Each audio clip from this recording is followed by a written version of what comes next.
Hello, happy Sunday. Happy Sunday. Back at it with some more Phoenix Wright Ace Attorney Dual Destinies. It's been a hot minute, but I have returned for some more Storytime Sundays as we voice act this game. Hope everyone's doing well today. We last played this who knows how long ago, but we was on episode 3, Turnabout Academy, where we're trying to figure out who murdered the teacher. She's the like the prosecutor teacher. We got 3 kids who are being accused of it right now. One of them is Adina Sykes' friend who was accused in episode 1. This is still a prequel to episode 1. We are still all in flashbacks right now. But we are mainly going back and forth between Apollo, Adina, and Phoenix, but I think we are taking more so control of Adina for most of this case. I don't remember all the finer details, but I am prepared to go to it. We did the usual of investigation day 1, trial day 1, and now we're about to do investigation day 2 and trial day 2.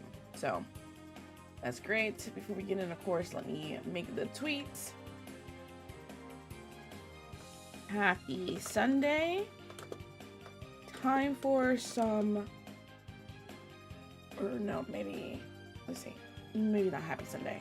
Time for some story time Sundays, where I voice act the entirety of Phoenix Wright Ace Attorney Dual Destinies.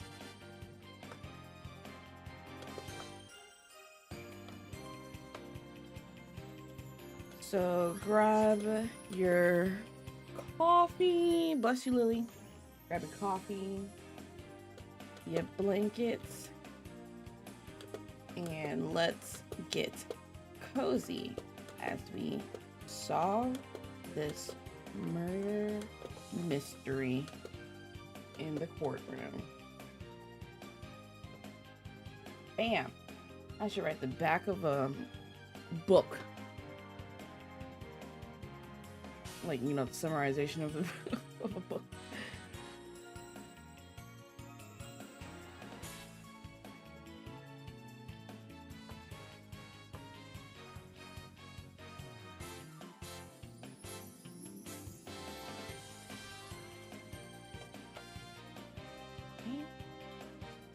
Get the picture for this.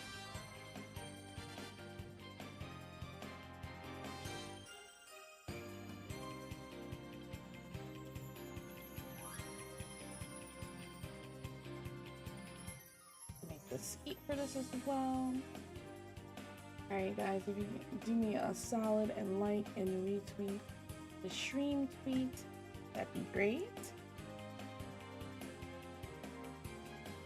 And if you can like and retweet the stream skeet, that also be great.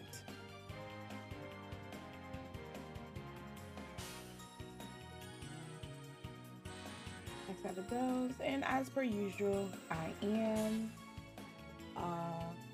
streaming on both YouTube and Twitch at the same time. Wow, my phone was going off. Jesus. Okay. So for my Twitch folks, here's a link to YouTube. If you could just prop me open in another tab, you can mute it. Make sure to like the video as well.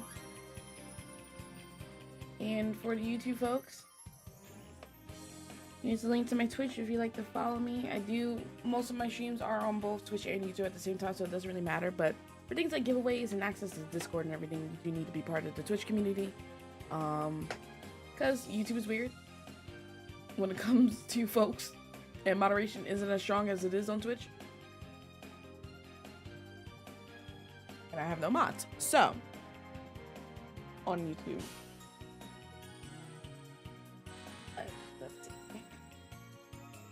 That's fine.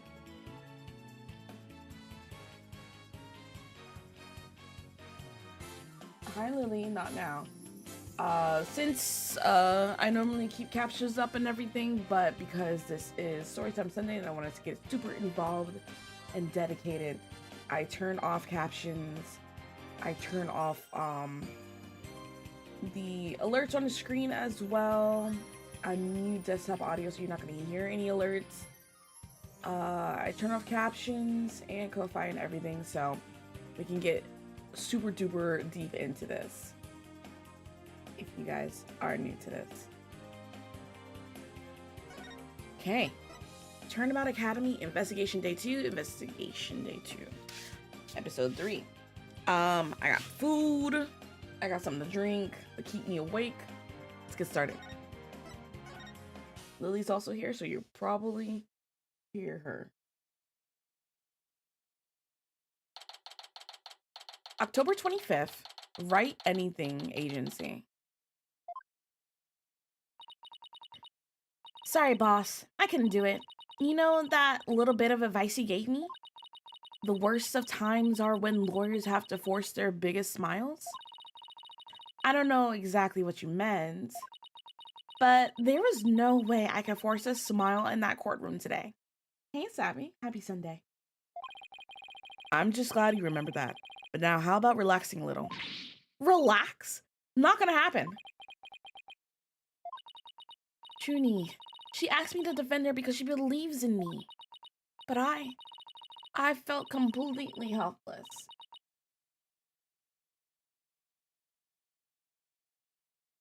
Hold on for a second, y'all.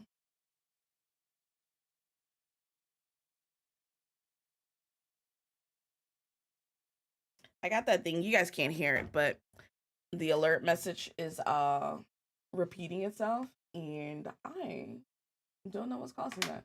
So I need to go into Lily, you are in the way. I have to move you. You insist on knocking everything over.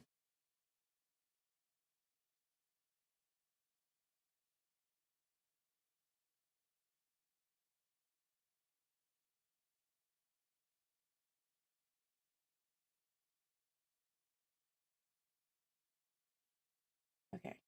I had to refresh it. It was a sound of someone following, but you know, I don't know because I don't see anything on activity feed. So maybe someone subscribed. Thank you? Question mark? Okay. I'm doing okay. Just about to get into what happened last time. Right, we know Junie's innocent because she's innocent in episode 1, and this is a flashback before episode 1. I honestly think that the other two students are also innocent with the death of the teacher. My theory so far is it's the principal. But I felt completely helpless. If it weren't for their confessions, I'd... But if this trial proceeds in the same manner and ends in the same way as the mock trial, would you not lose everything you worked so hard to gain? See, this is why I don't trust this man. This is why I think the principal did it, because look at that smile. Mm-hmm. Yep. This is why I think he's the killer. Well, I'll just have to make sure that doesn't happen then, won't I? No, I can't lose it all. Not now. You okay, Dina? Oh, baby boy, Apollo. Oh. Honestly, I think I got really attached to him in Apollo Justice. So, he's honestly my second favorite character after Edgeworth. I love Apollo. And I really, really need to I really need the moment when we learn of his mother's origins, like, or not origins, but like of his origins, and he knows who his mother's is, because we know who his mother is, and we know that he is a half sister Chusi. Like, hello, they already have that brother sister relationship thanks to the events of Apollo Justice, and then it turns out that they're half siblings and they don't even know, but Phoenix knows. I need the reveal. I need them to learn. You really like him? Also, you love the cowlick? Me too. You okay, Adina? You're turning kind of pale. I can't just stand around here. I'm gonna finish the investigation. Can't I wait? I just took a batch of freshly baked cookies out of my magic panties. Trucy. Trucy. Baby girl Trucy. Thanks, but I better get going. Save me one for when I get back.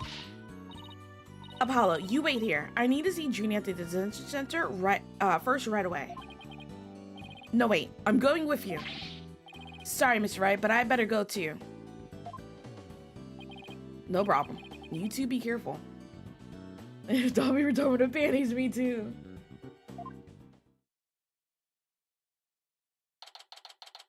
October 25th, Detention Center, Visitors Room. There's so much I need to ask Junie. What happened in court today? Where we go from here? Oh, he's here? Well now, fancy meeting you here.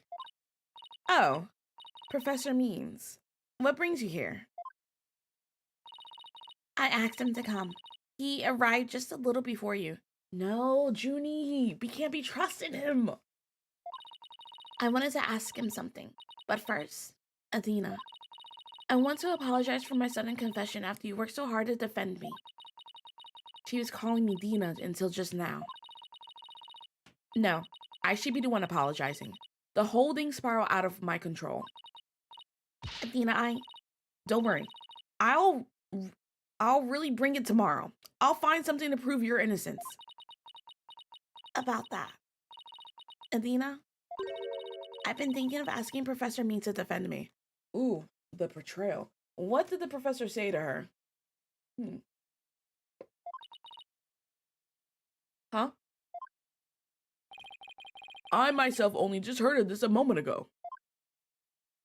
Oh, so she thinks Professor Means would be...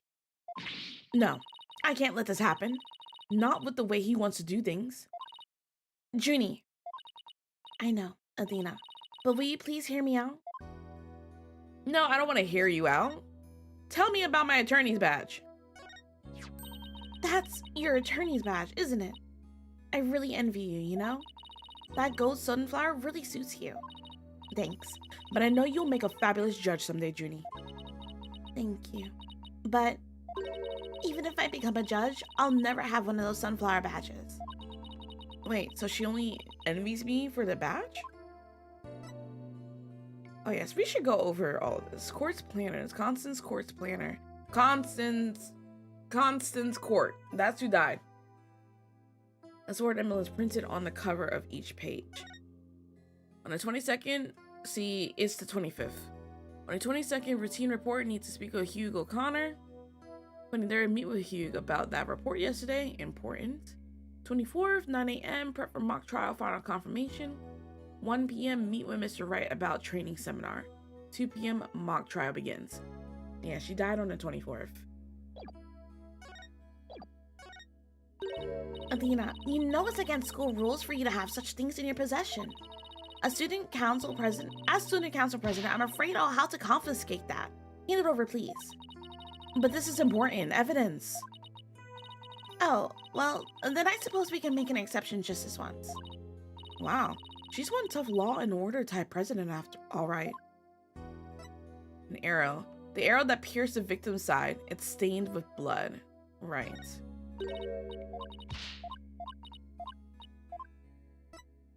Then Miss Harold, a school paper with a malicious scoop on an alleged love triangle involving Junie. Right. Homegirl who's like head of the newspaper is like super jealous of Junie's court case being picked for the mock trial. So she keeps writing terrible articles about her and the other two. And there's no, well, you know, there might be a whole love triangle thing going on, but they're best friends. But everyone thought homeboy to the right was a boy. It turns out he was actually a girl who's been raised as a boy. There's issues with that. This is an old game. When does this game come out? That didn't age well.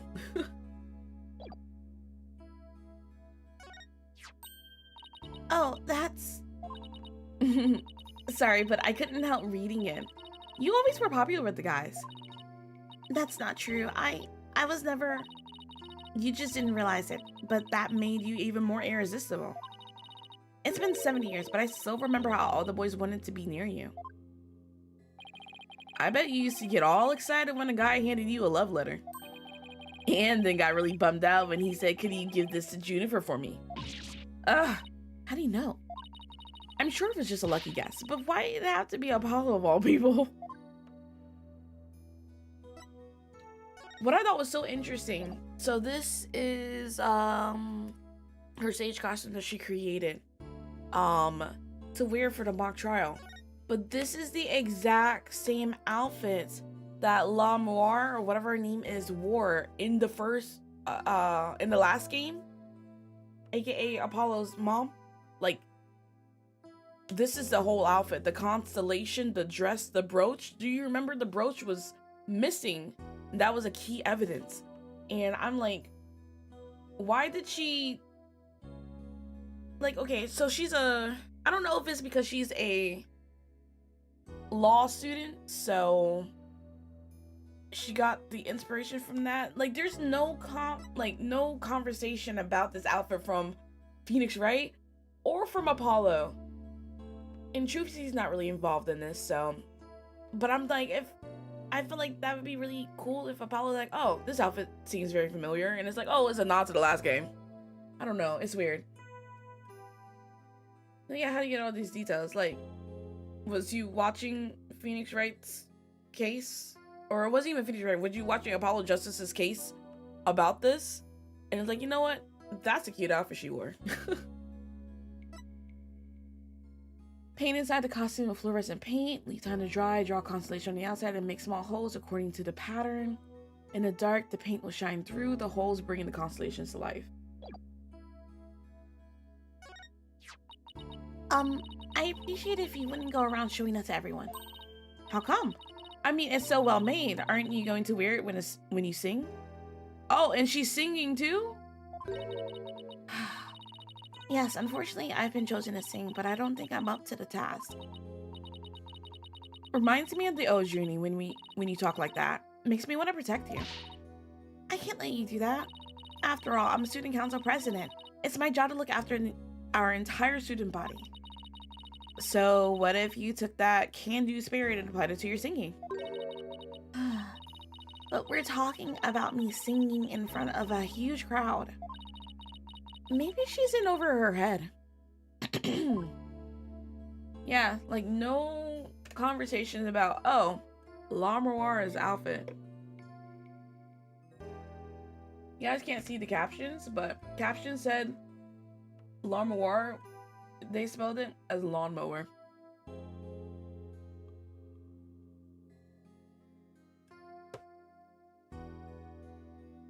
Can you not rub your face on my cup? Thank you.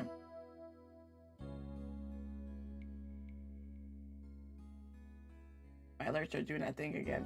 Don't know what's going on with that one.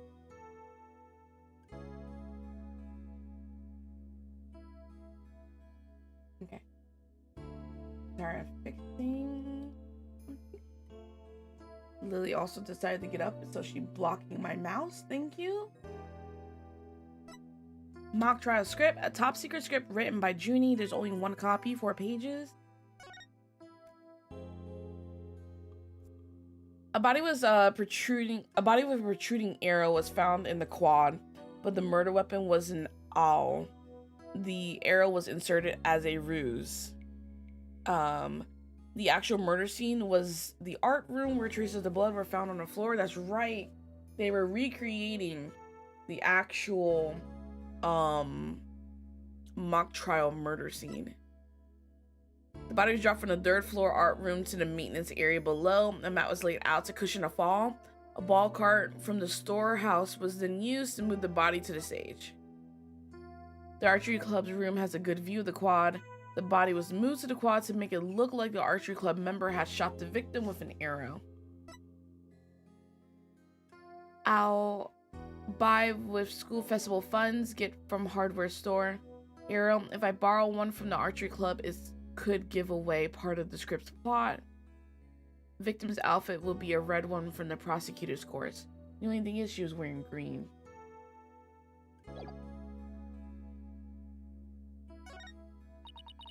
I wish the mock trial had ended better than it did. Yeah, but to have 3 good friends all play leading roles? It's pretty amazing if you think about it. That's true, and it's thanks to the strength of our friendship. There's nothing we can't do if we help and support each other. I don't know. Is that really the issue here? But whenever I bring it up... Yes, that's what it's all about. The friendship between the 3 of us is absolute. Adina, it's obvious that they're friends, so let's leave it at that. Yes, I know that, but her words seem kind of forced. Yeah, there's some sort of weird throuple situation going on here. Then Miss Hero Extra, an extra edition of the school paper that covers the mock trial. Oh yeah, this is where we learned that what's-her-face's hands were glowing, and that was a key evidence for whatever happened. Yeah, it's insane.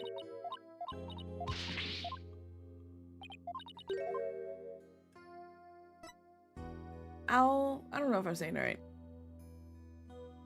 The weapon used to murder Constance Court, her blood was found on it along with Junie's fingerprints. Yeah, it was also in her pocket when she got arrested. That was just a prop. To think it would become an actual murder weapon. The killer's trying to make this case look exactly like your script. That's why this owl was used like that. But why would anyone do that? Yeah, that's the $1,000,000 question. I wonder if Junie has her suspicions, but is afraid to share them with me. Court's autopsy report established time of death between 6 and 8 p.m. on October 23rd. Cause of death, blood loss due to... Oh, right. She died the night before.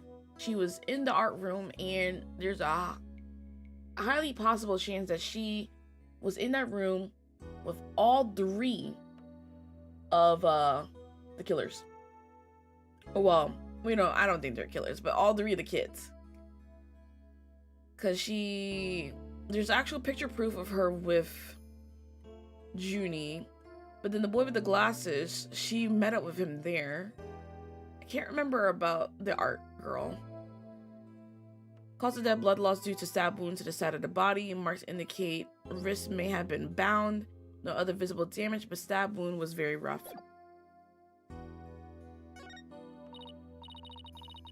Junie, can you tell us anything about this? I don't really know what to say. She went silent. Seems like she doesn't want to talk about it.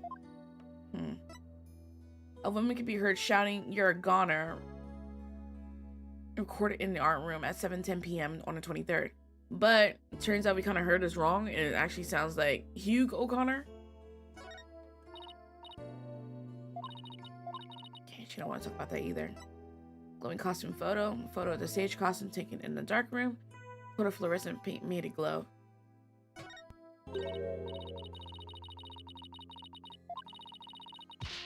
Oh, okay. And the last one, yep, this was the last proof that we got. School camera photo, a photo of the art room while preparations were being made, taking on the date of the murder. Here she is with our victim right before she got murdered. It is 7 o'clock, or it's 7:05 in the picture.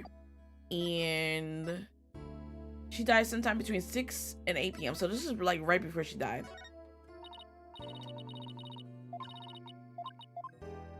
All right, that's it.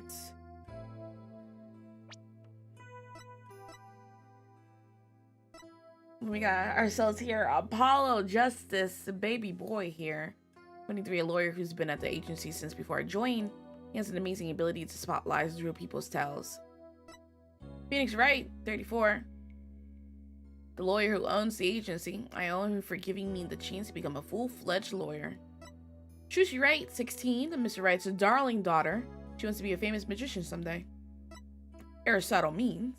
Age 45, a lawyer course professor at the academy. His smile is somewhat scary, as is his educational policy. Constance Court, 47, the professor who invited Mr. Wright here. She was a judge course teacher until she became the victim of this case. Jennifer Woods, 18, a senior in the judge course. She's a good friend and I've known her since childhood. Hugo Connor, 18, a senior in the lawyer course, who served as the defense in the mock trial. He seems like kind of a jerk. Robin Newman, 18, a senior in the prosecutor course, who served as the prosecution in the mock trial. He's really a she who'd rather be an artist. Bobby Fulbright, 33, the lively detective in charge of this case. He makes you wonder what justice is really about. Not gonna lie, he ain't hitting it like Gumshoe did. I enjoyed Gumshoe's presence and his idiocy. Fulbright's kind of annoying.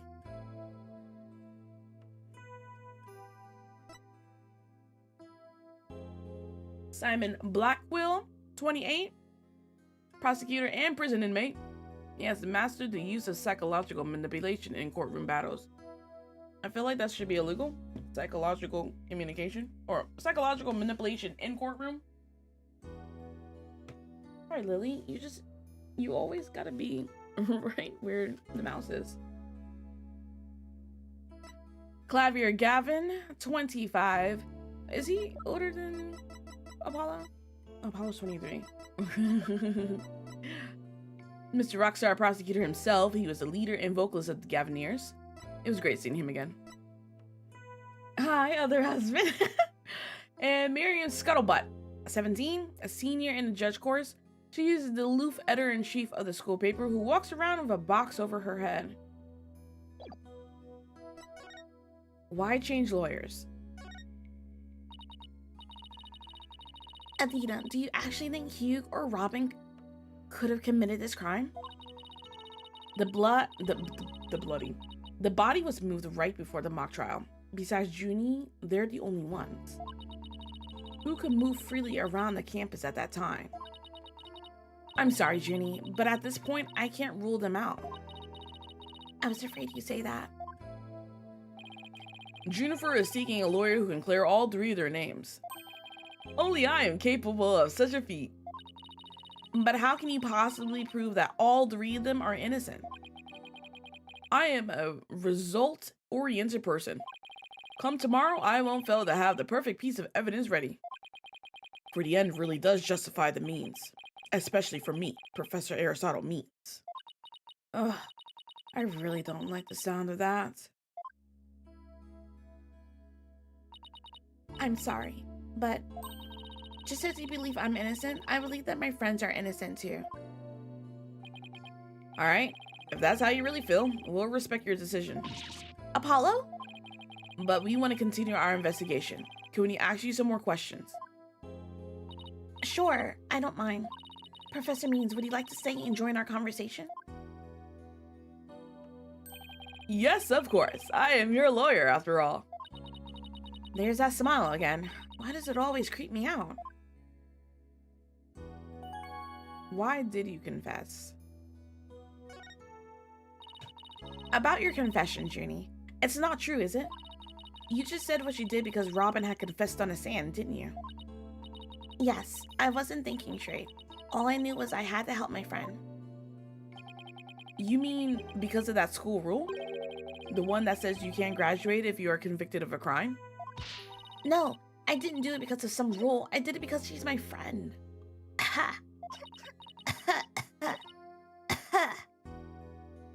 Coronavirus? Why is there discord in her voice again? Could it really be that the friendship between the three of them is on the rocks?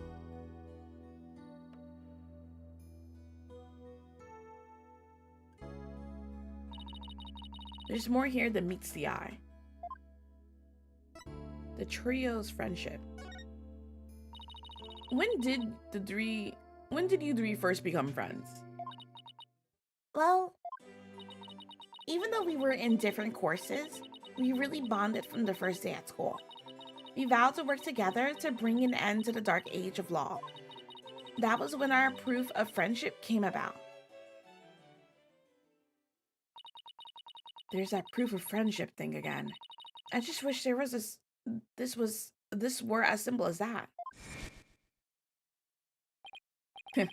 We even have proof of our friendship. Yeah! As long as our friendship lasts, you can bet we'll be carrying them around. But the situation kind of changed recently. When the school's policy shifted to training legal professionals who produce results. Allow me to explain. In the lawyer course I teach, producing results means winning trials. Professor Cord, on the other hand, taught that finding the truth was the only valid result. I mean, yes.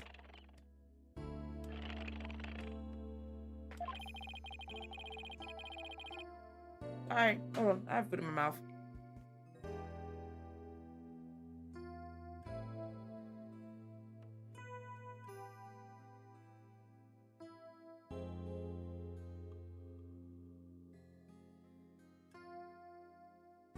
Okay. Unfortunately, that clash of ideas created a rift among our students. At some point, we stopped talking about it. While that meant fewer arguments, it also meant we couldn't be as frank and open with each other as we used to be. I think I understand now. By putting their friendship on a pedestal, they actually did more harm than good. It seems the relationship between the three of them isn't as simple as I thought. Juniper, thank you for talking to us about this difficult subject. Yeah, thanks, Junie. Now, if you could tell us about the day of the murder. The day of the murder. Junie, you told us yesterday that you went home a little after 6 p.m. Was that a lie? I'm sorry I didn't tell you this before, but what actually happened was I left the art room a little after 6 p.m. and headed over to my dressing room where I worked on my sage costume until 7 o'clock. That's it? You didn't go anywhere else? No, nowhere else. That's a whole lie. We have you in this picture in the art room. 7:05. The clock says 7:05. If that really were it, then there would be no reason to lie in the first place. She's gotta be hiding something else. Junie, do you remember this picture? Yes, but something's wrong here. Wrong? What's wrong? I took this picture at around 6 o'clock, which was before I left the art room. What? But the clock here says it's just after 7. By 7 o'clock, I'd already been working in my dressing room for some time.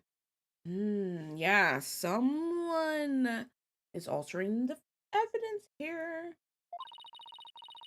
So there's definitely something wrong with the time in this picture. I guess we better go check the art room. Okay. You know, okay. I'm just thinking. I think Professor Means is the one who killed Constance Court, but why would he be here? If Constance Court didn't do it, I mean, if Aristotle Means didn't kill her, and I solely believe these three, or these two, have nothing to do with it, Marion Scuttlebutt is the only one who could have done it. Okay. Or can the coroner give a time of death? The coroner, in the autopsy report, it's just labeled 6 to 8 p.m. They don't know nothing. You know, the police department and the coroners are useless in this game. Okay, just one last question about the day of the murder. Encountering O'Connor. On the evening before the mock trial, the evening of the murder, you ran into Hugh. Yes, I did. Shout out to Gumshoe. Yeah, useless. Just a himbo. At around 7:15, I went to the main building before going home. That's when I saw Juniper. That was at 7:15. We didn't say much as we passed by each other. She seemed her usual self. That's it. Yeah, anything else you'd like to ask? Junie? She suddenly went silent. She's always terrible at hiding things. Was she trying to keep their meeting a secret by lying about going home at 6 p.m.? Alright, I won't press the matter any further. Is there anything else you noticed on the night of the murder? Well, I don't know if this will help, but that evening I went back to my dressing room to get something I forgot in there. It was well after the bell rang. I'd say maybe around 8:30. Dang, so, okay. At 6, she went to the art room, took the picture, then she went to the dressing room to work on the outfit for about an hour and a half, and then around 8:30, or I'm not sure how long. You said what, 7:15? Was that what it is? 7:15, she was outside, but then she went back to the dressing room at 8:30. The time is confusing me here. Around 8:30, huh? That's over an hour after the crime. Or, yeah, over an hour after when the crime supposedly took place. That's when I noticed that both stage statues were finished. They were quite large and they were each covered with a white sheet, but I could tell.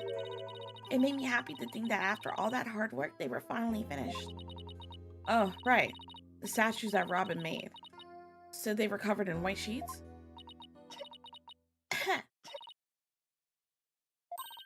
Junie, are you okay? Sorry, I'm a little tired, that's all.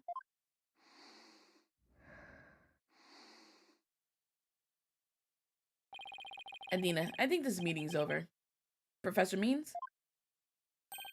I will use any means possible to get the results I want in Juniper's case. But I will require considerable preparation, so I must be off. Hold it! Junie. And Professor Means. I have a proposal. A proposal? Wait, this isn't another one of your crazy... By sundown today. Yes. I, Adina Sykes, along with Apollo Justice. Wait a second, don't drag my name into... We're going to discover the truth behind this murder mystery. What? And we're going to bring you solid evidence showing just what that truth is. I see. So it has come to this, has it? If we succeed in doing that, I want you to promise that you'll accept it, Junie, no matter how hard it is to hear. Hey, Ty, what's up? Then you shouldn't need anyone else to defend you except me. Have you got a deal? I trust that's okay with you too, Professor Means. I have no objection as long as Juniper is satisfied with this arrangement. Okay, but only if it's the real truth. I'm sorry to put you through this, Dina, but thank you.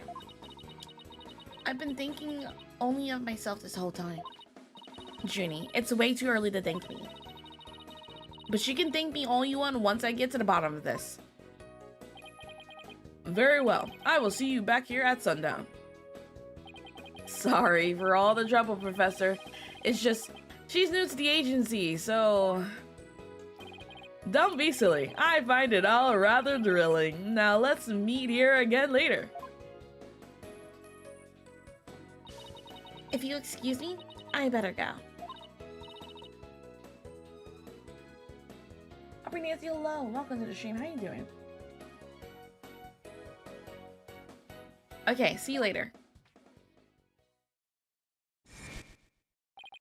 Hey, every time I'm ready to put some food in my mouth.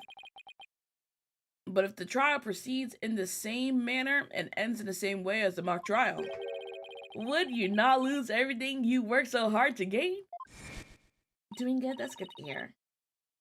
Ugh, this is no time to be thinking about that. I've got an investigation to do. I will find the truth by sundown, no matter what. Do we need a... Talk to Apollo as well. Apollo, tell me about this. Oh, nice. Your attorney's badge. That's the first thing you want to present when you meet someone new. I heard that's what all the lawyers do. You mean Phoenix? You heard that? From whom? Who else? Mr. Wright. Just remember, your badge comes first. See, Athena? Check it out. This is my attorney's badge. Ooh, that's so intense. I'm gonna present mine like that too. Is he gonna be our choosy? And you can tell me that? Yeah. Okay, I don't need to talk to him. He's just gonna be like, yeah, maybe we should do this. Or maybe we should go here. So, let's just start from the beginning. Who's here? Chusi, why are you here? You're the same. Okay, Chusi. It's nice to see you. Let's go to the hallway. Oh, you're here too. Why are you here? Why are you standing in front of me? Let's go to the lecture hall then. Oh my god, Apollo. Okay, outdoor stage. There we go. Apollo was everywhere. I can't investigate with you in my face like this. October 25th, Themis Legal Academy, outdoor stage. Look at her. Scuttlebutt over there. Why is Scuttlebutt here?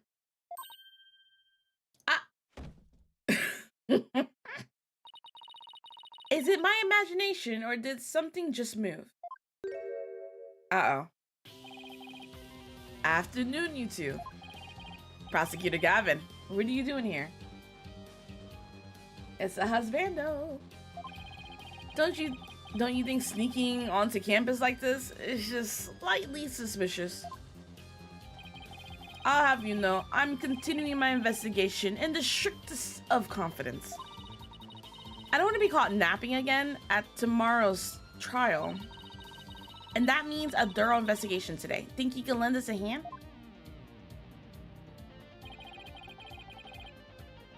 I'm not one to refuse a damsel in distress. But you needn't have asked for a line. I intended to help from the start. You're the best, Prosecutor Gavin. Okay, time for a thorough investigation. I bet we missed a lot of stuff yesterday. So, Gavin, how are you?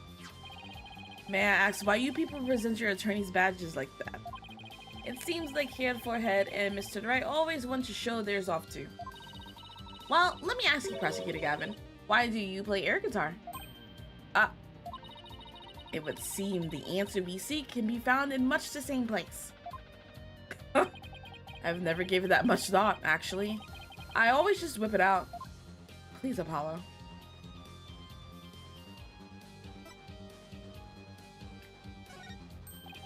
Why, Fräulein, what a wonderful piece of evidence you have there.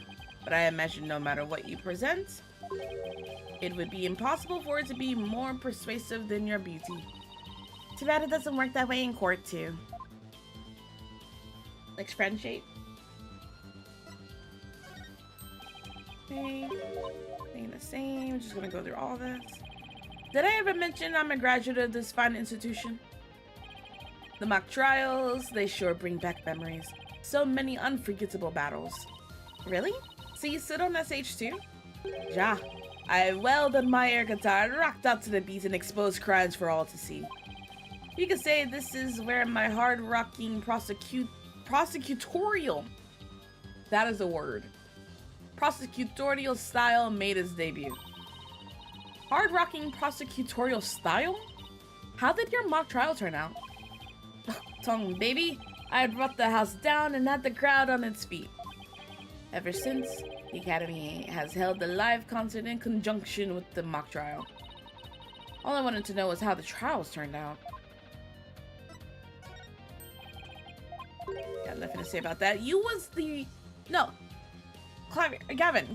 You was the prosecutor on the case with Lamoire wearing this exact same outfit. You was on stage with this woman wearing this outfit and you have no comments about how Junie's outfit is the exact same. Okay.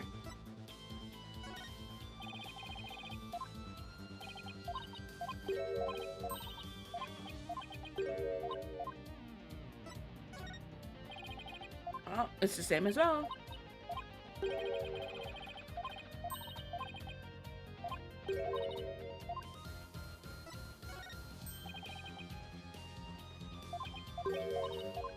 I have nothing to say about this. Okay. I'm flattered for our line. But the answer is 9. What do you mean 9? You want to record my godlike voice on your little tape recorder there, Ja? Well, sorry. I may have retired from the music biz, but I will not sell myself cheap. It's a piece of evidence you... Oh, never mind. Okay, that's also the same. Alright, he has nothing else to say. Stop. The Sage. Prosecutor Gavin, you were scheduled to perform at the school festival, weren't you? Sorry, I got an email. That's right. But I hadn't seen the stage until yesterday. That backdrop with the starry sky and big crescent moon isn't half bad. We also had some tricks up our sleeves to make the concert really rock. Pyrotechnics, a fog machine, big banners, things like that. It would have looked like this.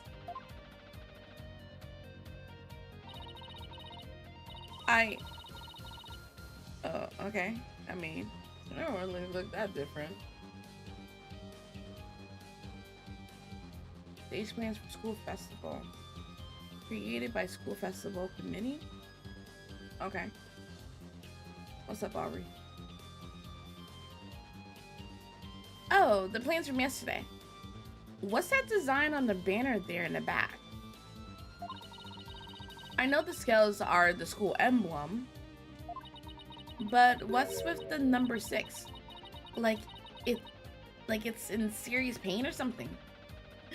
Girl, that's his logo. Athena, X-nay on the X-say. Depending on what you're trying to say. I don't mind, might be stopping it.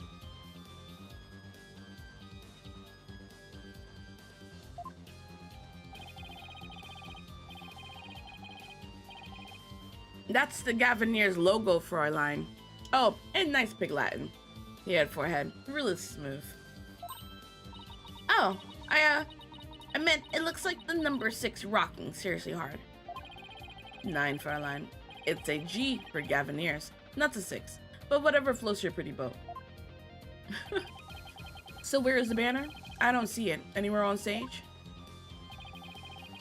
It was an important part of the show, but the school managed to misplace it somehow. It's a pity. We had it especially made from heavyweight, high-grade cloth.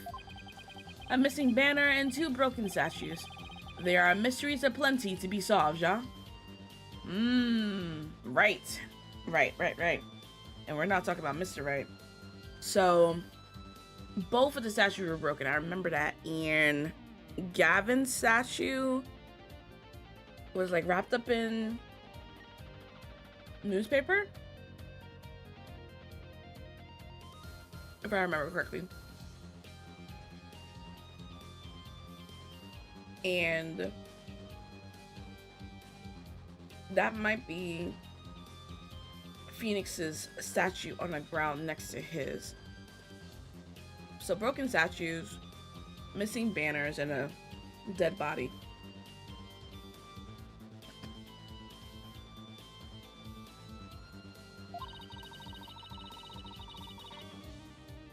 Prosecutor too real. Come to think of it, one of the broken statues was of Prosecutor Gavin. Statues. As you can see here in the stage plans. Oh, okay, it wasn't wrapped up in that, in the newspaper, but the newspaper was there. Right here, we have the statue of me. And right here, Wright's statue. It's just interesting how both are broken, you know? But little does that matter now, as we both lie in pieces thanks to you here for him. What did I ever do to you? Actually, the statue broke into rather large pieces. Why don't we try to put it back together? Maybe we'll learn something new. Picking up the pieces of a shattered rock star. That's one uber cool idea. There might even be a song in there somewhere. Yay, let's do this. Chanel? Is this an investigation or am I interrupting a German language club social event?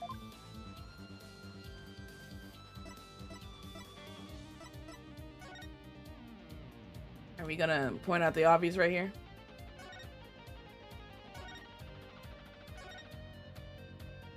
Let's just touch everything. It's a bit too far away to get a good look. Maybe we should try a different angle. Wait, you don't think that this red box here is... Hands off! I knew it. I know that voice anywhere. Let's just ignore it. I mean, it made its wishes loud and clear. So this is the future cardboard box technology has afforded us, huh?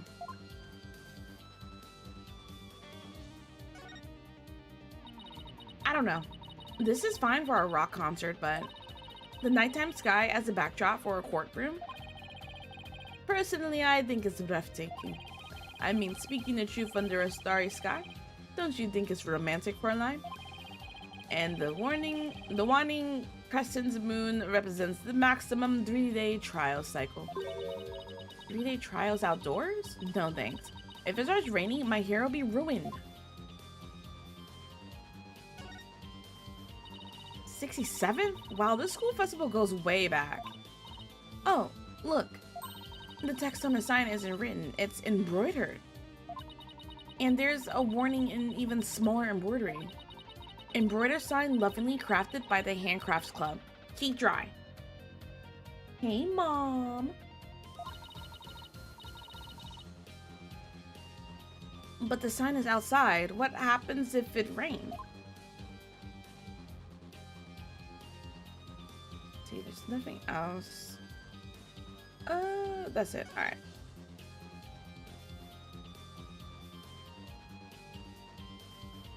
Aubrey, I'm not sure what's going on. Maybe you should, refresh, maybe? Hold on, I got food in my mouth, y'all.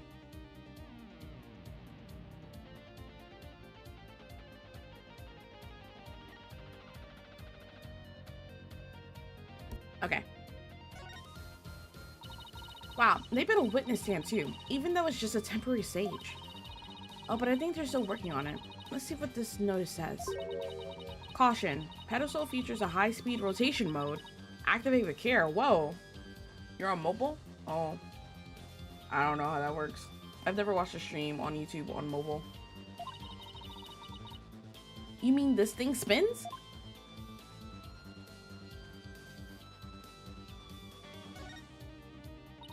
The winner of the mock trial was to take the training seminar right here. You mean Hugh or Robin? Yeah, besides, Junie, they're the only ones who can move freely around the campus. Before the mock trial, that means one of them must be the killer. Ace Attorney playing Ace Attorney? But that's not really enough to go on, is it? Fourth wall breaks. We need to talk with Junifer one more time and persuade her to give us a name. Right, and that means we have to find irrefutable evidence before the day ends. There's no time to lose, but we can't rush it either. Efficiency is the key.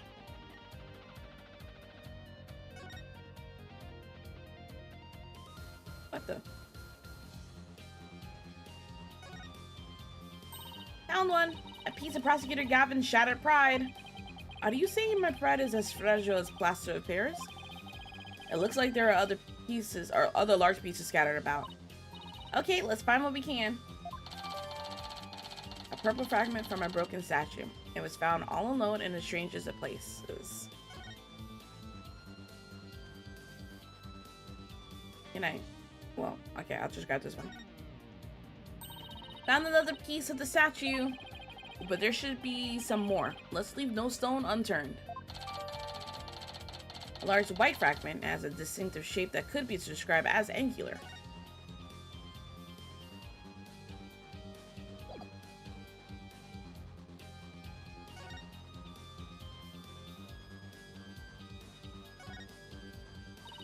The body's gone. All that's left is a white outline. I never knew Professor Court personally, but seeing her reduced to a white outline leaves me cold inside. But in a way, she still lives in the messages she left behind. Like the strange way her body was posed and the signs of her wrists being bound. You're right. Let's use her final message to catch her killer.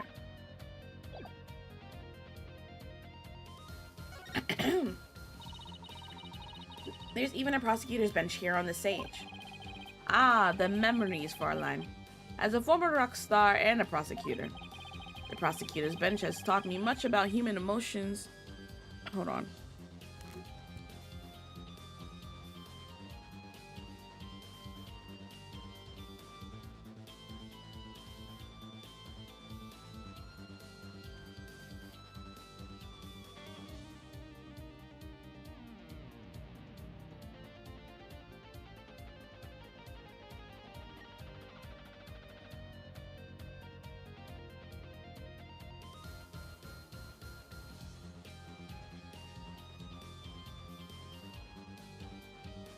Okay.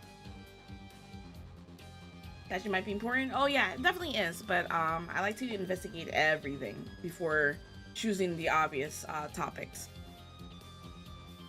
The prosecutor's bench has taught me much about human emotions, passion, and fight. I can picture it now. You with your silvery I can picture it now. You with your silvery singing voice and Apollo sweating bullets. Hey, how about picturing me winning once in a while?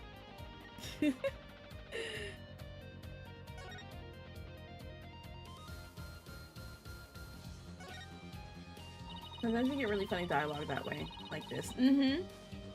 Definitely.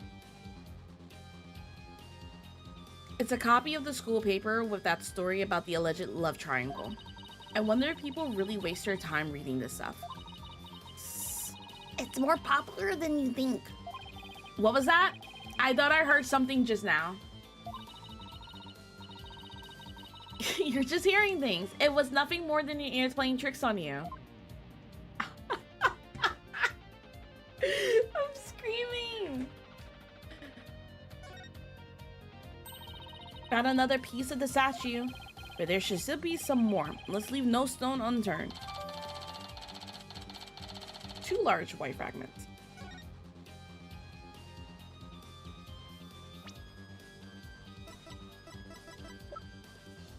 It looks like it would feel good to break them. What? It looks like it would feel good to break them. School seconds is not good.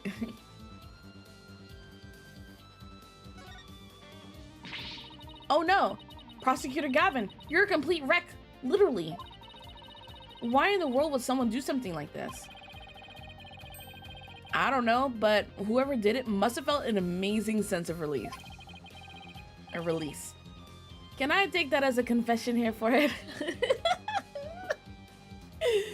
Oh my gosh. What? No. I feel bad for Robin. She worked so hard on these. Let's pick up the pieces for her. You got it. Let's check every corner of the stage then, Ja. Tech Valor? Maybe. Oh, here's another one. Found another piece of the statue, but there should still be some more. Let's leave no stone unturned. 2 purple fragments of a broken statue. Going to search for more.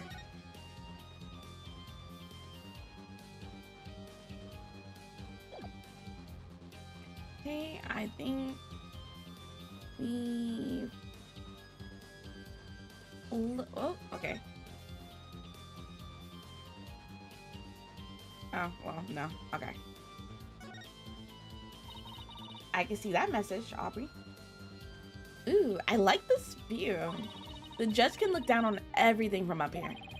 Yeah, not bad for a temporary stage. Is that so, Mr. Justice? your judge act from the mock trial? I don't know why, but it kind of creeps me out. Wrong answer again, Mr. Justice. A penalty for our mock lawyer. Ugh, that is not funny.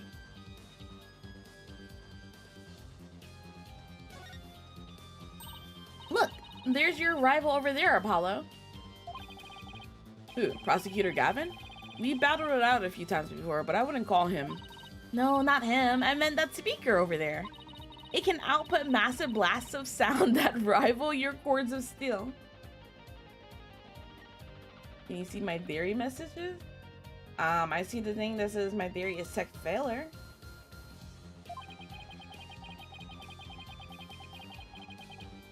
I have better things to do than compete with a speaker, so just forget it.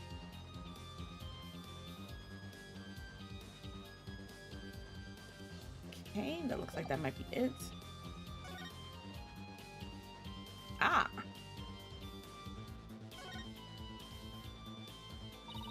The other statue Robin made. It's been smashed to bits. If there were some large pieces, we might be able to put this one back together too. Yeah, but all I see is itty-bitty ones.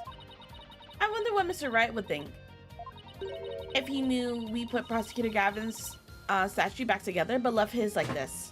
Oops. I kicked my desk.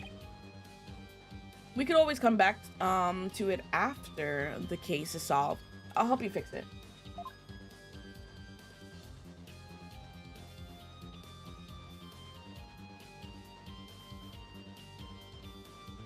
Okay, it's the last thing.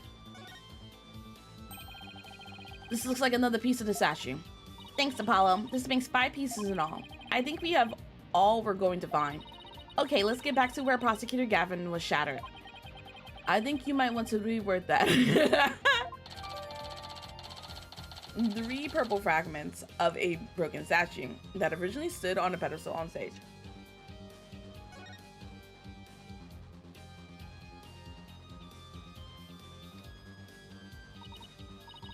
Well, I don't see any other big pieces lying around. Yeah, let's see if we can put the statue back together. Alright, Apollo. You come over here, and Prosecutor Gavin, if you can hold this.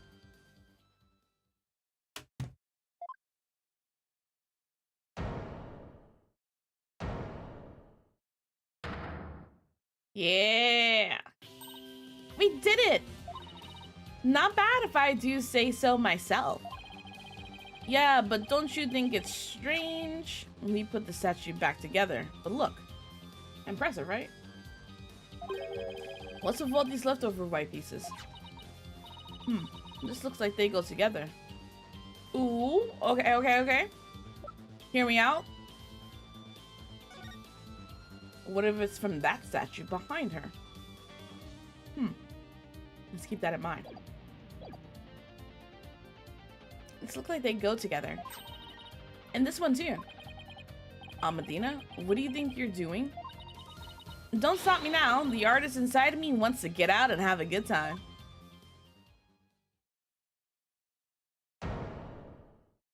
How do we have that many white pieces to create this? So, what is it? I only had 2 pieces. Ah, it's the goddess of law holding a pair of scales in one hand and a sword in the other. That's quite the feat you pulled off there, Fraulein. Phew. I love that feeling you get after you work really hard on something. No. I knew who it was. I meant to ask, what's it doing here? Not sure. There's no statue like this in the stage plans. She is a good artist. Still, I could swear I've seen this statue somewhere before. Yeah. Maybe.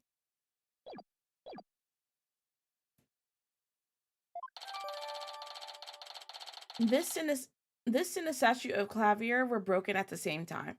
but have not been repaired. No one knows where it came from. The more we learn, the deeper the rabbit hole goes. At least we're moving in the right direction. Let's keep searching the stage for clues.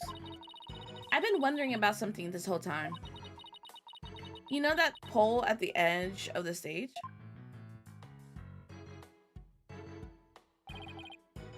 You mean this? It has a wire that goes off and connects to something somewhere.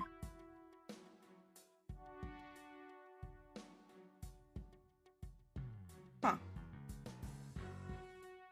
I'd just like to point out again. Notice how there is a rope and a pulley thing behind the statue in this picture? I just want to point that out.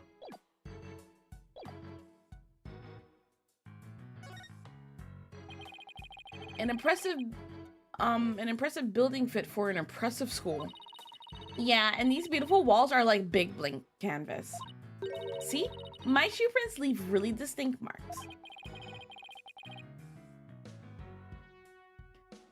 Hey, cut that out before you get us in trouble. That's not... I thought I was going to talk about the window. Didn't know we were talking about the wall.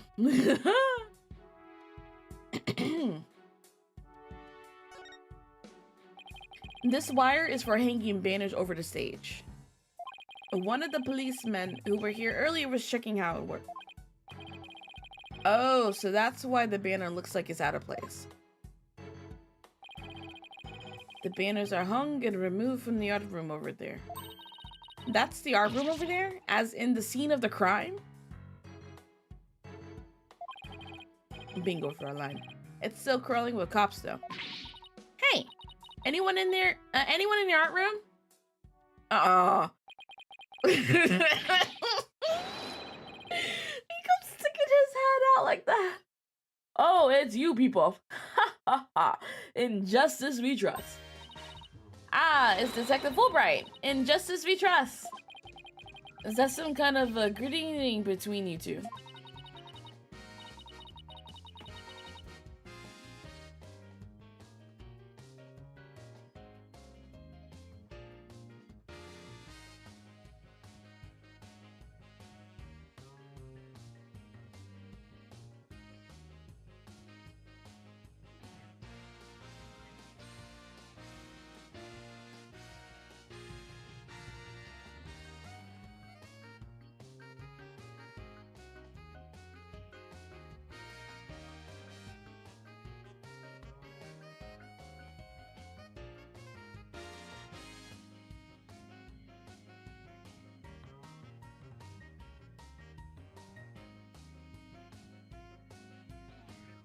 Alright, sorry about that. I had to take my dog's collar and stuff off.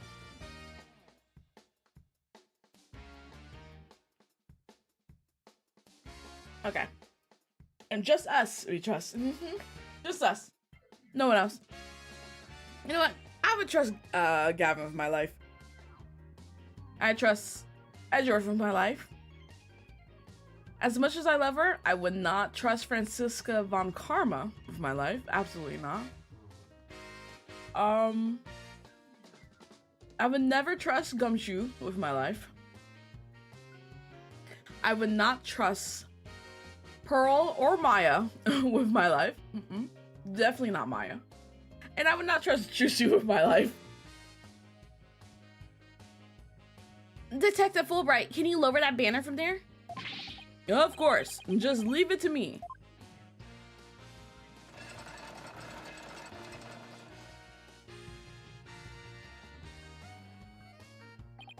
How's that? Not him out of breath. Phew. Thanks, Detective. In justice we trust. Always glad to help. In justice we trust. So, is that some kind of greeting between you two or not? Looks like the banner's down now. Let's go take a look.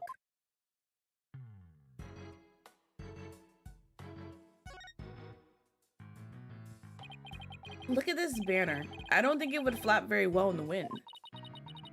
An unflappable banner? Hey, I like that. It goes perfect with unflappable lawyers and unflappable rockers.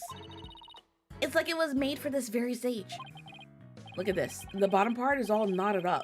Let me try and unravel it.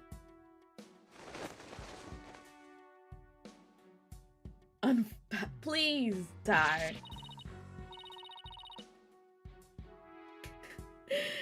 I bet you the captions would have said that too, though. Geez, did you really have to? You don't come across an unflappable banner every day. Athena, there are some things that have to yield to forces beyond themselves. Closed caption be throwing me under the bus all the time. What a cruel world we live in. Hold on. It says October, Hugh 120. Was any pages missing? Oh, we can't. Wait, I'm looking at the wrong thing. Huh. Hey, a scrap of paper was caught up inside. It's blowing away.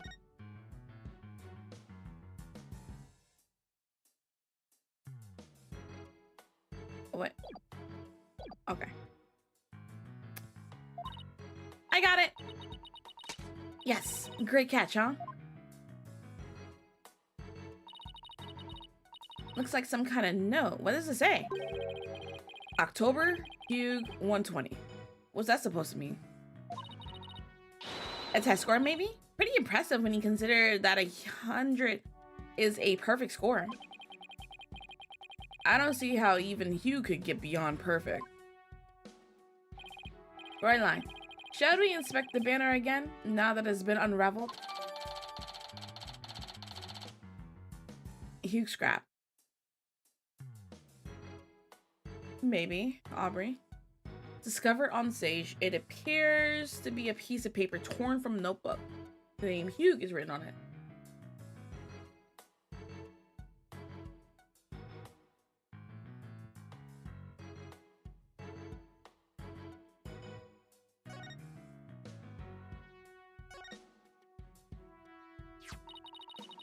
This is the emblem that's on Junie's school uniform. Hey, you're right. Wait a second. It's hard to see against the red material, but look. Is that blood? Yeah, I agree, Aubrey. There's a dark red stain here, just under the emblem. This banner was on a wire connected to the art room. Right, and the art room is where the murder occurred. Are you thinking what I'm thinking? This stain might be from the victim's blood.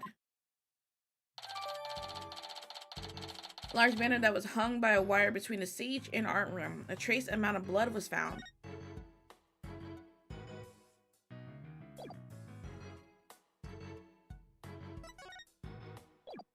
Is there anything else to examine? Let's see.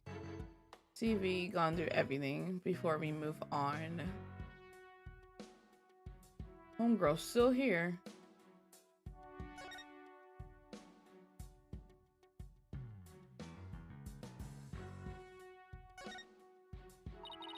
It's a little hard to see from this angle. Let's look at it head on.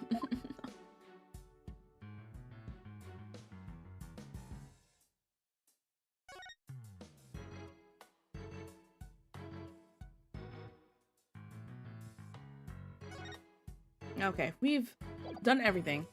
Gavin, are you staying here or are you coming with us? Because we are now heading to the maintenance area. Never mind. He's here.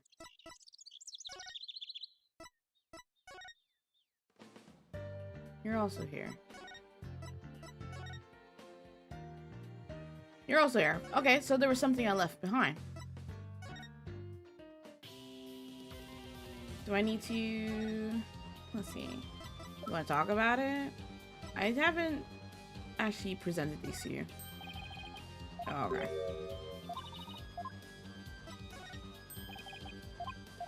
Why won't you say anything? We found this together. That's so funny. We found this together, but he want to act like there's nothing to look at.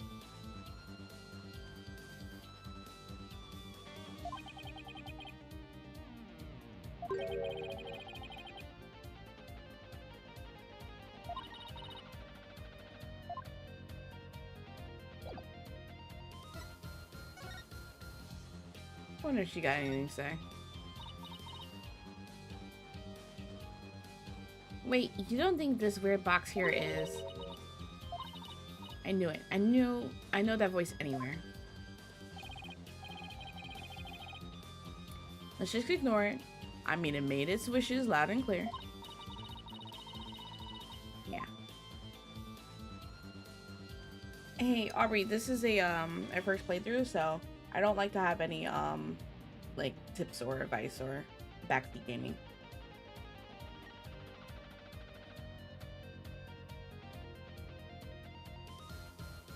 Mm-hmm.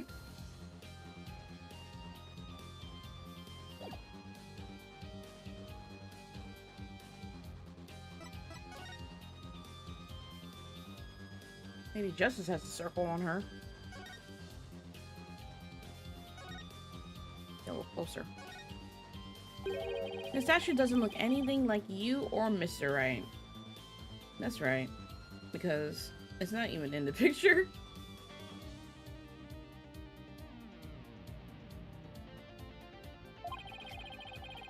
The goddess bearing scales and a sword. She's a symbol of fairness and strength. But she and her symbols were shattered along with the statues of you and Mr. Wright.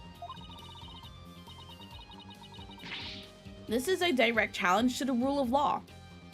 Well, if they want to fight, they got one. Whoa, take it down a notch, Tiger. Let's save the fighting for when we find our culprit.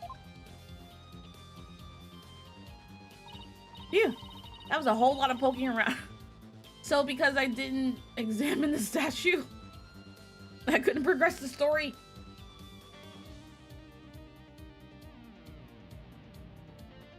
That was a whole lot of poking around in such a short time. Does that mean you're satisfied? Actually, there was one more thing I wanted to check out. See that metal fence there? There's just that one segment, so it seems out of place. It looks like they were in the process of removing them after the stage was set up. Bye, Aubrey. But they were never able to finish on account of the murder. We should take a look if you think it could be important. This track looks man-made. Hey, you're right, and it looks like it starts from behind the backdrop. Maybe a big muddy pro wrestler was hiding back there? Well, that was totally random, but we'll never know until we take a look.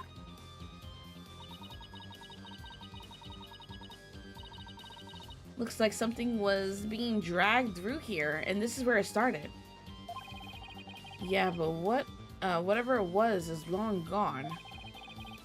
Must have been pretty heavy. Perhaps it was used in setting up the school festival?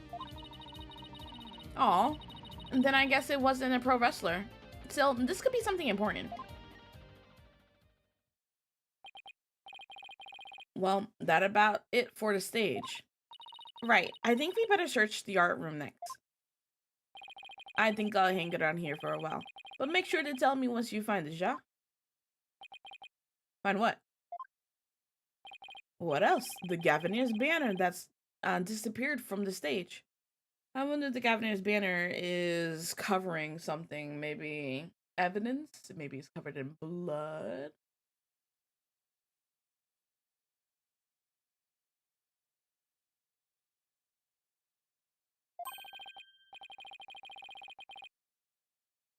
That's what I just said. You never know.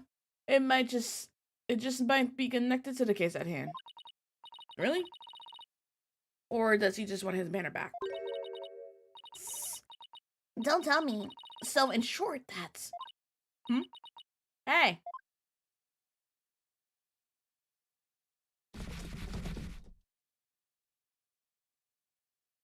Wow. That box! It just took off running. I have a pretty good idea who that is. As I suspect you do too.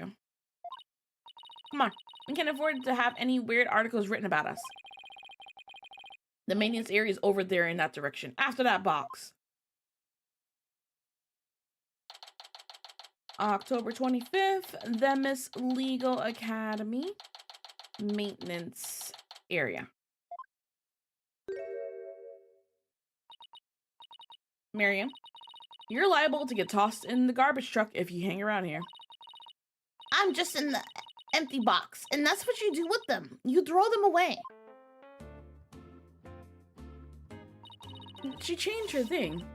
Wipe the past clean with Crime Cleaner. Get sparkling clean with brute force. Danger toxic. Oh my goodness.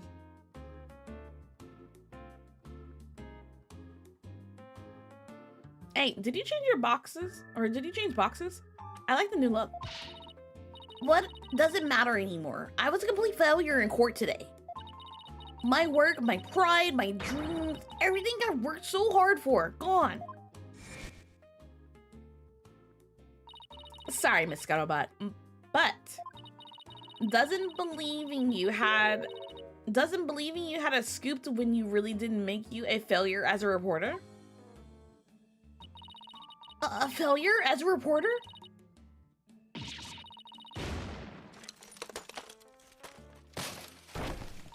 Oh yeah, we did see what she looked like. Come to think of it, calling her a failure as a reporter might have been a bit extreme.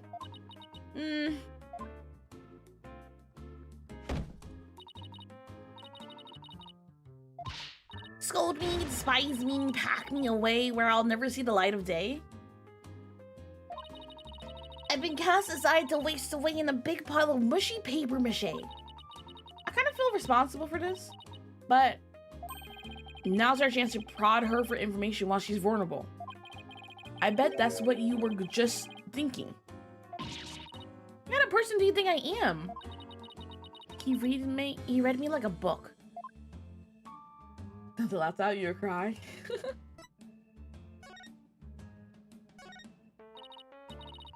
If you want to give me a present, slip it through the hole in my box. Or if it's too big, you can open up the top and give it me that way. So which way is it gonna be? Either way, it creeps me out.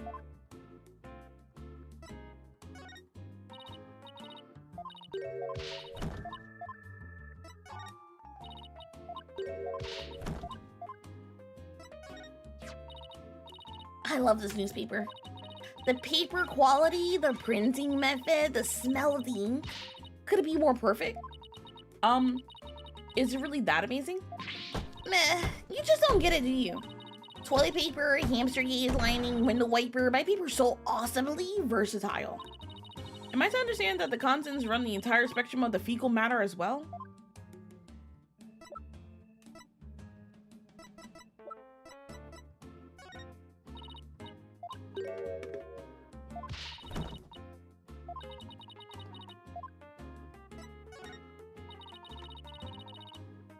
My script's way more popular than Juniper's.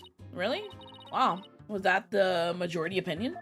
Yeah, my behind-the-scenes maneuvers, threats and deceptions work like a charm. Miriam, this may come as a surprise to you, but that's called cheating. Says you, I didn't break the law. Besides, the end justifies the means. That's what they teach us here. Apparently, some people are already thriving in the dark age of the law.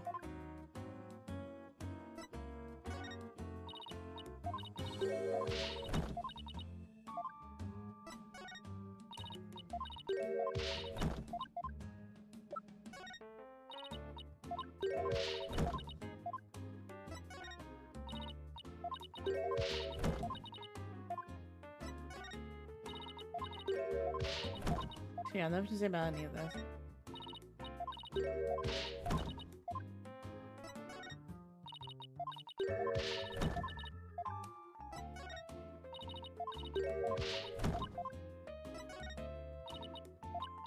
Okay, nothing to say. While talking to her, I did notice that there is, like some scuff marks on the wall to her left. I wonder if that's important. Scuttling Scuttlebutt. That was you on a stage earlier, wasn't it? Why'd you run off like that? take a look at this. Why are you showing me a burnt up old rag? Oh no, that's the Gaviniers banner. Wait, it's really hard to see, but I think that's the Gaviniers logo there. So is this the banner that disappeared? It's all burnt up. Don't look at me. I just happened to find it in the incinerator. Incinerator? Did Blackwell actually make good on his threat to burn her box? We should probably try to find out whether someone tried to destroy this on purpose. Yeah, this banner is sounding less and less unrelated to our case, Apollo. The burnt remnants of the Gaviniers banner that was tossed into the incinerator and later found by Miriam. Hold on, I just want to ask Gavin what he thinks about this. So we found your thing. Why are you carrying a sooty mess of fabric around? Yeah, about that. This is kind of hard to say, but this is the banner you've been looking for. It was found in the incinerator. What? This ash and cinder? That's all that's left? Somehow, I don't think this was a random act of vandalism. Yeah, it's no doubt bears some relation to this case at hand. In short, this is a challenge directed at me and Gavinier fans everywhere. Mark my words, Fraulein, I will find the perpetrator behind this crime. Great, thanks. Does it mean whoever burned the flag? Or the professor's killer? I'll just cross my fingers that they're one and the same.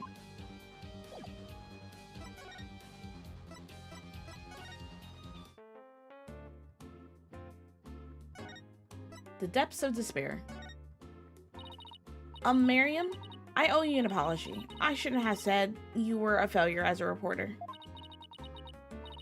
Too late. I already decided journalism isn't for me. The last step is to erase all of the photos on my PC. I'm really going to do it. Here goes. 5%, 10%. 4 years of my life down the drain. Shouldn't we stop her, Adina? Miriam, you should keep publishing your paper. I didn't mean what I said, okay? You didn't mean it? Oh, no, my photo! Stop! Cancel! Abort!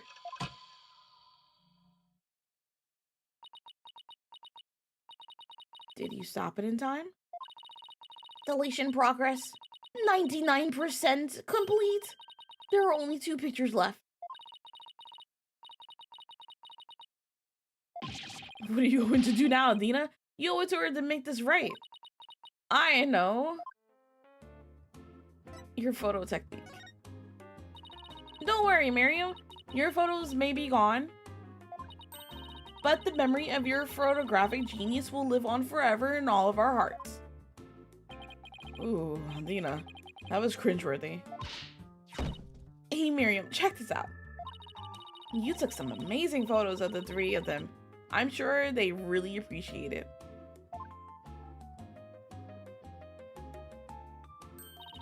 Obviously, I'm the ace member of the newspaper club.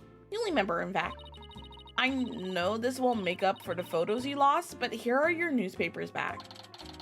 The Most Herald and the Most Herald Extra return to Miriam. There's no rest for the wicked. I plan on pursuing those 3 for as long as I live.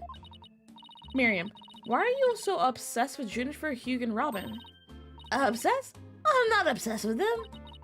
It's just they were so close ever since their freshman year. So, well... Sounds like someone's jealous. Adina, are you thinking what I'm thinking? Sounds like Miriam wanted to be part of the friend group. Yeah, I think that's the only explanation. Wait a second, you're not thinking what I think you're thinking. Objection! That's exactly what he's thinking, Miriam. You went in on their little trio.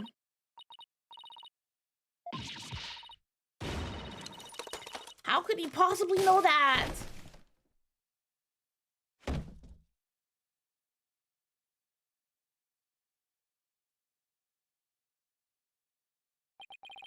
That's one abused laptop.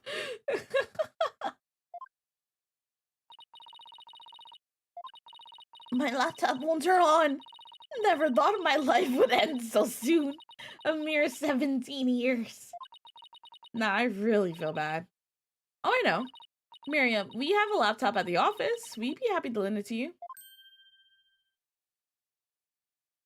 Huh? You have a laptop I could use? Sure, but on one condition. I want you to ask Junie, Hughes, and Robin if you can hang out with them. What?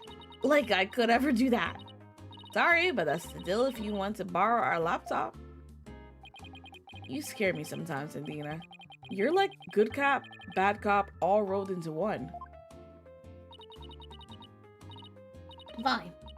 I'll do it, if that's all you want. Yay! I'll be by later to bring you the laptop. Wait. It's not like I owe you anything, but here.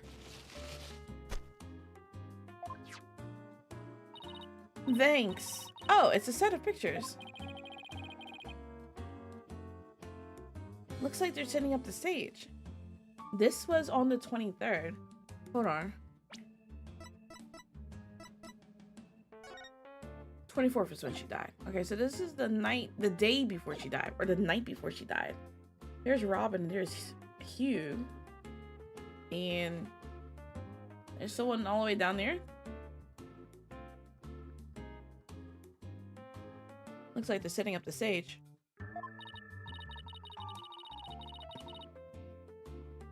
Yeah, and I took them when they were putting the stage backdrop into place. Wow, you sure have an eye for photography. From what I can make out anyway. These are the last 2 photos that didn't get deleted. They're all yours. Last 2 of Miriam's photos, they showed the students setting up the stage's backdrop on the night of the murder. I want to look at that.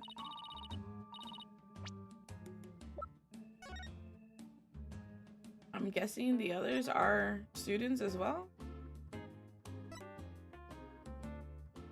There are the banners, and there's Gavin's statue. I am assuming Robin is making Phoenix's statue right there. Well, see you around, scary lawyer lady. That was really impressive, Adina. What's next? Well, I'd like to talk to Hugh or Robin if possible. Okay, let's walk around and see if we can find them.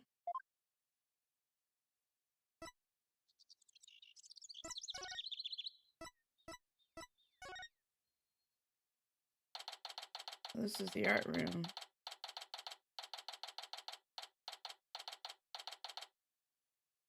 October 25th, Demis Legal Academy, 3rd floor art room. Just looking around right now. Yeah, notebook on the floor, the painting of Junie's knocked over, and a statue there. There's that pulley and the rope that we saw in the picture, and that leads to the stage. And there seems to be a folder that says use on the left. Well, here it is, the art room where the grisly crime occurred. Let's start looking. Stop right there. This is an active crime scene. No unauthorized personnel allowed. What? Can't you make an exception? You won't even notice where... Freeze! I don't think so. No exceptions. Now move along. Nothing to see here. He doesn't seem very accommodating this time. Let's try again later. Okay. So... he's still here. Hallway. October 25th, Demis Legal Academy. 1st floor hallway. Hey, that's Hugh over there.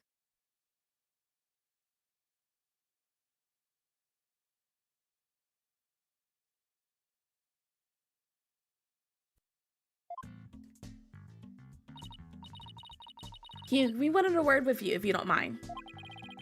If it was Mr. Wright, then sure, but you two, meh. I knew it. There's a hint of discord in Hugh's voice. You're not getting off that easy. After all, you're a possible suspect, plus you actually confessed in court.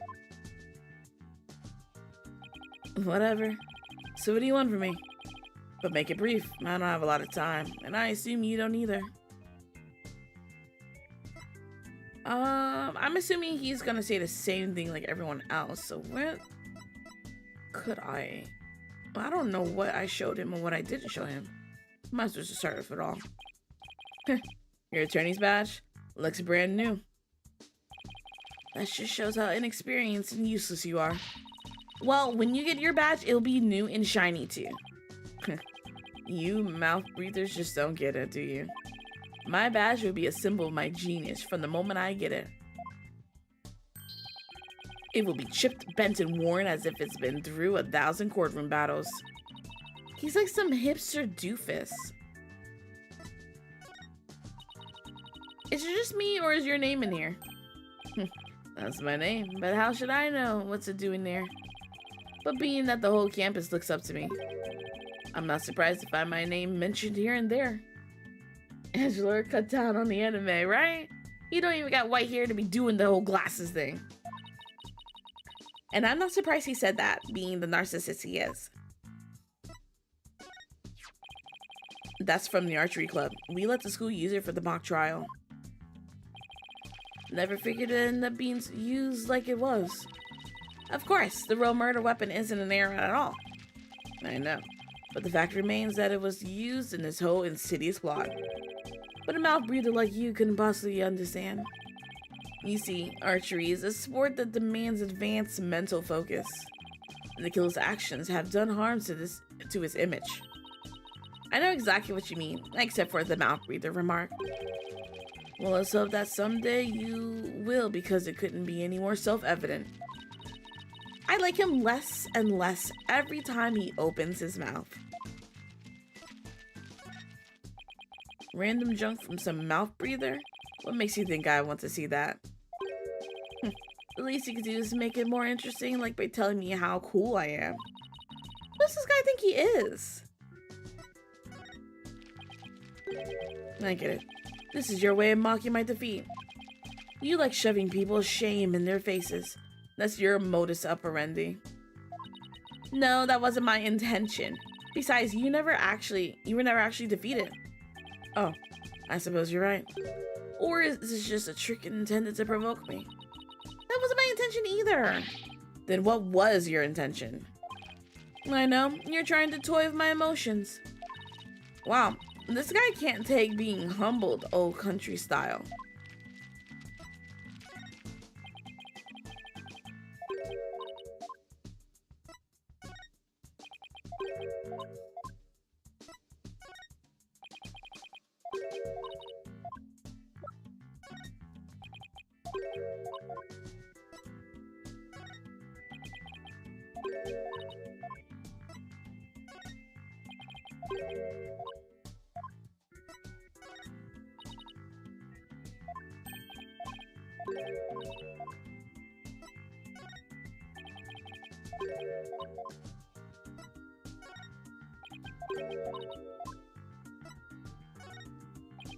Okay, he has nothing else to say. Why did you confess? About your confession today, you weren't serious about that, were you? Let's just say I had no choice thanks to a certain lawyer who failed to get the job done.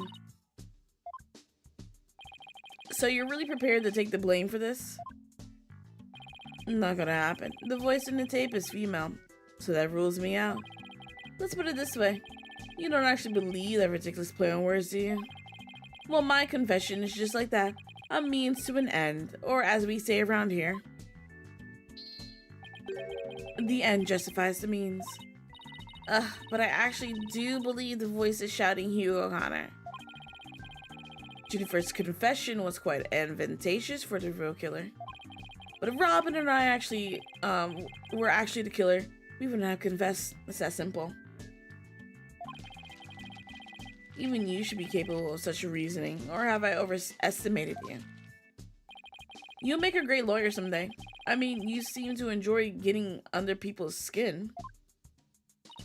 Could Hugh and Robin's confession really prove their innocence instead of their guilt? This is going to take some serious thinking on my part. Relation to Blackwell. It sure looked like Prosecutor Blackwell was twisting your arm to testify earlier today. Is there some sort of secret he's using against you? I have no intention of saying anything more. Now, if you excuse me. Hold. I am not through with you yet. Seems like the rogue prosecutor has it out for me. Leave, and we just might discuss you-know-what. No, wait. One little statement and Mr. Cool loses it? What's that all about? I changed my mind. I'll stay and testify. You really are a rank amateur. Even if that were true, you think I open up to you? So he's not denying it. That secret might be causing the discord in his voice. Then again, we have the same problem with Junie and Robin. You're just wasting your time and mine. Next question. Court's planner. About that meeting with Professor Court on the 23rd. Why did she want to see you? I have no intention of telling you. You have to force it out of me any way you can. I'm sorry. Should I get the police involved? Professor Mean strikes again. Then again, he is in the lawyer course. But didn't Professor Court used to say that the only good result is the truth? Why don't you drop this whole charade and just tell me the truth? The truth? How can you be so sure it will help you solve this case? The truth isn't necessarily your friend, nor Juniper's for that matter. No, you're wrong. I don't care what anyone says. I'm going to defend Junie the right way, using the truth. It's the only way to honor Junie's wishes and Professor Court's memory. I see. Very well, Miss Sykes. I'll testify tomorrow about the truth you're so interested in. Puke. But... don't look to me if something happens to Juniper because of it. Understand? What's that supposed to mean? What a terrible thing to say. I thought you guys were friends. Yes, we were. Until just recently, actually. Ooh. Alright. So, he don't think they're friends. And he just kind of threatened Juniper. So, I take back what I said earlier about potentially the other two students not being killers either, because we know Junie is innocent.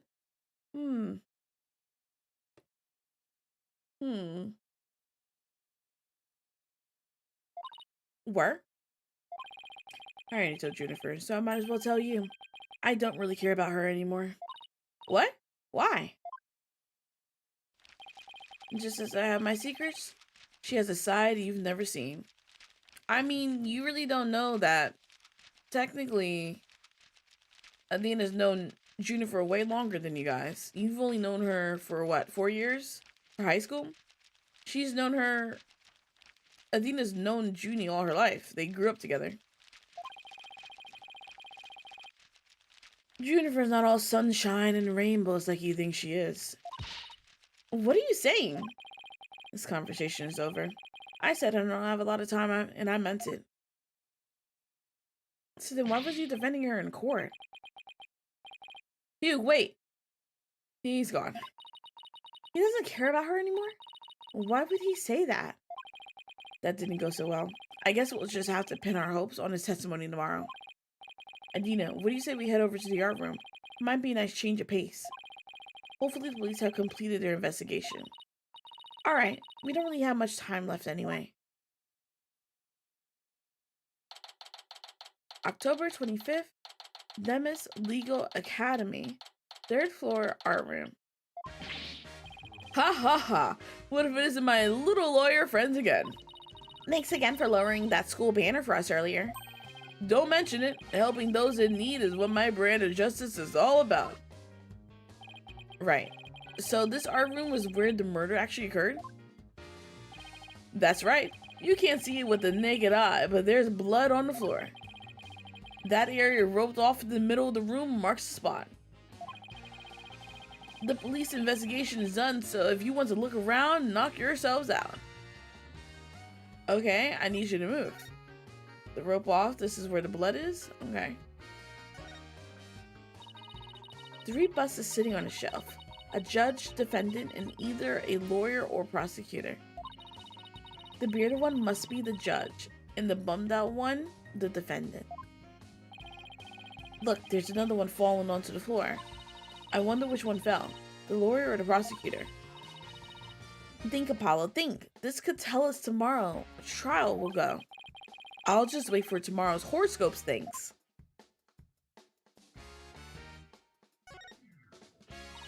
This is the clock that created that major problem for Junie. Let's take a closer look. Don't waste your time, I've checked it, and it's 100% accurate. You sure? How'd you check it? Of course I'm sure. I compared it to my own watch, see? Detective Wright, didn't you notice that your watch has stopped? It has. This is unacceptable.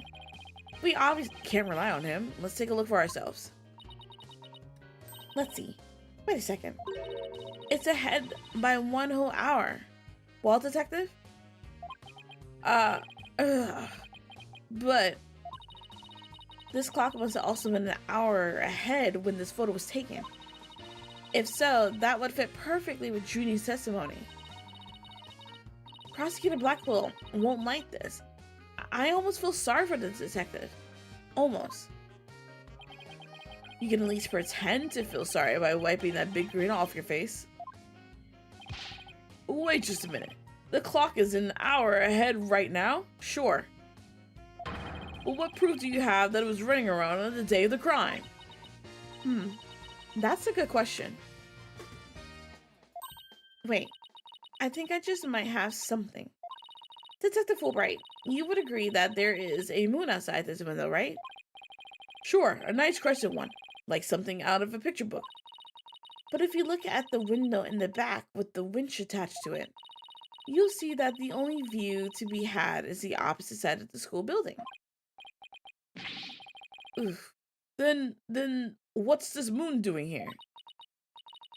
Is that the backdrop? And not the actual sky? I didn't even notice, but it's a different shade of blue than the right window. I wonder. Prosecutor Gavin, you were scheduled to perform at the school festival, weren't you? That's right, but I hadn't seen the stage until yesterday. That backdrop with the starry sky and big crescent moon isn't half bad.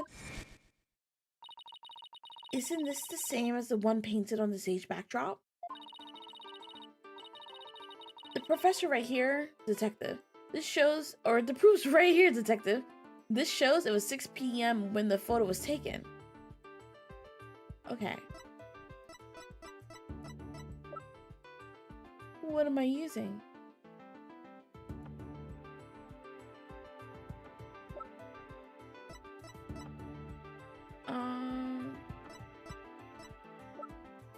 Proof that it was 6 p.m. But I don't really know what they want me to show off.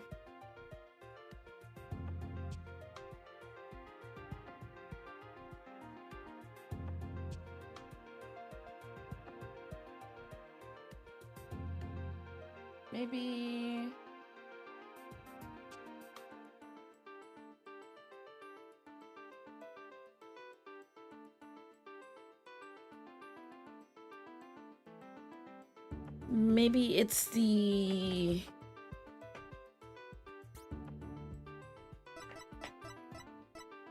photos? Take that! I know what this moon really is. Oh, I was right. And if you look at this photo, you'll know too. This shows where that moon... Oh. This shows where that moon in the photo came from and the truth of Junie's testimony. What? Where? Where does that show it? Show that? If you look right here, it will all... and it says 601.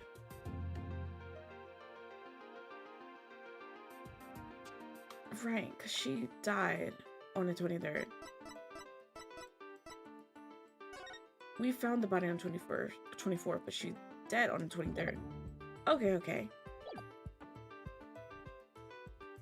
So at 6:01, actual proof that the teacher is alive, because there's a picture taken of her and Junifer.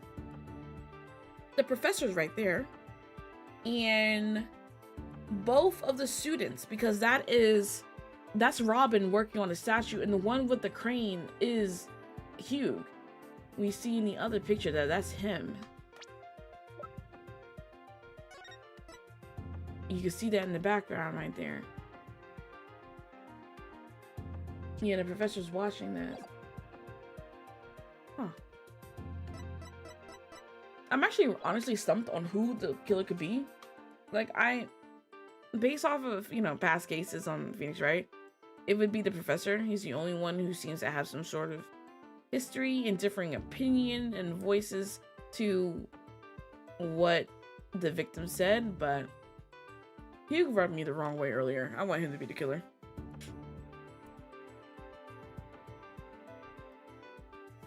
If you look right here, it'll become crystal clear. Take that! They were still prepping the stage, so his backdrop wasn't in place yet. This photo shows them in a process of moving the backdrop into position. I can see that. That's the big board hanging here. The size matches too. But there's no picture. That's a crucial detail. It is, but I believe what we're seeing in this photo is the back of the board. The back of the... That's right. At around 6:00 p.m. when this was taken, a photo of that same board was being taken from the front. What do you mean, the front? The front is against the wall. That's where you're wrong. What about the window? Remember how we said the moon shouldn't even exist in this photo? Take a look. Are you suggesting the moon in this one, the moon is the one on the backdrop? Exactly. In short, this photo was taken while the backdrop was being moved. As you can see here, it was around 6:00 when the backdrop was being set in place.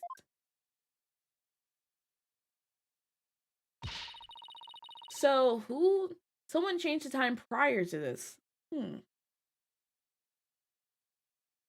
Yeah, she was set up. Someone knew that she was going to be in that room at 6:00 with the teacher. So the art room clock was running fast, at least as far back as the day of the murder. Ow! How can I ever face Prosecutor Blackwell now? Yes, I just blew a hole in a piece of prosecution's evidence. Yeah, it does clear her.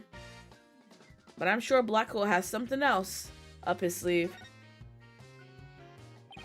Isn't that a mock trial script? Actually, there's a whole bunch of them here. Let's see. Looks like everyone from the judge course submitted one.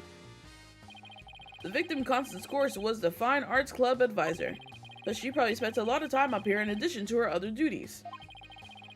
This isn't where I keep a bunch of scripts, but I wager that's how they wound up here.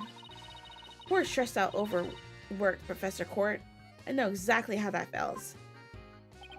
You must, because your desk always looks like a tornado hit it. You're one to talk, Apollo. Me? What about Mr. Wright? Maybe we should rename the firm Wright Stuff All Over the Place Agency.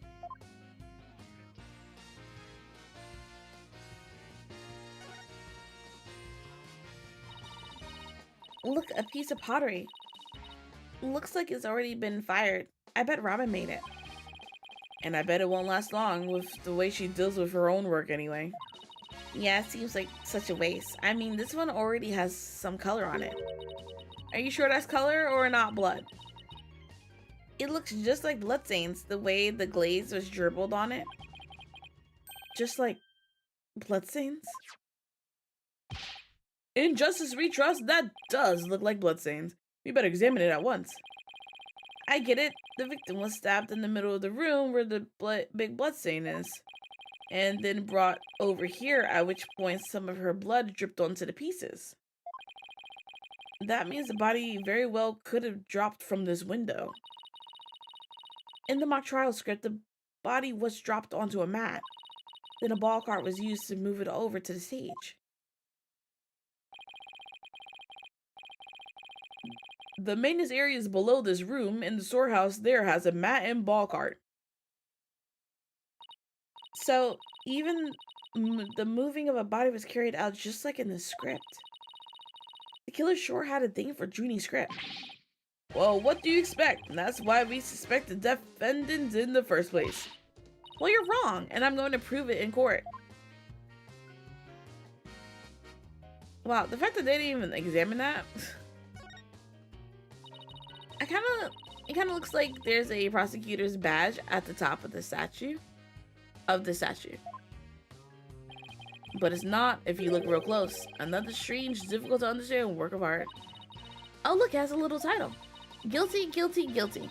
Real creative. Art. Either way, it's too abstract to understand or as subtle as a sledgehammer.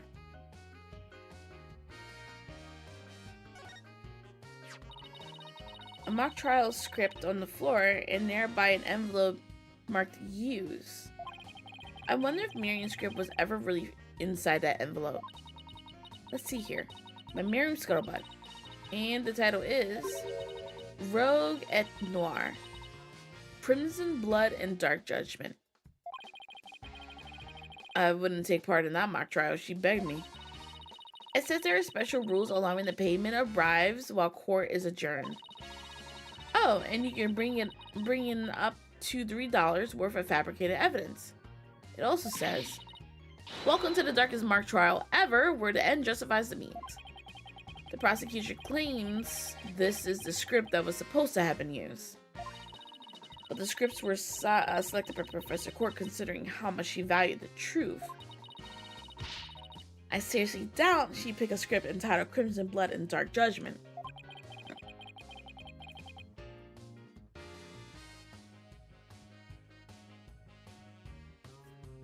Wow, you have that title memorized already? This looks like Junie here.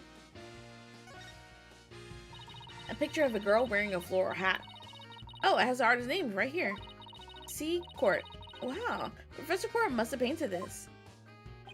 So is this what they consider art? I really don't get it. I swear I've seen this girl before. There's an air of fragility about her, and those pity-inducing eyes. Who is this again? Her name's on the tip of my tongue. Girl. There's a paint palette here. No surprise there, considering this is the art room. Looks like someone mixed yellow and red to make orange. I prefer yellow. You, on the other hand, are way too red. What's that supposed to mean? I think this is saying that the two of us have to work together to solve this case. Ooh, what if this is Professor Court sending us a message from beyond the grave? What about the blob right next to it? The one with the red and green? Maybe she's implying that you either need more delicious greens in your diet. Are you saying Professor Court is watching over our dietary habits from the pearly gates?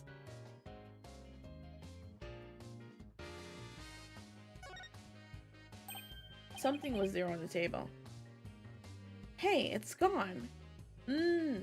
Is this where the statue was? Yeah.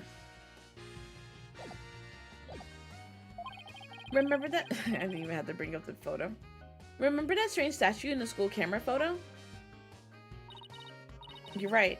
Wonder where it is. Robin's a member of the Fine Arts Club. Maybe she could shed some light on this.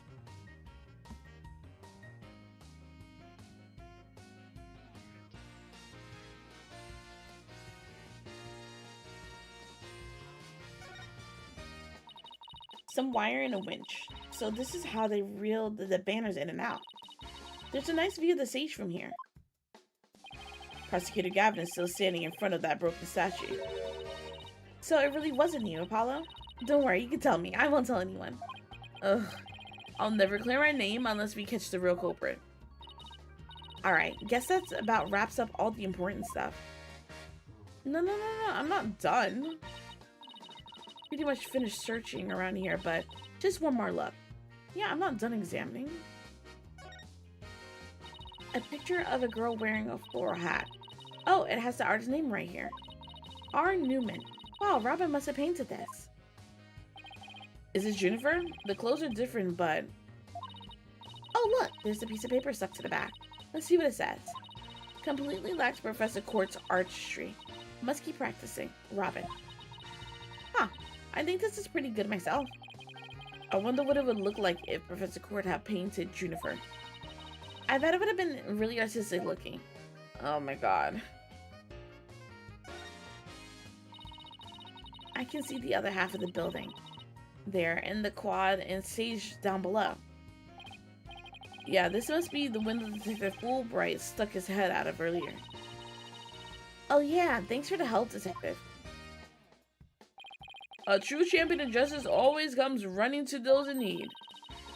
Great, then how about telling us Prosecutor Blackcoat's strategy for tomorrow?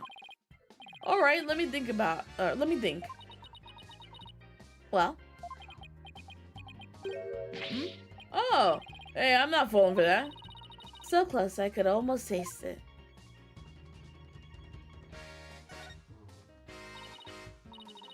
Hey look, that's you on this mobile, Apollo. A red demon. A red demon? Looks more like a snake curled around a bush to me. Or brush to me. No, see the antennae and the yellow spots on his back? Anyone can see it's a ladybug. I guess we'll have to agree to disagree. Fine, we can investigate this further at a later date. Agreed? Okay, let's do that. You okay with that, Adina? I really forgot to bring this up. I think I got everything. Oh wait, the middle. Hey, this area with the rope around it? That's where we detected a large bloodstain. Ensured the victim was stabbed here or somewhere close by. The fact that there's no visible blood means it was wiped up with something, right? Right. But we were able to detect trace amounts of blood. Merely wiping it up does not remove all evidence of wrongdoing, and that, in a nutshell, is justice, right? I appreciate it if you let me have the cool lines. I think that's it.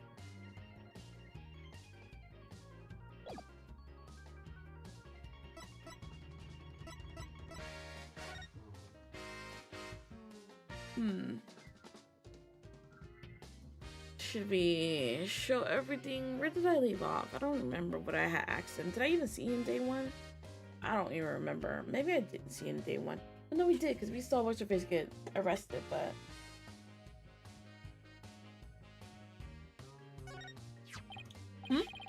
That was totally random. Well, two can play at that game. In justice we trust. How do you like them apples? Pretty spiffy, huh? I polish to let the case to a rich luster daily. And once a week I apply an anti-rust protectant to my badge. Is all that really necessary? Of course it is. The detective's badge is his first line of defense. I'm sure you treat your badge with tender, loving care too.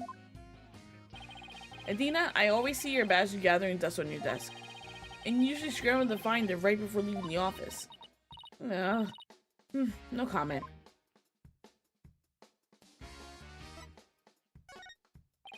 I see. So that's your symbol of justice. Well, here's mine. In justice we trust. I'd be happy if I never saw one of those again.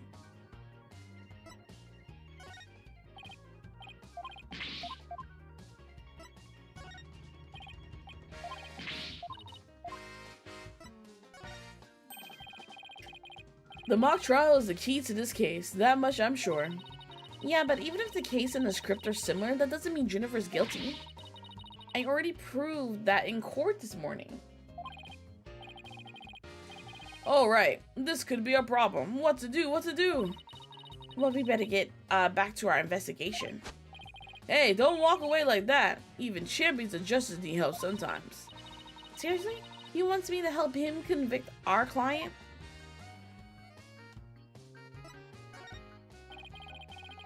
That's going to give the prosecution a decisive advantage.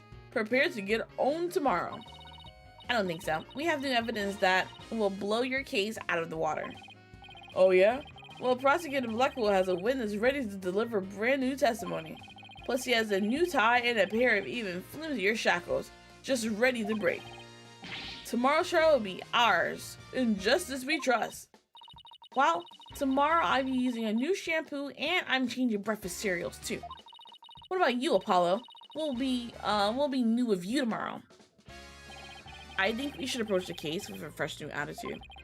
It's what's on the inside that's important. We'll be fine as long as we stand strong. Wow, Apollo, that was actually really inspiring.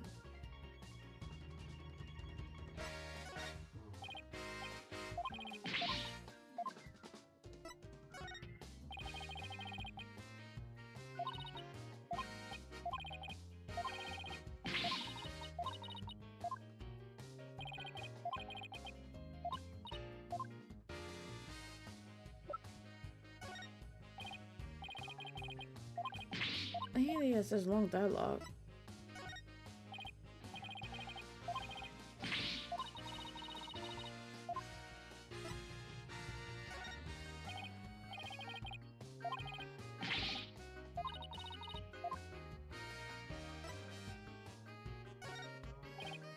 Nope, nothing seen yet.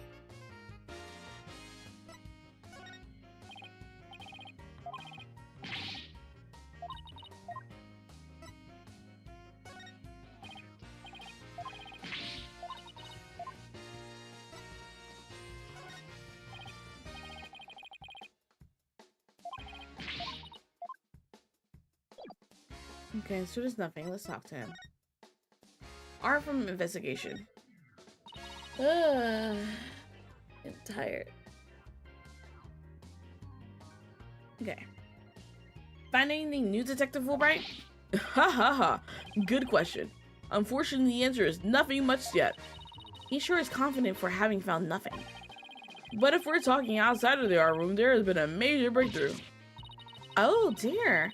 Unless I find out what that is, I don't know what I shall do. No need for the theatrics. I was told I could fill you in on this one. Who, by Blackwell?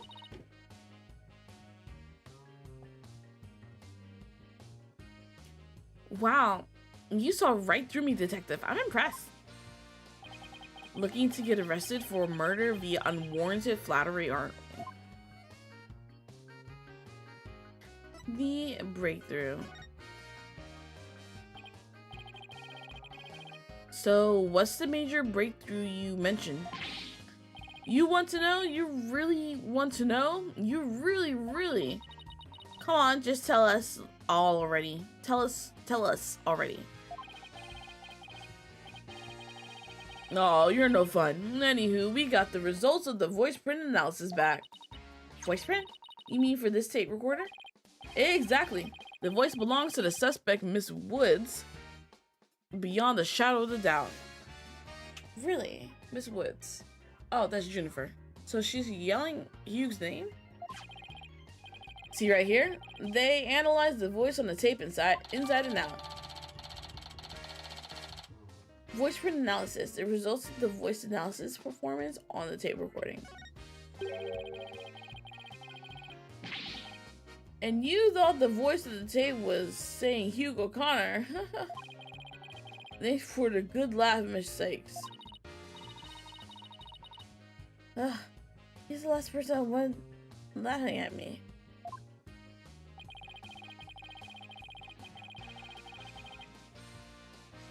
So now there's evidence of Jennifer jumping your goner around the time of death? What was this?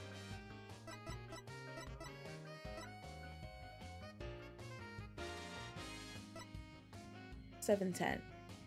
And she claims that she was well into working on her art, or no, the dress that she's supposed to wear for the mock trial. If we were to take this as true, how are we supposed to make sense of it?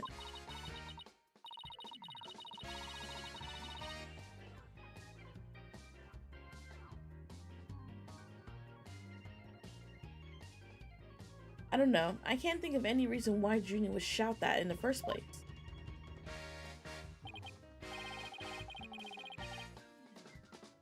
Well, I think we examined pretty much everything we can. By the way, did Professor Blackwell happen to tell you anything about tomorrow's trial?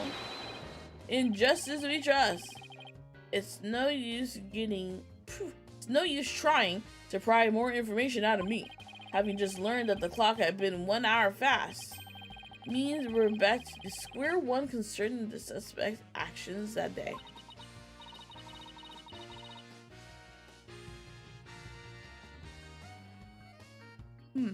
I wonder what the main argument will be about now.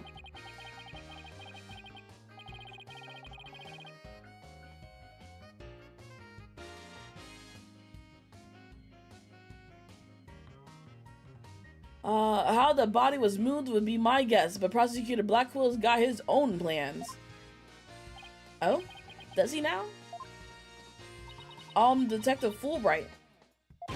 Try as you might, I won't say another word about the investigation. No, I was going to ask you about that. I was just wondering if you've seen Robin. Oh, you mean Miss Robin Newman? She was out here a moment ago. And she mumbled something about watching videos in the lecture hall. Video? What video? Thanks, Detective. Adina, I think we should stop by the lecture hall.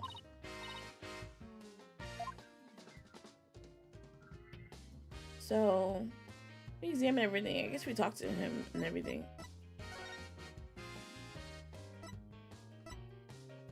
Let's see. Art room is Fulbright. Maintenance areas, no one. Outdoor stages is a cabin. It's gotta be lecture hall.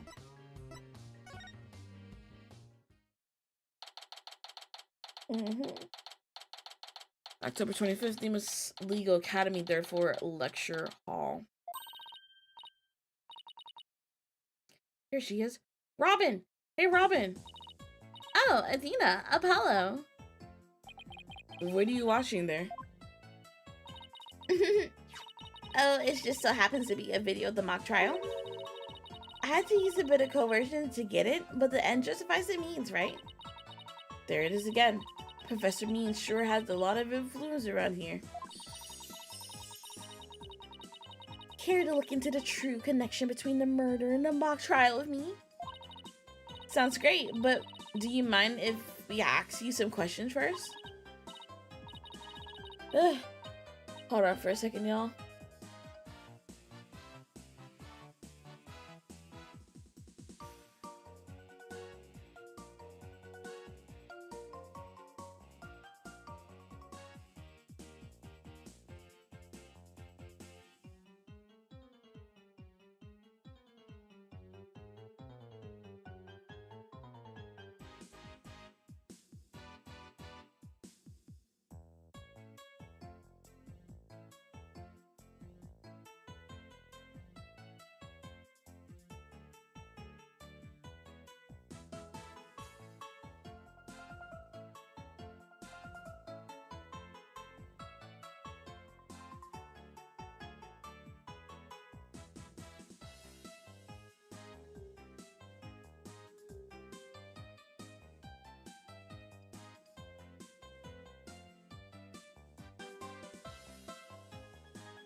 Okay, I'm back. Sure, I'll tell you anything you want.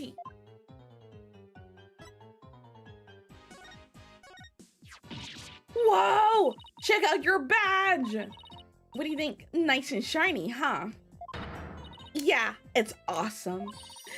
If the padding ever starts to peel or it gets all bent up, let me fix it up for you. Really? Thanks. No problemo. I'll have some primo clay and glaze at the ready, just in case! Wait, what does clay have to do with my badge?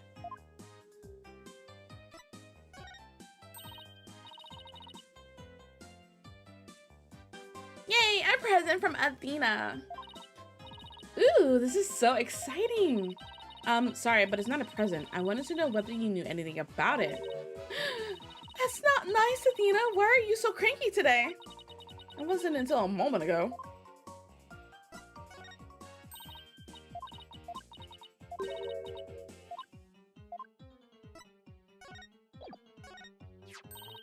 Ooh, that's Jennifer's stage costume. It's so cute. A lot of her answers are different from what it was last time because she was a boy then. When she finally came out, so all this is new. Why didn't you try it on, Athena? Come on, just try it. It's really pretty to look at, but it's really not my style with all the frills and stuff. What? No, that's not true. I mean, there's a Cinderella inside every girl. You look great in anything. Just put it on and I'll brush on some yellow glaze, and it's your favorite color, right? Then it's in the kiln it's in the kiln you go. How would you like that? Rare, medium, well done?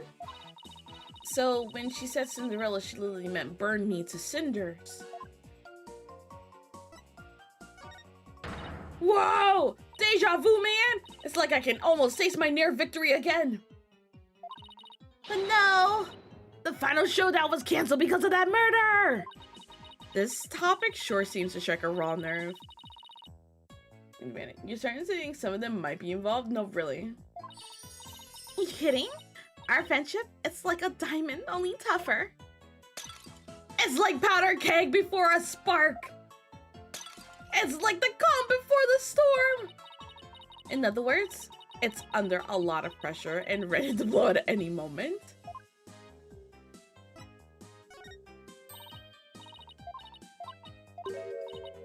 She got some multiple personality going on. Who's gonna clean up those pieces?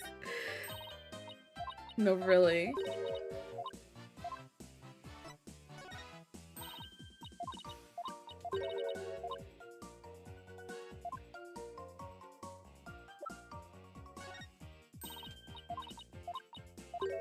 It's probably a result of her parents forcing her to grow up as a boy, and she had to be a closeted girl until yesterday, or until today. Today's the first time she's actually been a girl, or something like that. No, that's like the whole story of her. We thought she was a boy this entire time, and then in the middle of the court case, her secret finally came out on why she was like so twisted about what was happening and why she had like discord in her voice. And she ripped off her chest piece, or no, she didn't have a chest piece, but she had like some braces around her chest and around her arms that had like weights in it because she was always working out. And she ripped them off and she was like, I finally want to be who I want to be. And then you see that she has boobs. And we're like, she's a girl this entire time. And she was like, yeah, my parents wanted a boy, and so they raised me as a boy. But she's tired of hiding that she's a girl. And I think she's 18, so she went 18 years as a boy.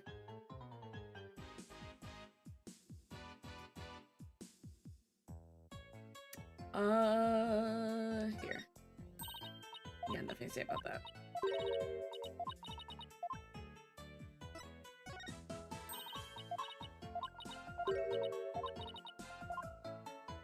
So when she starts yelling, that's her boyish personality coming out, I guess. Ooh, Ooh, Lady Justice. That's so C-U-T-E. You think it's cute? You think this is cute? Yeah, totally. The balance of the scales, the keenness of the sword, the cracks running all over all the way up. The last one's only because I put it back together. Ooh, I totally know what you mean. It's that feeling you get when something is so cute you want to smash it to bits. R-I-G-H-T. Ah! Sorry, but that sounds more like a case of the crazy than a fondness for the cute. Hello, Lily. Welcome back up here.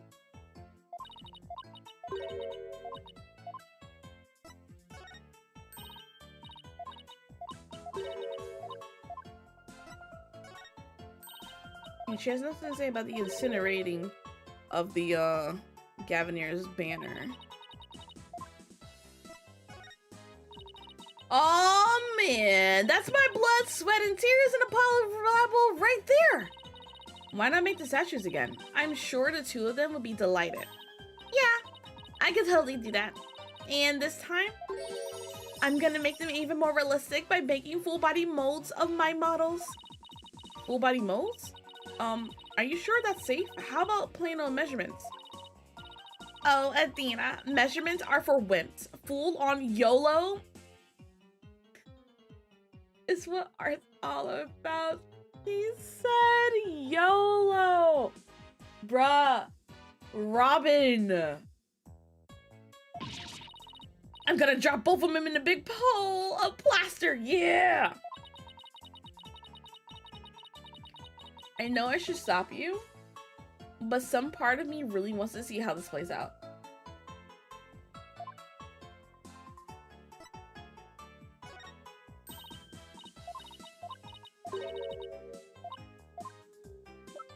Okay, that's it.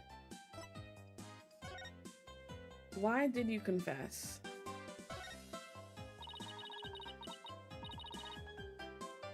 About your confession today? Why did he do it? Because Jennifer hasn't done anything wrong. I had to stop the trial by any means possible. Right.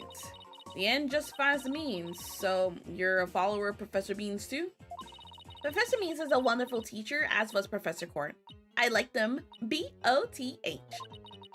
She brushed that one off like a pro.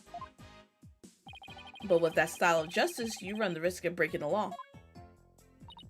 Well, I'm prepared to quit school because of this case. What? Why? I want to be an artist! That's what I really want, man! But no! My parents forced me to study to become a prosecutor! But if the trial went south, you have to drop out and give up on being a prosecutor. That's what you're really after, isn't it? Mm-hmm. Talk about someone who literally changes at the bat of an eyelash.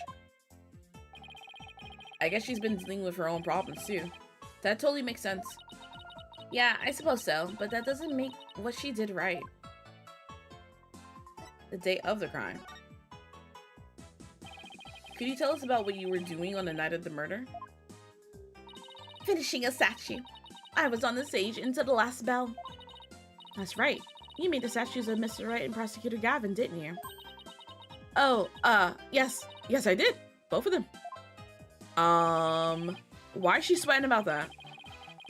This is just a formality, but can you prove that you were making the statues at that time? Can I prove it? You think I'm the killer now? No, that's not what I meant. Both Hugh and Robin were still at school after 7 p.m., but neither of them can prove exactly what they were doing.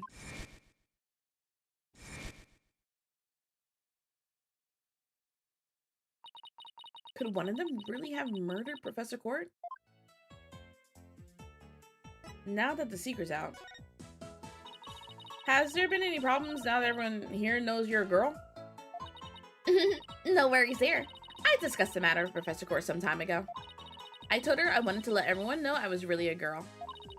And just today, I found out that she spoke with the school administration on my behalf. Wow, they must have really liked you. I know, right? But now I can finally be myself here at school. I don't have to hide the fact that I love girly clothes. That's why, Athena, I simply must have this, and this by any means possible. What? But this is evidence we need for the trial. Sorry, but no can do. Oh, don't be a party pooper, Athena. Come on, please, pretty please. Stage costume related evidence taken in classic and justifies the mean style. Oh, darn it. Anyway, thank you again, Athena. Thank you for revealing who I really am. I wanted everyone to know before the snitch came out. The snitch? Sounds like a new lead. Are we talking about Scuttlebutt? There's a rumor going around that one of the students here is a snitch. I hear they're watching everything we do. Our activities, our relationships, our interests, and reporting it all to one of the professors. Really? But why would anyone do that? Officially, I heard it's to seek out misconduct among the student body.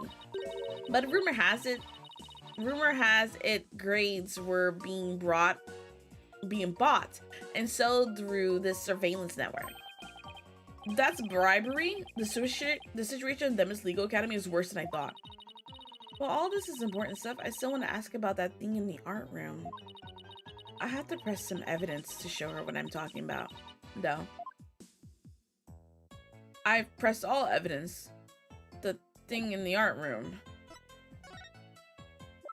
The thing in the art room. The thing in the art room.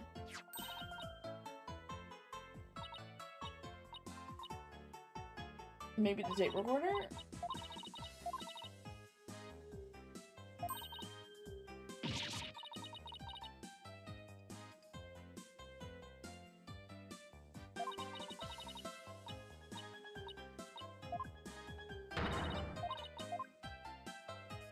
Or...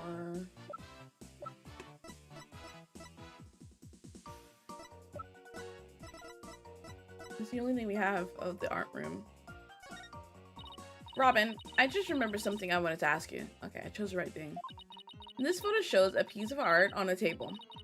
Do you know what it is? Whoa! Look at that unique artistic sense. That has to be one of Professor Quartz's creations, man! Professor Quartz? Artistic sense? There we go. Professor Quartz, artistic sense. That's a tough one. I'd say it's avant-garde and very eclectic. I think I said that wrong. Eclectic? In other words, it's weird and all over the place. Come to think of it, that strange-looking painting in the art room was one of Professor Quartz's works, wasn't it? The statue in the photo was originally a statue of Lady Justice. Lady Justice? Professor Quartz had planned on placing it on the judge's bench in the lecture hall. But the day before the mock trial, it broke while she was polishing it. She said she'd take it back to the art room and try to fix it somehow. So this is the statue in its proper state? You bet! Just look at the wild silhouette. Wow, it's so C-U-T-E. I don't get it. Do you have to be an artist to appreciate stuff like this? Athena, the Lady Justice that you put back together on that stage. Oh, right.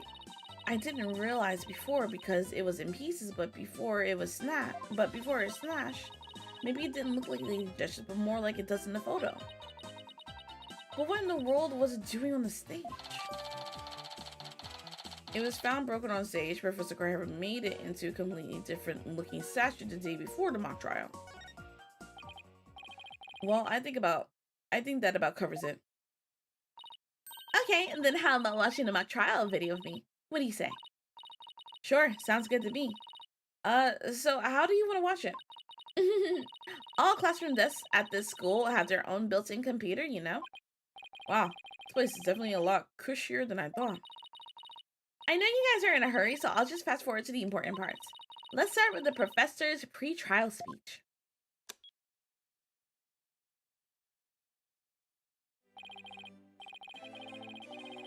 Who's talking? Good afternoon. I would like to start by thanking you for coming here today. Oh! Oh, that's Professor Means.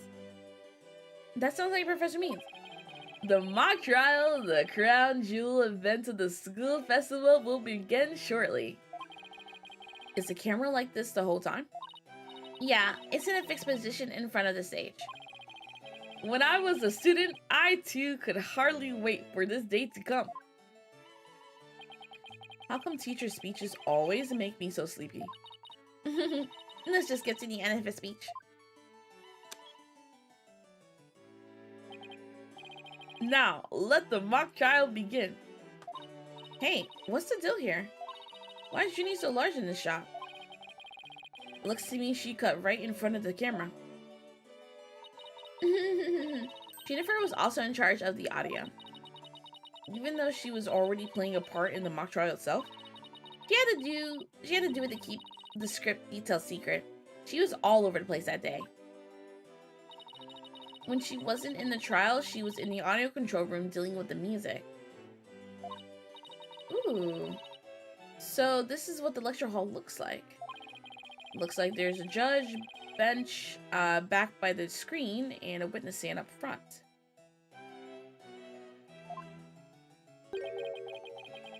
What about those balconies with the professors' names on them? Those are the faculty seats. Professor Means and Professor Court were in charge of scoring the mock trial. Diagram of the lecture hall where the mock trial took place. Okay, let's fast forward this a bit.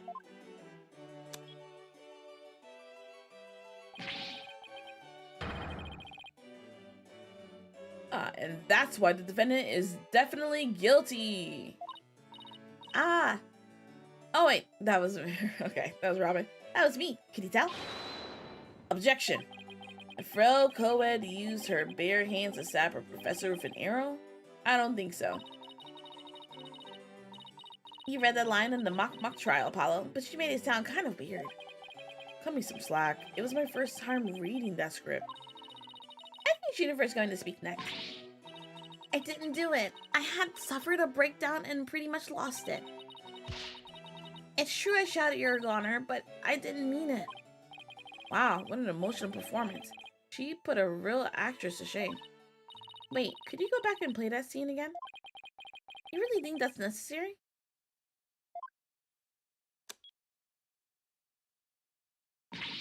I didn't do it. I had suffered a breakdown and pretty much lost it. It's true, I shouted. You're a goner. But, oh, okay. Stop, did you hear that? I think you're onto something. Let's play that last part again. I don't follow. What are you guys so excited about? I think this piece of evidence should explain it. Kind of show Robin a piece of evidence that links the line we just heard to the case. Yeah, are we showing the voice print analysis or are we showing the actual one?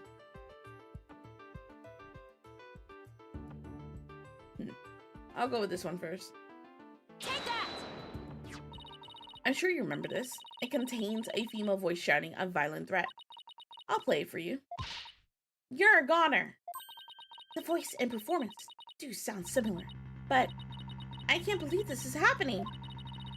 It's just about stability, but if the voice on this tape is really a recording, one made from the mock trial video, then that means this evidence was fabricated. They didn't get to do a voice print analysis in time for court today. That's why the gender of the voice became so important. And if the real killer had foreseen that gender would become key in today's trial, he would have tried to deflect the attention away from himself by making the suspect female. So basically, the only one with something to gain from doing this is our sole male suspect.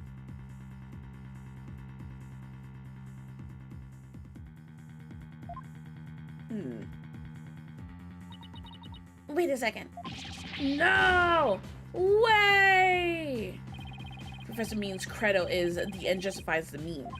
So it makes perfect sense that a student who took those words to heart would fabricate evidence.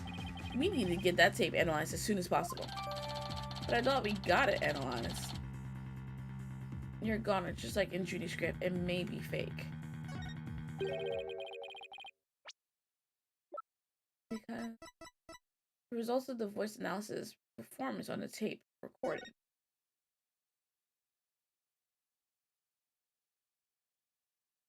Does the voice shouting you're a goner? Oh no, it was to Junie. Okay.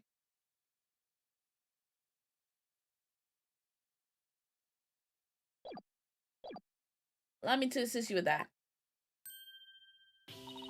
Prosecutor Gavin, at least make some kind of noise so we know you're there. It's go big or go home with rockstar entrances for a line. Timing is everything. Let's make a copy of that tape right now and I'll get you the results as soon as I can. I trust that will be alright. Very much so, thanks.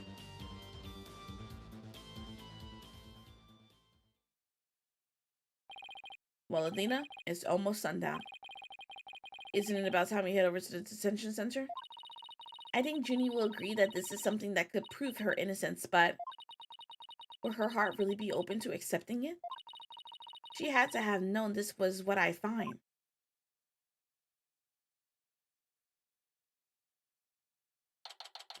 October 25th, Detention Center Visitors Room.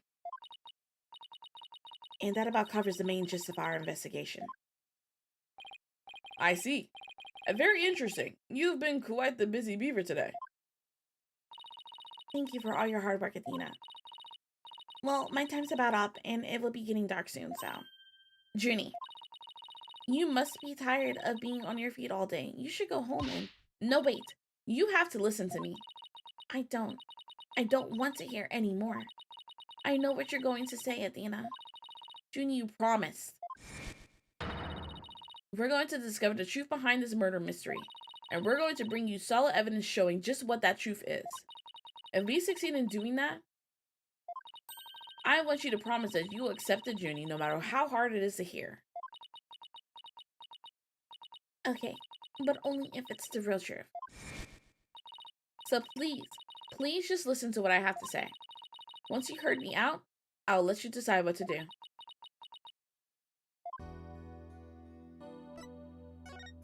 Let's present things that we found. Lady Justice.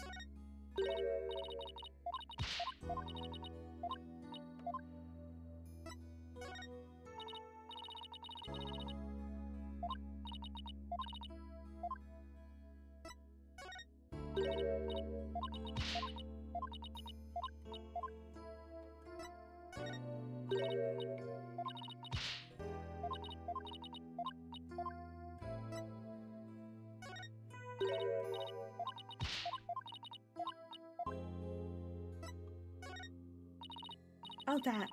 It's my voice, isn't it? Apparently it's a recording of you reading your script during the mock trial. But earlier when you said it was Professor Court's voice, that was quite shocking. I never would imagine it was the professor yelling at Hugh.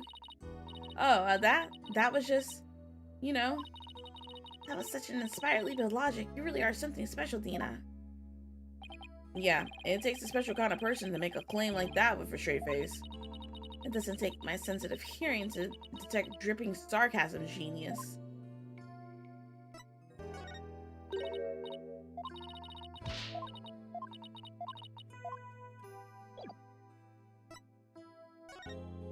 Suspicions about O'Connor. The voice in this recording has been proven to be yours, Junie. And in the mock trial video, we can hear you reading your line from the script. We're having both of them analyzed now, but from what I can tell, the voices are the same. And the only one who benefit from faking the voice recording would be Hugh. But that doesn't make any sense. I mean, Hugh confessed in order to protect me. This may sound strange, but his confession is a ploy to make himself look less suspicious. In other words, he was just pretending to protect you. Besides, his confession came after you and Robin had already confessed. If he hadn't confessed right then as well, wouldn't that have seemed a little suspicious? Say what you will, Athena, but none of us would hurt a fly, let alone kill someone. Hugo's a gifted student. He gets outstanding grades and never causes trouble. Sure. Apollo? It's time. Wait, Athena. My bracelet reacted just now. It did? But why? Ooh. Okay. So, do you think that well, Robin said that there was a someone on campus that was listening in on every conversation who's a snitch reporting back to the teacher about the situation. Do you think it was Hugh and he was reporting to Professor Means? And I think that was his routine report. So maybe not Professor Means, but with the victim, Professor Court. He was reporting to her about something because this is routine report. Need to speak with Hugh O'Connor. Meet with Hugh about that report yesterday. Asterisk important. And then we also have from the same similar notebook. Let's see, does the handwriting look the same? Oh. Yeah. The handwriting's the same. October, Hugh 120. And perhaps it's related to that. 100%.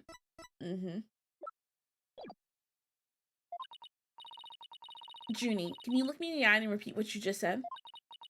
Oh, none of us would hurt a fly, let alone kill someone. Hugo's a gifted student. He gets outstanding grades and never causes trouble.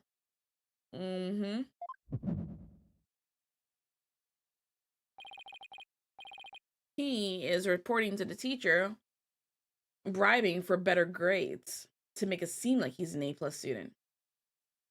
Now I'm sure of it. She's lying. Time to perceive. Alright, let's watch for any facial or body movements.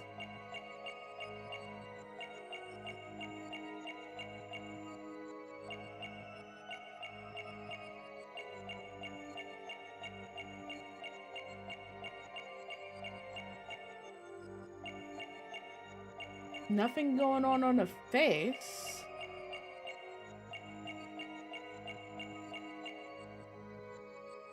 Listen again. I didn't see the hand movement. Can we see the other hand?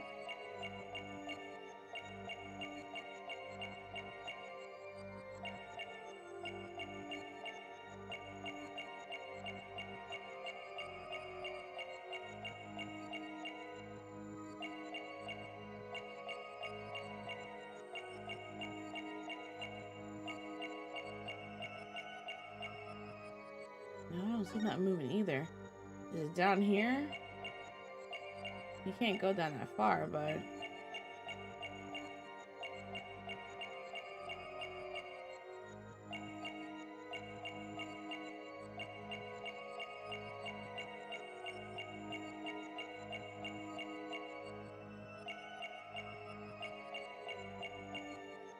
That's not really moving either. Okay.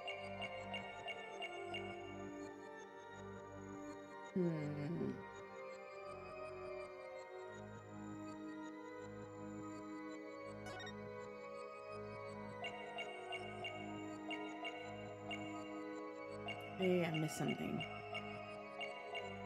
Blinking. The mouth.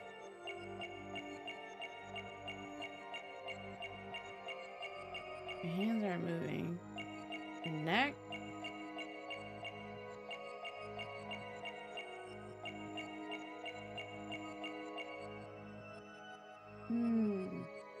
Not chin it.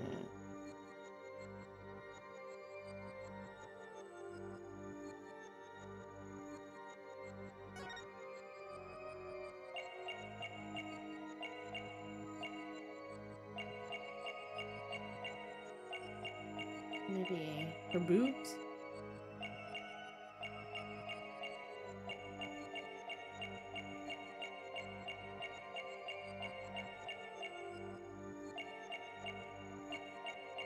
Wait.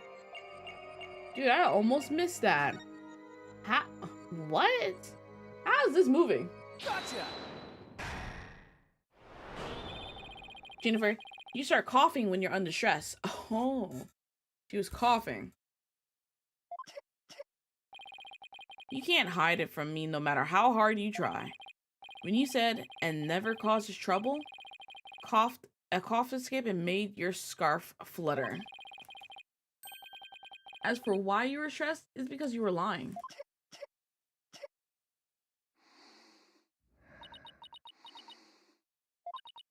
Junie, you're trying to hide Hugh's connection to this case, aren't you? And I believe that also ties into a secret about yourself. A secret? About me? I don't understand. I already told you, Jennifer, so I might as well tell you. I don't really care about her anymore. What? Why? Jennifer's not all sunshine and rainbows like you think she is. He ended their friendship after he found out about Junie's secret, which means Hugh must have felt betrayed by Junie, making her... Junie's a snitch. And she snitched to Professor Court about something he did. Didn't he? Or didn't she? You were Professor Court's snitch, weren't you? There's a rumor going around that one of the students here is a snitch. I hear they're watching everything we do, our activities, our relationships, our interests, and reporting all to one of the professors. And while fulfilling that role, you learn something about Hugh you'd rather forget. I don't know what you're talking about. Junie, please, stop hiding things from me. I hate having to force things out of you like this. Looks like we're going to have to do this the hard way. Kind of review the evidence and see if I can prove my if I can't prove my hypothesis. I must have something that proves Junie's a snitch and Hugh's connection to the case. The notebook? What does it say? Hugh 120 October. I don't know. Right here in I was right. Right here in Professor Court's planner, it says routine report. I believe this is meant to mean when the snitch would report to Professor Court. I also believe Professor Court planned to meet Hugh in private based on the snitch's info. And from their meeting, Hugh must have put 2 and 2 together and figured out your secret. So you see, it all makes sense only if you're the snitch, Journey.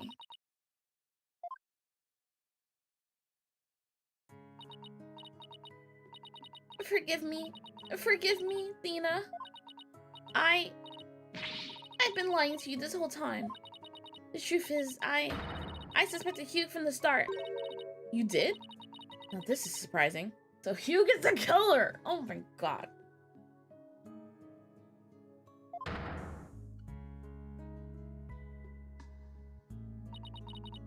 I'm so sorry. I talked about friendship so much, but I've been a terrible friend. Jennifer, I don't have that special kind of hearing that Athena does, but I don't need to sense the pain you're feeling inside, and its intensity is directly proportional to how you feel about your friend. Am I right? Apollo, please, Junie, tell me why you suspected Hugh. I have a feeling that will be the key to getting to the bottom of this whole case. What exactly was your role as a class snitch? Professor Gore had told me how Academy alumni had strayed from the path of justice. The dark age of the law. Huh. I read that all wrong. The dark age of the law, huh? She didn't want any more of her students going astray like that. But few others at the Academy shared her view. I thought her ideas were beautiful, though sad and unrealistic. She asked you to be her eyes and ears, didn't she? I used to report to her once a month about any wrongdoings I've seen or heard about.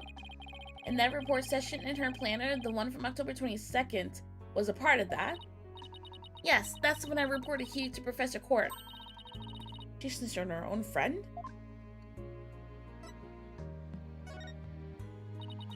I had accidentally overheard Hugh talking. What did he hear? He was talking to someone on the phone. I think it was one of his parents. What were they talking about? Something about having paid money for good test scores. I only overheard him talking, so I never did find out who the money was going to. What? That's bribery. He was buying his way through school, and if that's the case, then that evidence that always seemed out of place might actually be his secret. The evidence that might always seem out of place?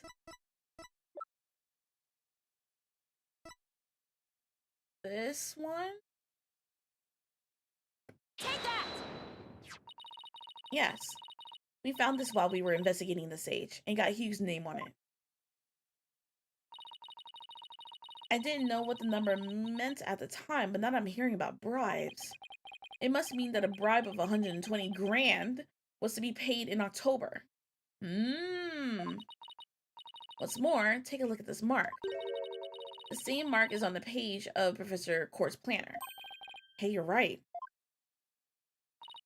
Wait, but why would Professor Court have that kind of information in her planner? You don't really think the person who was taking the bribe money was... It's just a possibility at this point, but it may indeed have been Professor Court. What? What? So the victim was taking the bribe money? But... That is impossible. She'd be the last person I ever expect of accepting bribes. Like I said, it's just a possibility. You think I wasn't ready for this? Me either. What about the good one? It's in outer space right now. Maybe their private talk had to do with the possibility of the bribery being exposed. And what started out as a little argument soon got out of hand. It's not your fault, Junie. Anybody would have suspected Hugh if they knew what you knew. No, I don't believe that alone would have driven him to murder. There's another reason why I suspected Hugh. You gotta be kidding me. There's another reason?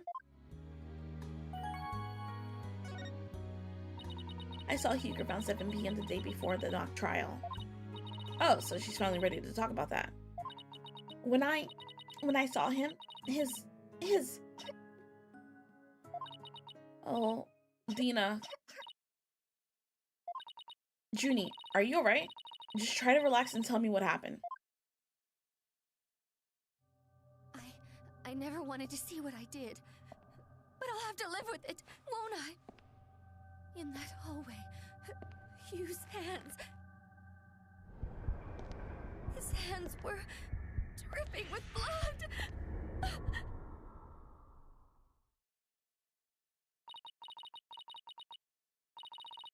His hands were dripping with blood.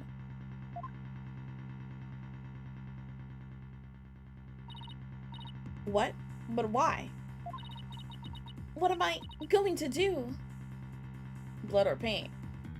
They were working and they were all in the art room at one point or time.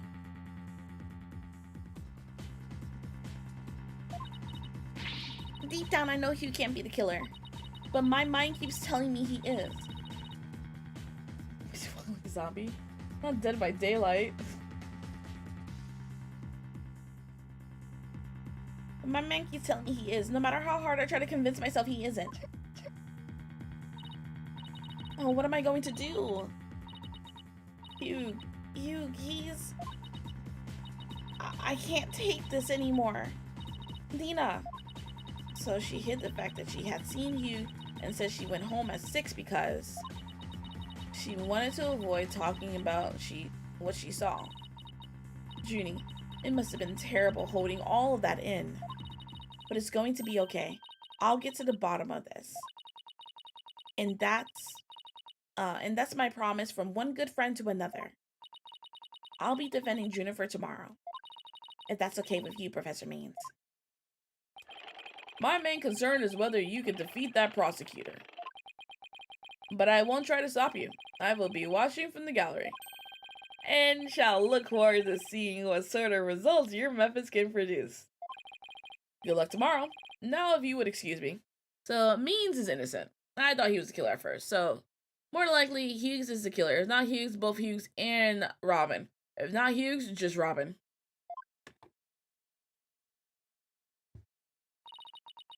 Athena, I'm sorry. I really mean it. I wish I had trusted you from the start. You have to uncover the truth tomorrow. I know you can do it.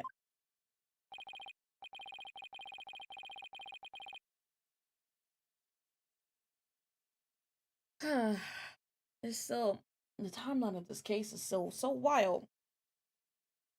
Don't worry, we already know the prosecution's key piece of evidence is a fake. And thanks to you, we figured out the motive too. Robin, because the backdrop was too perfectly in front of that window.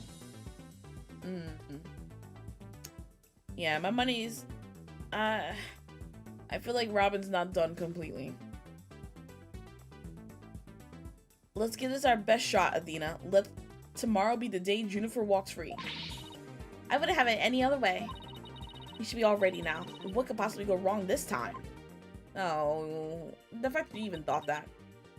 Still, there's a strange, uneasy feeling I can't shake. I better be imagining it. Yeah, no.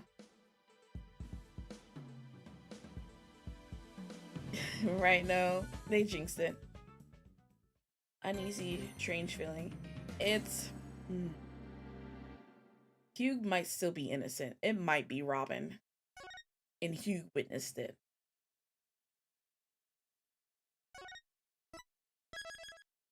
Or, I wonder if it was an accident too. Could have been an accident and not an actual murder.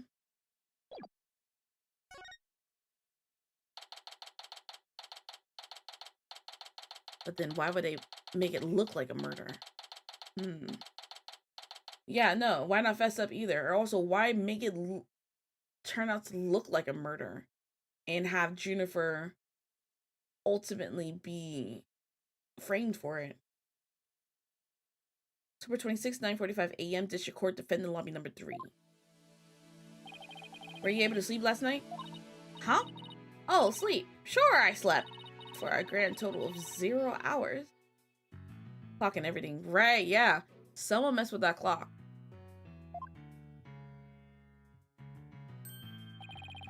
Guten Morgen. You two, you look like you're ready to put on a real show. But before you do, I have a good luck gift for you. The voice print analysis came back and the results couldn't be more clear. The voice in the mock trial video and tape recording are one and the same. So someone tried to make that seem like that came from a different time when it was actually just the same recording of the mock trial.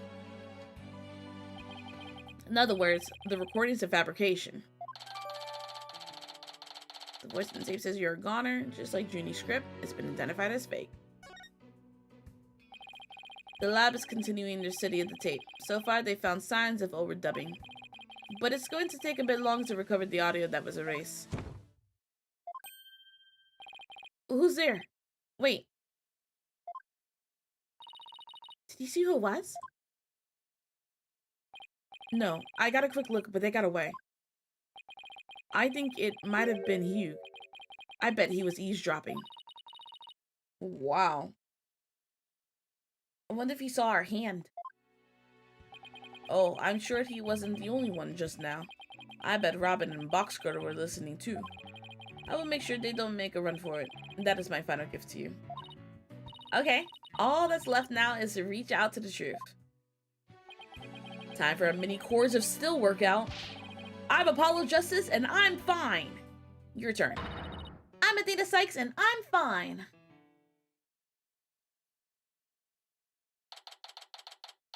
October 26th, 10 o'clock a.m. District Court, courtroom number 4.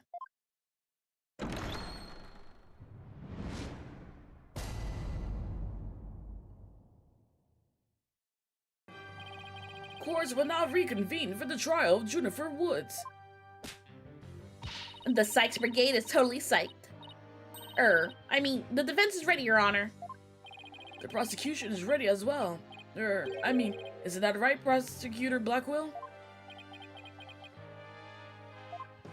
Yes, well, moving right along. Yesterday's adjournment was unexpected yet necessary. And I'm Savvy Little Minx, and I'm not fine. But I'll be running a tight ship here today, so no funny business from anybody, understood? Your baldness, Robin Newman, and Hugo Connor have recanted their confessions. But later, I shall grill them at leisure to find whether I could charge them with perjury. Well, this sure complicates matters, so one must not overlook the facts. Now about the school camera photo that was submitted yesterday. A pity, but that evidence is no longer relevant to this case. The art room clock runs fast, and it cannot function as an accurate measure of time. As for the bungling detective who overlooked that, he's paying for his failures as we speak. Poor Detective Wright. I hope he returns to work with all his body parts intact. But if that's the case, then what will we... The accused is the sole person who could have moved the body from art room to stage, and I mean to prove it here this day. It's just like Detective Fulbright said. But what else does he have up his sleeve? My understanding of the heinous crimes is thus. The murder took place in the center of the art room, as evidenced by the bloodstain. Blood was also found on the pottery next to the window over the maintenance area, which is to say that the body was carried over to that very window. From there, it was dropped down to the maintenance area below. And though there were nary a scratch to the body aside from the fatal wound, that too was per the script. A high jump mat was employed to cushion the fall. Then a ball court was used to haul the body over to the stage.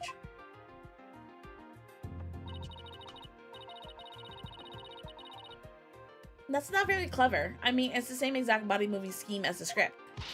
Anyone could have moved the body that way. Objection! Your propensity to spew forth words you think is not very clever either. Why you...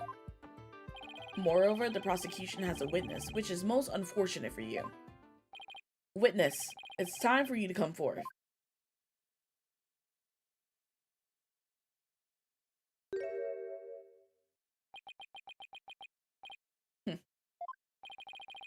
Well then, will the witness please state his name and occupation? Hugo Connor.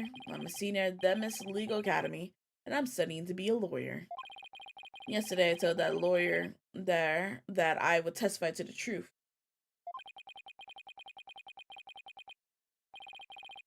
So I intend to cooperate fully in today's trial. Happy now, Miss Sykes? Hello, Raiders. Welcome in.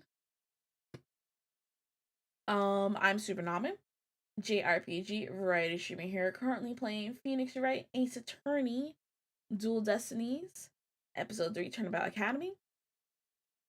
I have all alerts turned off because we're in story mode Sunday mode. And did I say story mode? Story time Sunday mode. And we want to get super deep and into this case, so we didn't want no distractions besides our thoughts on the murder. Well, welcome in. What was you streaming? I hope it was good. And thank you for sharing your community of mine. Fighting too hard? Literally blew the game up? Oh no.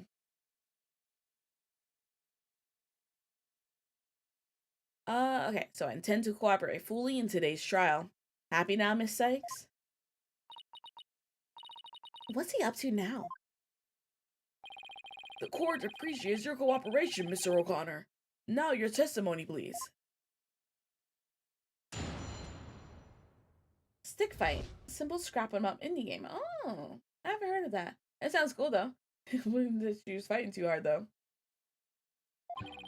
The lecture hall was packed before the mock trial, but the rest of the campus was empty. That's when I saw Jennifer dragging a large mat from behind the stage. Oh, y'all remember how we went looking to the side of the stage and we saw movement? Well, not movement. We saw scratch marks on the ground. That probably was the mat being moved.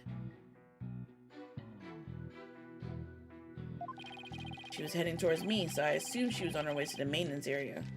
Why would you be in the maintenance area when you said that she was, in the archery area? Last time, I'm pretty sure. But I didn't have time to stand around and see what she did after that. That doesn't tell us anything, Hugh. The real truth hurts so much, doesn't it, Miss Sykes? Or maybe you thought I was going to bring up something else entirely against your client? Ugh, never a snappy comeback when I need one. He's coming straight at us today, using any means possible. To protect the students who had to climb up high when setting up the stage. A mat was brought over to the stage from the storehouse. Our client is the student council president. What's wrong with her taking it upon herself to put the mat away after they used it? Objection! Oh, there's plenty wrong. There is but one mat in the entire school that could cushion a fall from such a lofty heights. Ergo, the mat in question was indispensable to moving the body. Question, though. Question. Okay. So, she's dropped from the, Ro from Monster Hunter Wilds mentioned. No, yeah, he would say that. So she's dropped from the third floor window, right? Onto the school mat. Why does the mat not have any blood on it? Any evidence? But we also have this school banner that had traces of blood on it. And the Gavineer's burnt banner as well. How does this come into play, I wonder, for this murder? Too many questions, not enough answers yet.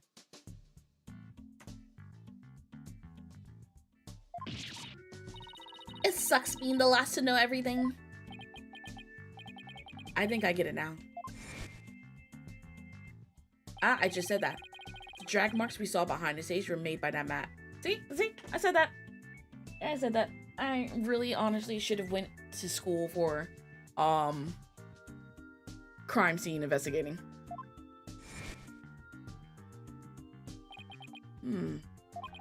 If the only mat of that thickness was where... If the only mat of that thickness was where the body is assumed to have been dropped, it would be hard to deny a possible link to this case. We're off to a bad start again. You sure you're okay, Athena? It's a game on, Hugh. Game on. I'm gonna turn your arrogant perfect score grin into a teary-eyed frown of failure. Alright, time to cross-examine. The lecture hall was packed before the mock trial, but the rest of the campus was empty. Hold it! Hold it, hold it. Hold it right there. What? I was just getting to the important part. Eager to unsheath your blade, Sykes Dono? Your heavy breath heaves to where I stand. Dang. Objection! How rude. A human's breath doesn't travel anywhere near that far. So the only issue is distance? You're not denying that you're a heavy breather. I'm just saying that scientific studies have proven that it's not. Hang in there, Athena. No matter how many insults they hurl, it won't affect the judge's opinion of you. What about my own self-esteem? Let's get back to what happened before the mock trial. That's when I saw Juniper. Alright, yawn. That's when I saw Juniper dragging a large mat from behind the stage. Our client was simply putting the mat away. It had nothing to do with this case. Objection! That is where you're wrong.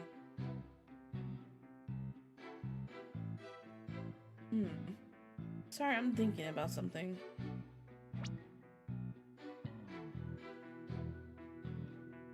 Lecture hall was packed before the mock trial, but the rest of the campus was empty. That's when I saw Jennifer dragging a mat from behind the stage. So you're telling me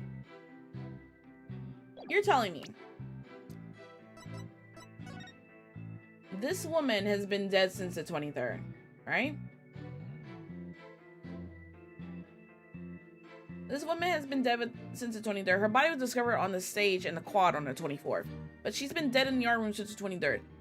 Are there no custodians working at this campus? Is there no one that cleaned up the art room post this woman dying? Or opening up the doors in the morning? And they're like, oh no, there's a body in the art room. Is there no other people on campus who uses the art room either? You can't tell me Professor Court, who is the art guild, like, professor or whatever, and Robin, the only one in the art club, like, there's no one else that does art on campus? Anyway, that is where you're wrong. There is but one mat in the entire school that could cushion a 3-story fall. Hence, the mat dragged by the accused was essential to moving the body. Ugh. If we win this one, I promise to donate another big mat to the academy. Now show me how to show you the truth. You'll have my full cooperation. I was watching her from a vantage point between the stage and maintenance area. She actually has a falcon companion, plus 15 aura! Mr. O'Connor, are you positive you were standing exactly where you stand? I was between the stage and maintenance area, and she was behind the backdrop. He's sticking to his guns.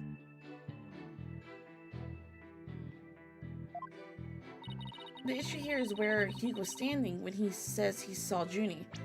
If that was the case, there's no way he would have saw her. There's a whole metal fence there.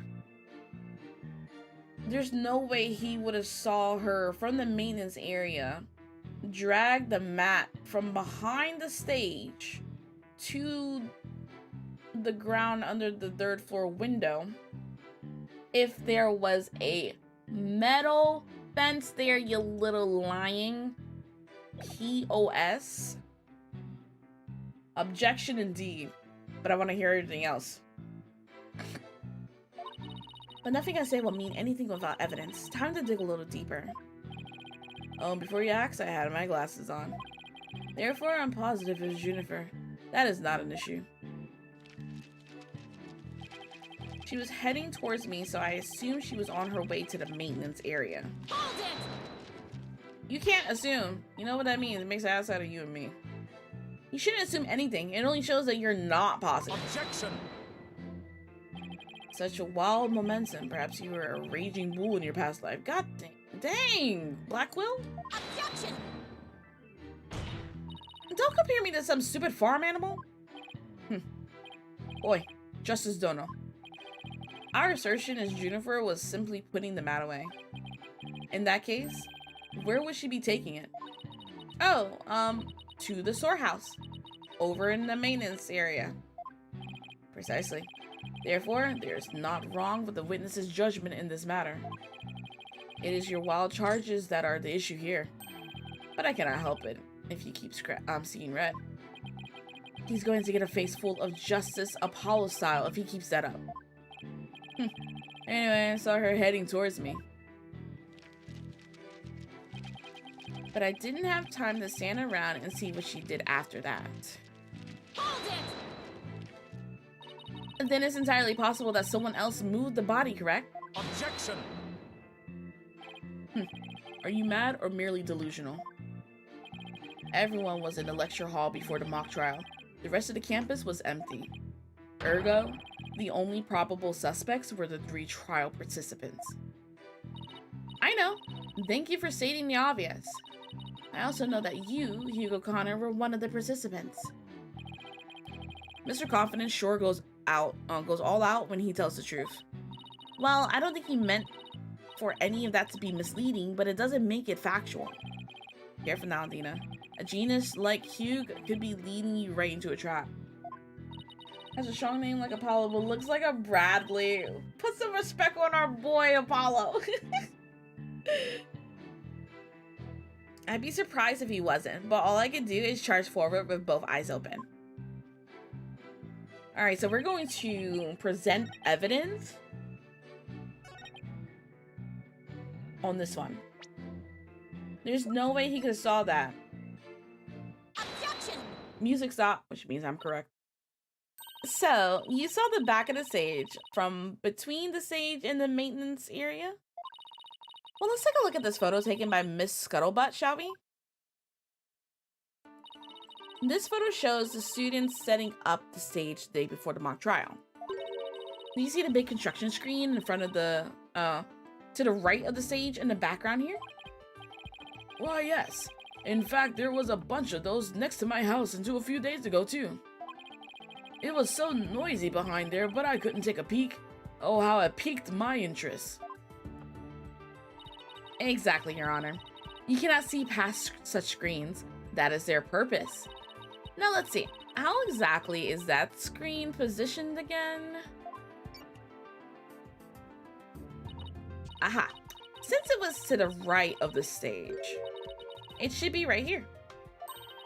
And from this vantage point, the witness claims to have seen our client behind the stage backdrop. Oh my, but the screen would have been completely in the way. That's right. Therefore, the witness couldn't have possibly seen our client from this point.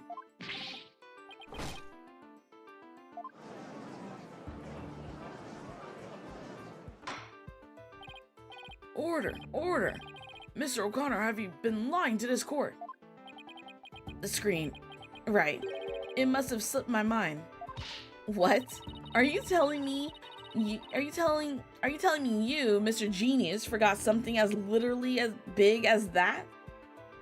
He's a liar, Your Honor.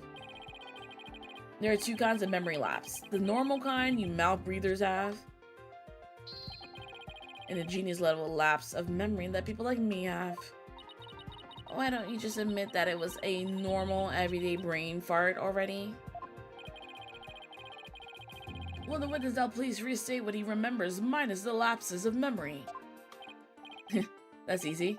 I was on the other side of the screen.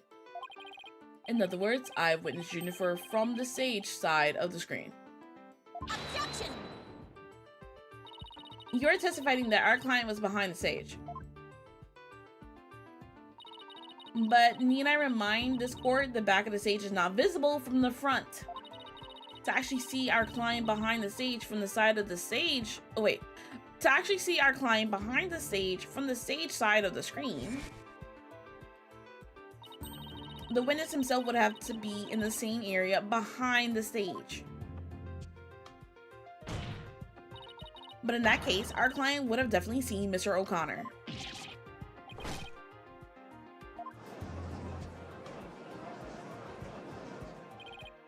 Nice one, Adina. Keep it up. Objection! Uh-oh. Alright, golden boy. Is this not your chance? Telling the truth will be like a weight lifted from your chest. Truth? What truth? In fact, that golden boy here was where he initially stated. That is to say, he was between the maintenance area and the stage. Objection! But then the screen would have blocked his view of... Objection! On the ground, yes, his view would have been blocked indeed. But consider how smoke always wants to rise up high. Athena, look at the photo again. Do you think something on the other side of the screen? Something high enough to see the stage, like the machine he's in? No way. This crane right here? But I don't remember seeing a crane there on the day of the mock trial. Me neither. But it's probably safe to assume it was moved before you found the body. That's fair enough, Prosecutor Blackwell. Remember your promise. I recall making no such promise. It was you who came blubbering to me about keeping quiet in exchange for information. What's all this about a promise? Is this about whatever Blackwell is using against him? It's probably related to the bribery. And what's it got to do with going into the crane? Golden Boy did not go up in that crane for fun. He was working part-time as a crane operator within school grounds. Oh. What? Do you mean to tell me a high school student was operating a crane? I mean, he's in the picture, operating the crane. The witness... I object to the prosecutor's last statement. There is no proof I ever operated that crane. There's What do you mean there's no proof of you ever operating that crane? You're right there! With the glasses! Behind Robin! And Professor Means! You're right there! Is that not you?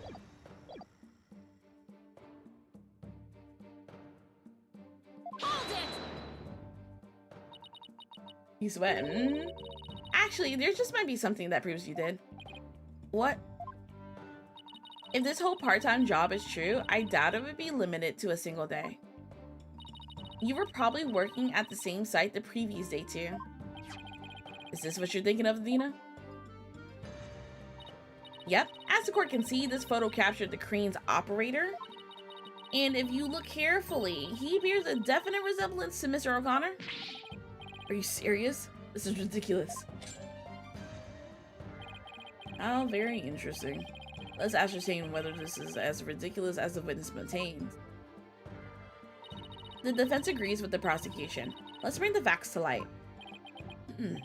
That's all very well and good, but just how do you propose to do that? The person in this photo has one really distinguishing feature. I'm not 100% sure, but it's at least worth a try. The glasses? We can definitely clearly identify this person in this photo as the witness by examining his neck. Fingerprints his hobby, his neck. The figure in this photo is wearing a very unique object around his neck. Well, yes, you can see it right there. But then are you saying you mean to... Mr. O'Connor's neck is almost entirely concealed by his tall collar. But that's exactly why I believe this warrants further examination. No, not a chance. That would be a blatant violation of my privacy. You are a disgrace of a man. Now start unbuttoning that collar before I hack it off. Yeah, what's the big deal? Now let's see your neck.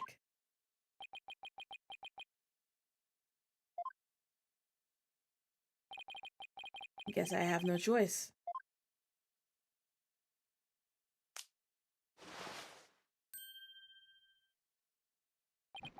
Why does he keep that on? I don't understand. Oh my. So, where did you buy that neckband, if I might ask? I didn't buy it. It's handmade, and there's only one like it in the world. Well, it sure looks like the neckband in the photo. Should we have the photo analyzed? You're one irritating lady. Fine, I admit it. I work a part-time construction job. Has nothing to do with our school. But you're literally on campus at your part-time construction job. Operating heavy equipment. It's no big deal for a guy who can parallel park one-handed. But I never expected one of my jobs would take me to my own school. But when you factor in all the required tests in that apprenticeship period, wouldn't you have to be at least 20 to have a license for operating a crane? Oh, about that. You see, I'm a genius, so you know. Objection! He lied about his age. Let us dispense with this inane charade, Golden Boy. No prosecution, Blackwell, please don't. High school seniors are 19 at most. Thus, they fail to complete the requirements. He failed a year? Is that what? Wait. Because Junie's 18. It says he's 18 here. So he's lying about his age. But that does not apply to you. Does it, Mr. O'Connor? Why doesn't it apply? He's a senior, so he's around that age, right? No, don't, please. Actually, Golden Boy here is 25.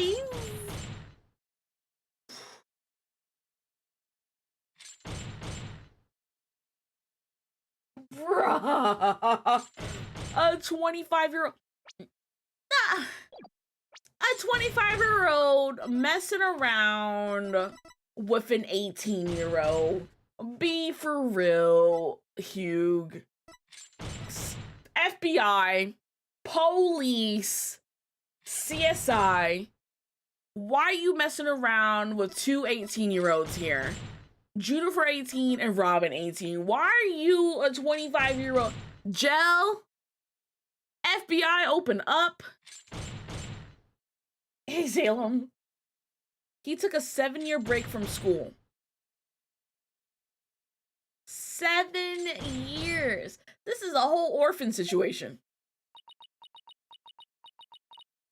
Wait, come again?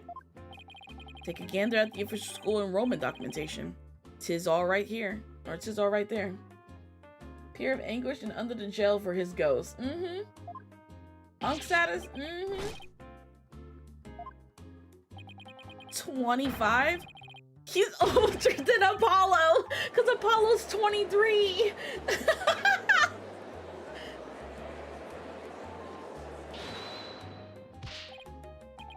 A 7-year break. 7 years. I've just one thing to say. There are 2 kinds of 7-year breaks. The ordinary kind you malbreathers take, and the genius kind people like me take. Objection! But a genius would quickly become a chore for a 7-year break. I think you have that backwards, Athena. Well, yeah, definitely no genius, because remember, his parents are bribing the school for him to have good grades. Even geniuses make mistakes. I just happened to make mine only 7 years in a row. Only Hugh could get away with using only like that.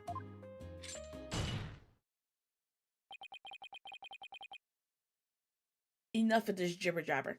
But I thought him and Robin and Juniper met each other freshman year. So this 7-year break, he started school as a freshman, like all the way over? Yikes. And this is this may be an academy, but this is not a college. This is like high school.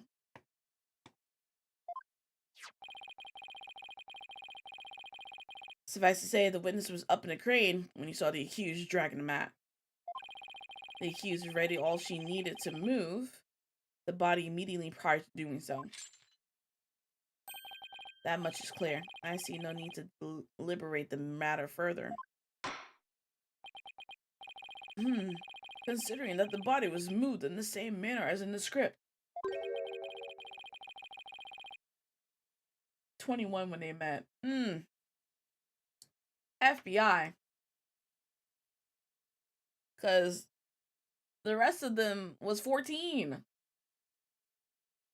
FBI.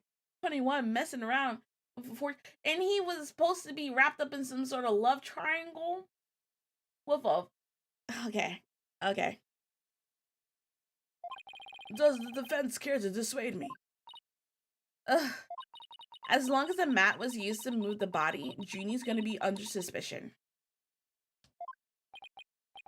Athena, I just thought of something. I'm still stuck on the fact that this kid, sorry, he's not a kid. This man is older than Apollo here. Did it change? Does it show? It does. It changed to 25. Because our boy here is 23. How old is Blackwell? Blackwell's 28. Dude, he's the same age as Gavin. What was he doing in the crane right before the mock trial? He couldn't have been on the job at the time. I mean, he was waiting for the trial to start. Yeah, why was he in a crane?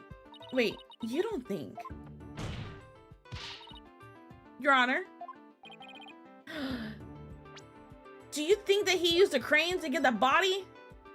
No. I think I'm thinking too hard. Yes, Miss Sykes. I got it. I got an amazing idea that will turn the prosecution's claim on its head. A little conjecture has never stopped us before. Either the crane or the pulley. Because how did the body have no impact? They keep saying that the mat is the only thing that would have softened a body falling 3 feet. Or not 3 feet, but from the 3rd floor. Interesting. Mr. O'Connor, you were using a crane to... Are we asking about in the pictures or what we think happened? Because I was going to say move the body. Crane to move the body. The body was just like it was in the script, so it must have moved like in the script too. At least that's what the prosecution believes. How simplistic, even foolish. Those are pretty strong words, Adina. You sure about this? The witness is a licensed crane operator, so he could have used it to move the body. Even rigor mortis wouldn't have softened that. And let's not forget, she died the night before. The body was still in the art room, but it wasn't moved until the next morning. Well, Gunner Boy, care to chime in? I intend to say no more on the matter. Save that this does not bode well for you. Wait, he's on my side this time? Or is this another trap? Blackwell's starting to be like how Edgeworth was, where he realizes that the witness is actually the murderer, and the prosecutor like slowly becomes part of the defendant's side. Watch this.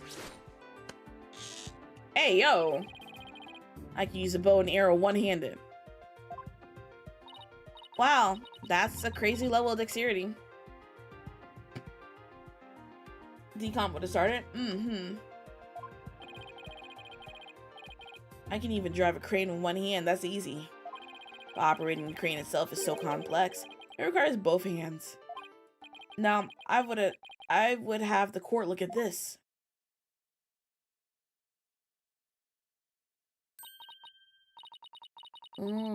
Remember when Junie said she saw him walking down the hallway, blood in his hands? It might have been his own blood then. Oh, please tell me that's ketchup stain.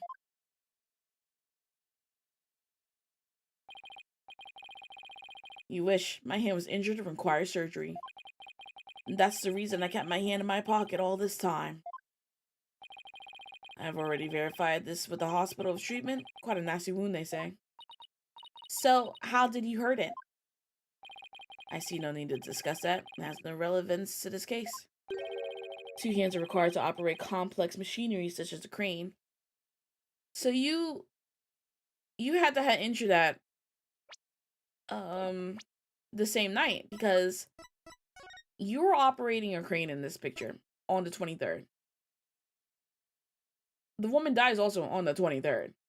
So you injured your hand the same night that she is murdered.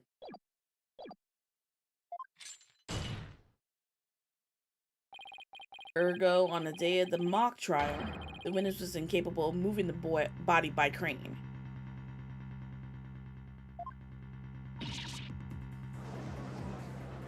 I didn't get a chance to see what Athena said. I planned on moving the crane the night before the mock trial, but then I got injured.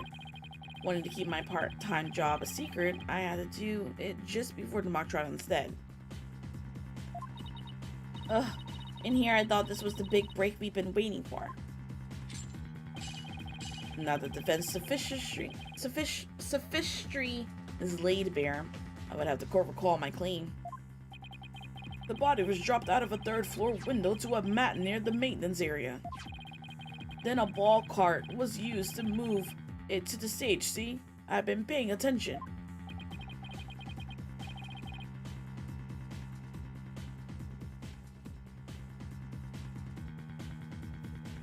Well done, your baldness. Now consider this. The accused was sighted dragging that mat. Ergo, it was she who moved the body. Okay, fine. So then he didn't operate the crane. Well, I think you were on the right track, Athena. You do? Yeah, Juniper remains the prime suspect if we assume the body was moved per her script. So as defense, you can figure out how else the body could have been moved. But... Oh, he's telling me to think of another way besides the crane? Miss Sykes, if you have a counter argument, this court will love to hear it, and if you do not, it is time for the verdict. Isn't that correct, your baldness? Objection! No, not yet. All I have to do is show that the body wasn't moved like it was in the script, right? Well, that would show that the mat had nothing to do with this case. There's a sword of great renown that cuts down sophisticated lawyers. Its name is evidence. You don't scare me. Where's the smile, Athena? You can do it. What's wrong with your face, Athena? It's a weird mix of tear or a creepy grin. Just focus on how the body could have been moved without it being dropped. How could a body been moved without it being dropped? Oh, I don't know. Something that Savvy's been saying all day. The pulley? Wrapped up in the flag banner thing. How could anyone lower it without just dropping it? It's not like it could fly. Or maybe it could. After all, there is a way to zip between the art room and the stage.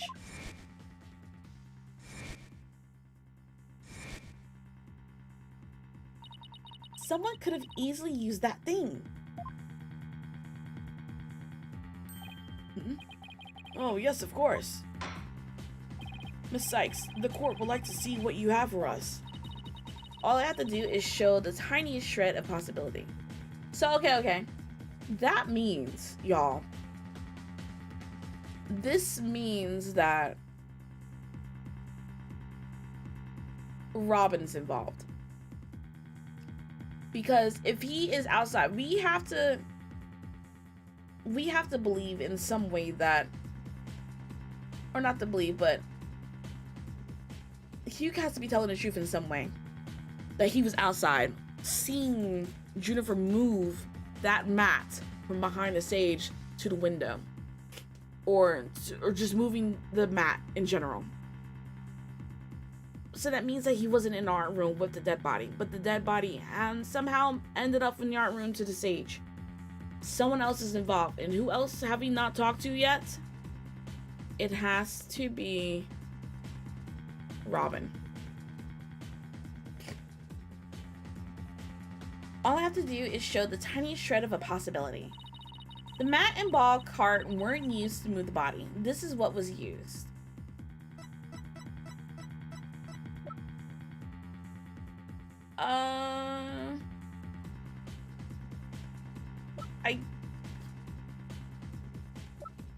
Are we presenting this picture? Take that! By using this just right here, the body could have been moved without the No. Really? I would love to. What exactly am I showing? You're right?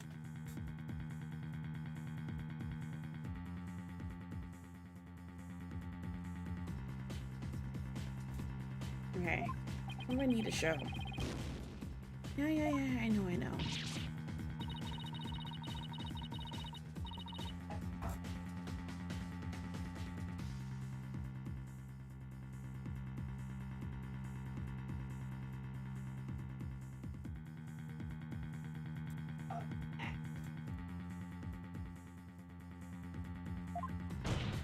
Okay, so we need to find, well, we know what it is, but, maybe, you know, my mom just said my face is weird. I need to move. The only thing I can think of is the banner. That's gotta be what it is. Take that! Yep, okay, I was close. The key here is the thing that ties the art room and the stage together. Might I propose an idea? It might do you well to tie your lips together, unless you further expose your ignorance. Hello again, Lillian. This isn't exactly the time for black comedy, Professor Blackwell, or Prosecutor Blackwell. Anyway, the court will recall the wire on which the school banner was hung. That wire was strung between the art room and the stage, which allowed students to run or reel in the school banner from the art room. The body could have easily been lowered down to the stage via the wire. Objection! Spare me your armchair theories. This wasn't some kind of high wire act. The body surely would have fallen. Yet there was no signs of a blunt force trauma. Objection! Oh, you surprised me, Prosecutor Blackwell. You didn't actually think I failed to account for that? I'm sure that's exactly what he thought. When we investigated the stage yesterday, the bottom part of the school banner had been tied into a pouch-like shape. And pouches are useful for carrying things. What do you think that one could have carried? Well, go on, please explain. The body was bundled to the pouch-like section of the banner and sent down the wire. The body would have been down on that stage in a flash, and there'd be no need for a mat.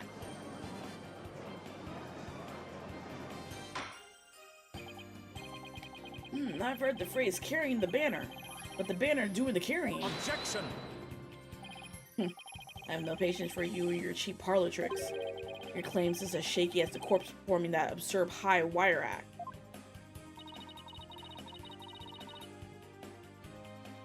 If you have an actual objection, then just come out and say it. I trust you recall the bloodstains left on the art room pottery. If the wire had been used to move the body, it would have been it would have to be via the window above the quad, the one with the winch. However, the bloodstained pottery was next to the window above the maintenance area. Ergo, the wire and banner had not at all to do with this case. Wears chains like an accessory, plus 15 aura. The reason why he has chains on is because he's actually an inmate. He's a prosecutor who's in jail, and they let him out of jail for cases, so they keep him in his shackles so he doesn't kill anyone. Oh, the bloodstained pottery. I remember that. This doesn't look good. We'll be back to the mat theory if you don't do something. Well, Miss Sykes, I hope you have something better this time than a circus act. If my wire theory is true, then that blood on the pottery must not have been the victim's blood. It had to have been Hugh's.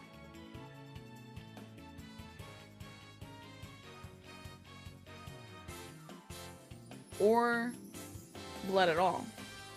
If my wire theory is true, then that blood on the pottery must not have been blood at all, or the victim's blood. Maybe it's not the victim's blood. Did the police check to see from whom the blood on the pottery came from? Shame on you, Sykes Dono. Have a little more respect for the constabulary?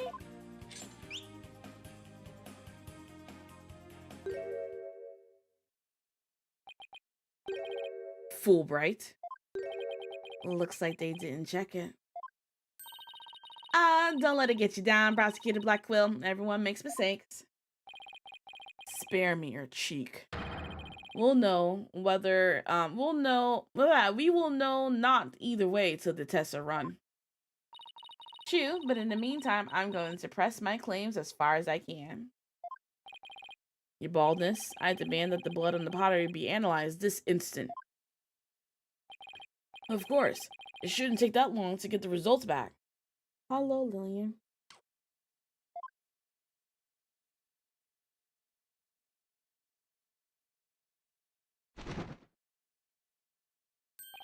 Oh my, that was quick. We're history if it turns out to be the victim's blood. Please, please let it be someone else's. Ecstatic, thank you so much for the follow. Nope, it's not the victim's. Seems the blood was not from the victim. What?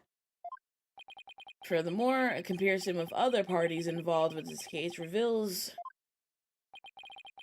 that the blood belongs to one Hugh O'Connor. Score.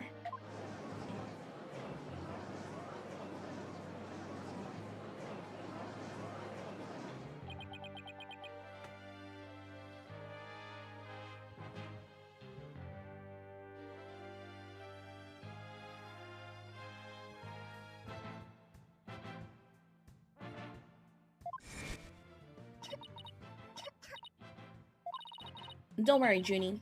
Just try to relax. Hugh's hand. His hands were dripping with blood.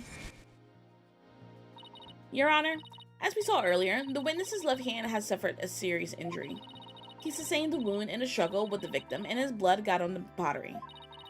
Then Junie saw his blood-stained hands as they passed each other in the first floor hall. It's the only explanation that covers everything. Objection! There is but one way now to turn aside her blade, but do not cast the blame on me. Your grudge is with Sykes Dono, for it is she who forced me to expose your secret. Fine, whatever. Wow, how much dirt does he have on Hugh? The court will observe this odd-looking envelope. It was inside this that Miriam's Scuttlebutt script was found. Did Miriam Scuttlebutt put a... What? In her own script?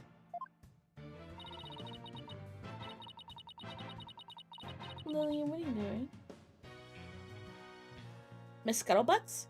But didn't the prosecution already claim that this envelope is the one that contained her script? Circumstances have changed. You see, Golden Boy had hidden this from us all. Let's see here. My word, talk about the world's most painful paper cut. Indeed, you can clearly see that if this envelope is not opened correctly, a powerful spring-loaded blade will shoot forth, leaving a horrible gash upon the hand. The only one who had been told her the correct way to open it was Constance Court. You really want to see my script that bad? Well, you better watch out. Read it without my permission and you'll wish you hadn't. Yikes. Mary wasn't kidding when she said that. The blood on the blade is the witnesses. Our genius here tried to sneak a peek at the wrong script and paid for his foolishness. Ouch! This guy is the worst genius I've ever seen. Don't worry, Athena. The wound isn't that deep. We still got the wire theory. Alright. It's honestly starting to really look like that maybe Robin is the actual murderer, though. Yeah, I got it. Since the blood by the window overlooking the maintenance area is in the victim's, there's no longer any basis for denying the body was moved using the wire and banner. Therefore, the defense once again asserts just that.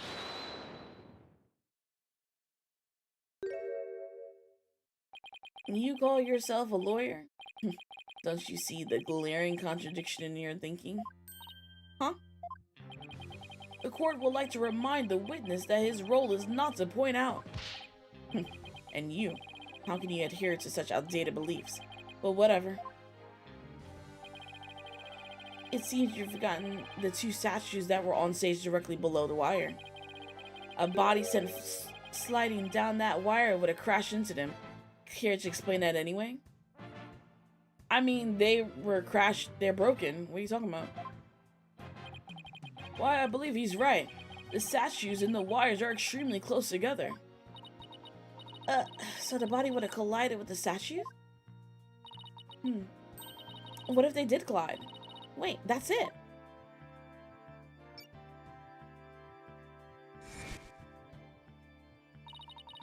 Speaking of those statues, we still don't know how they were broken.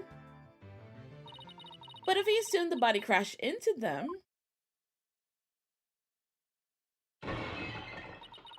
that would also explain that loud sound we heard when we were in the waiting room. Oh, now that you mention it. You and Mr. Wright went out to the stage after you heard that sound, correct? Objection! Interesting. Oh, very interesting. But may I just ask just one question? When was it that you heard such sound? It was a little after the mock trial had started. Mr. Wright and I were practically bored to tears there in the waiting room when... huh. So...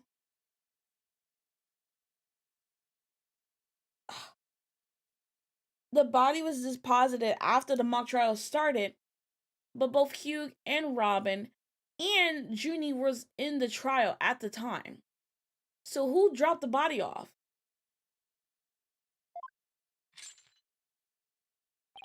Precisely. If that sound you heard did happen while the body was being moved, that would place it during the mock trial. Oof, which means the body wouldn't have been there before the mock trial started.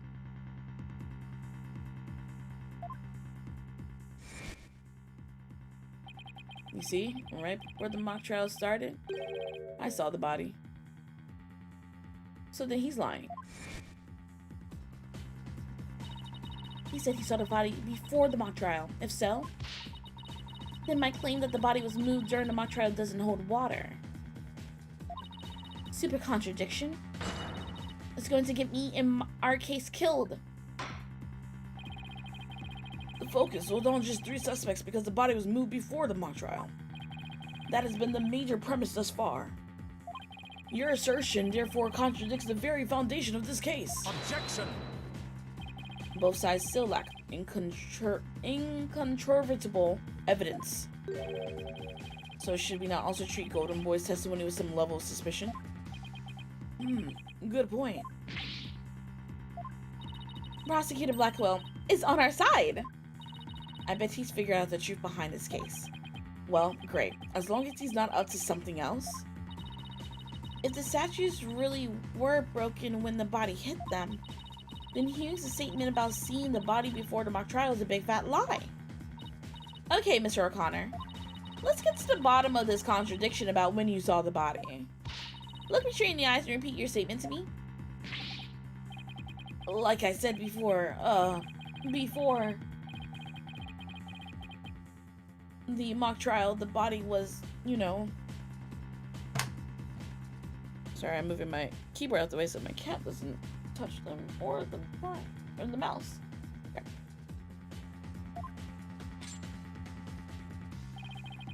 I shall only say this once, Golden Boy. You best tell the truth and do it now.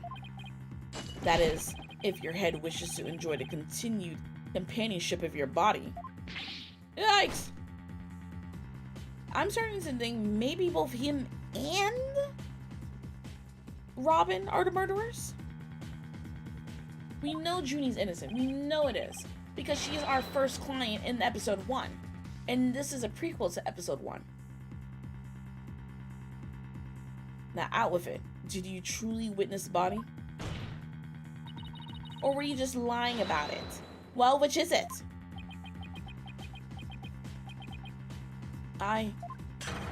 You what? I never saw the body.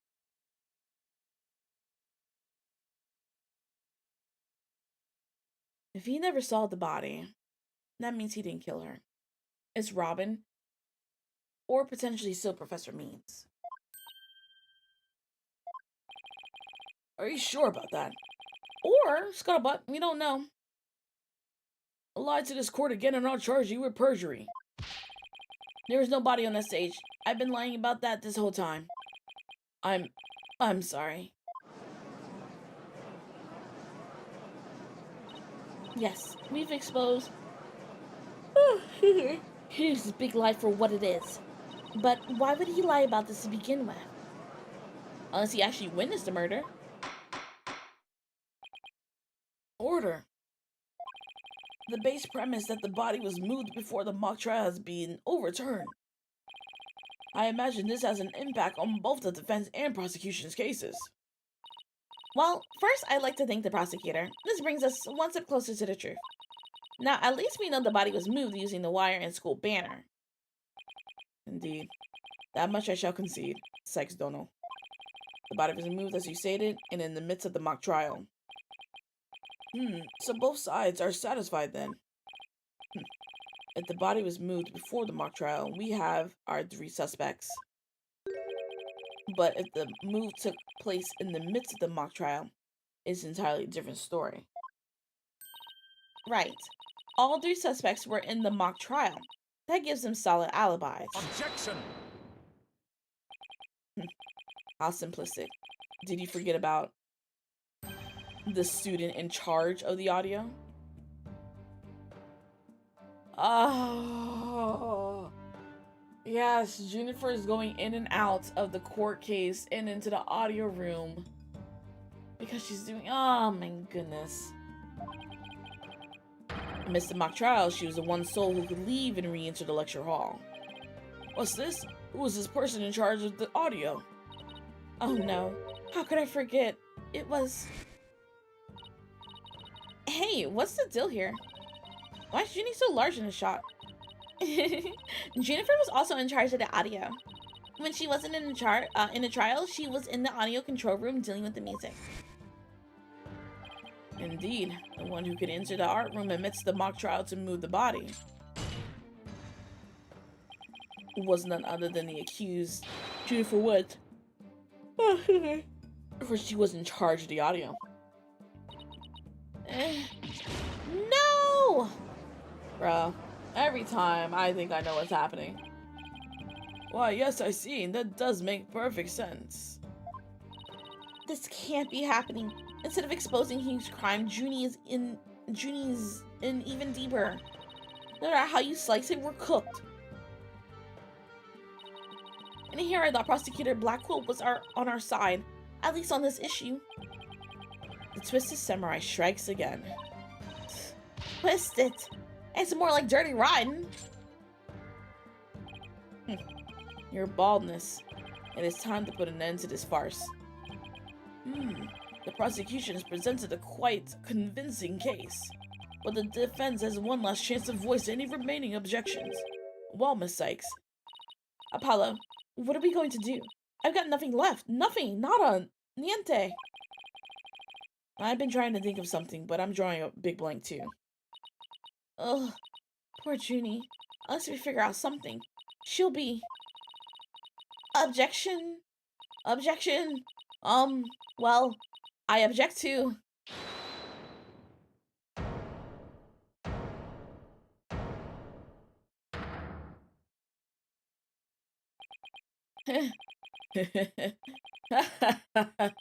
Stop right there. All ears to me. It's time you heard about the rare genius of Hugo Gonner.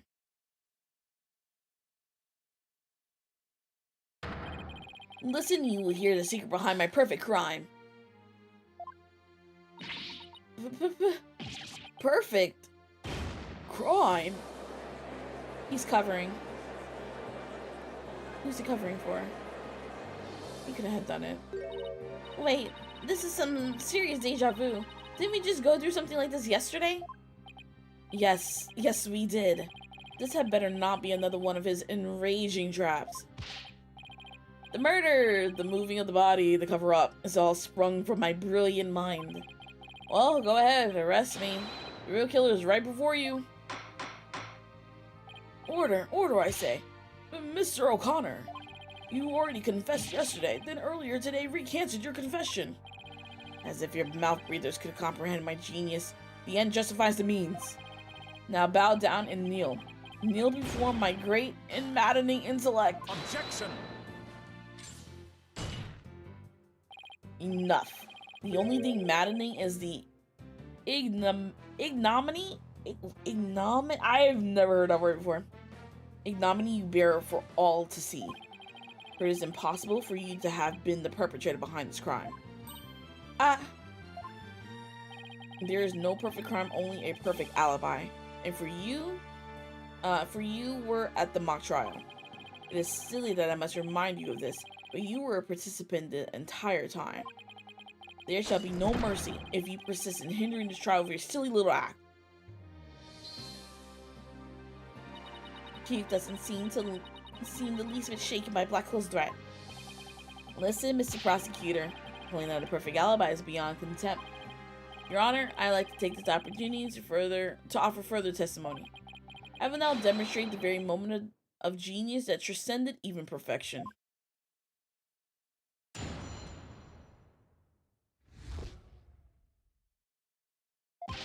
You won't believe this, but I used a body double. What? That wasn't the real me at the mock trial. That means I didn't almost lose. My body double almost did. I slipped out stealthily while my double took care of the trial.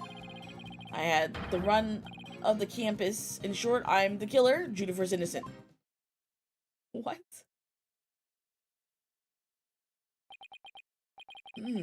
I have a question I was hoping the defense and prosecution might help answer. Is it just me, or does the witness's testimony make no sense at all? No, it's not just you, Your Honor. All I got from listening to that was a headache. Yeah, that was just plain weird, especially the whole thing about a body double. Well, I'm relieved it's not just me, and the prosecution. Your baldness. Summon the ambulance this instant. The witness is stark raving mad. Yes, I think that would be for the best. Now then, let's pretend that never happened and move on to my verdict. You people don't believe me. It's not a matter of not believing you. It's more along the lines of questioning your sanity. Yeah, the funny farms just called. They want their genius back. Shut your pie holes. The intellect of a genius transcends even logic. Besides, don't you guys have that weird device for a testimony like this? Objection! Which is not a weird device, and I don't waste it on a ridiculous testimony. Easy there, Tiger. Think of it this way. Oh, bless you, Lily. You alright? Think of it this way. We don't want a verdict to be passed just yet. So how about we give Widget a try? Well, this is against my better judgment, but I'd like to conduct a short therapy session. Your better judgment? No, I'm a judge, and it's far beyond mine, yet I find it hard to say no. Prosecutor Blackquill, I trust you have no objections? Prosecutor Blackquill? The prosecutor said, rubbish. We will be out on a stroll, then left with Detective Fulbright. How does he get away with stuff like that? Then I'll interpret that as a meaning he has no explicit objections. Alright, Sykes Dono. Sykes Dono. Alright, Miss Sykes. You may proceed with your therapy lesson. I've seen my share of crazy trials, but this one takes the cake.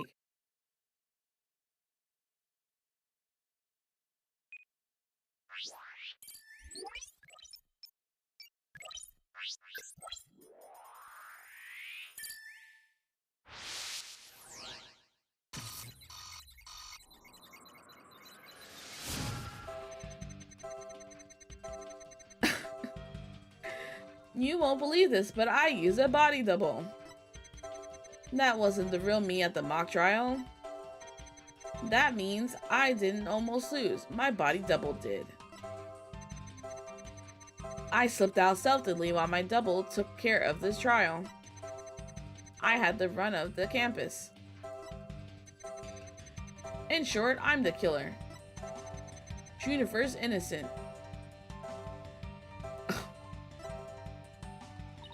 I don't get it. His confession is overflowing with happiness. Maybe he enjoys thinking how us mouth breathers can't comprehend his genius. But this goes way beyond normal happiness. He seems to take an insane level of delight in his confession. Even a normal level of delight would be weird for a confession. Then again, he's not what I call normal. Hugh, why are you confessing? Who is this really for? I feel like that's the key to his out-of-control emotion. Okay, so... I'll tell you one thing. This is one of the hard things. I don't completely understand this mechanic. Let's see. I almost lose, my body did. So if that's self-lose, I double took care of the trial.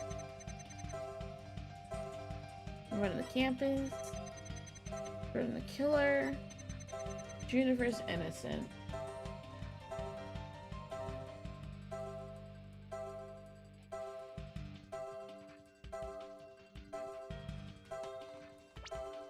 What's causing happiness?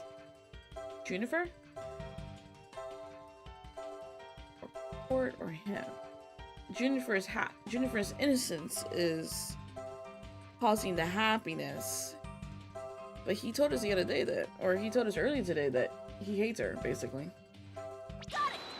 Is this right? Music stop. Mr. O'Connor, yesterday you said that you didn't really care about Miss Woods anymore. See? I already told Juniper, so I might as well tell you. I don't really care about her anymore. What? Why?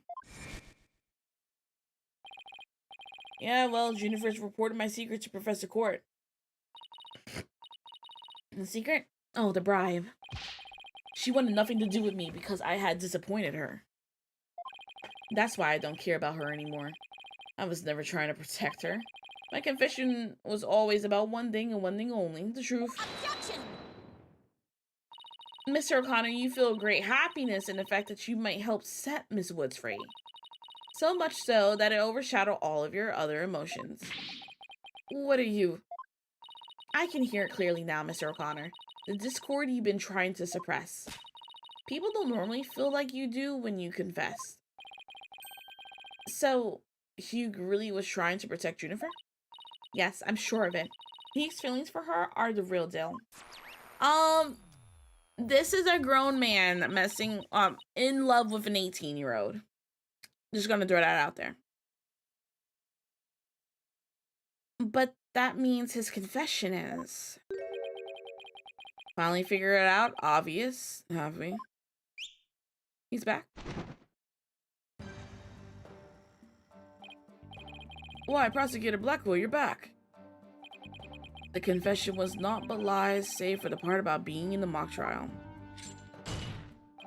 Can we all agree now that the killer is the one in charge of the audio, i.e. the accused? Why couldn't you have taken a longer stroll? No, you haven't unraveled the genius of my body double trick yet. You can't be serious. Do you really expect us to believe you had a body double? Yes, I do. But if you think I didn't, then prove it. Either we quit here and Juniper is found guilty, or we play along with Hugh's delusion. Let's go with the least worst choice. But first, let me update his testimony.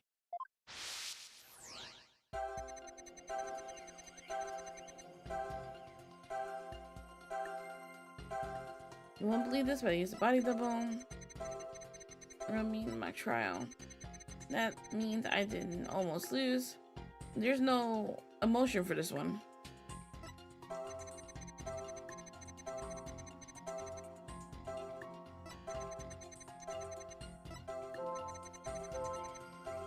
And then there's sadness here.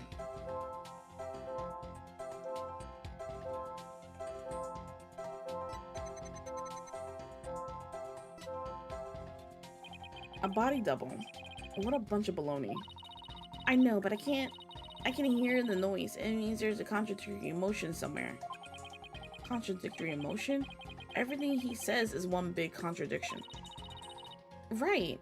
And that's why I can hear his inner voice loud and clear. If you just think about Hugh and his competitive nature, we should be able to figure out the root cause of this discord.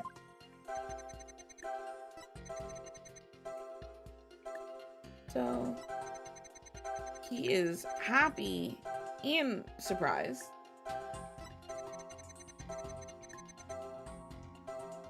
He's happy here, but he's no longer happy here. He was happy before. But now you're not. I didn't almost lose, you say. Very odd. You exhibit happiness the entire time except during this statement. You don't know when to give up. Wait, now that I think about it. No, don't. Stop making stuff up. When I left the lecture hall. It was during Professor Mean's pre-trial speech. That's when I moved the body.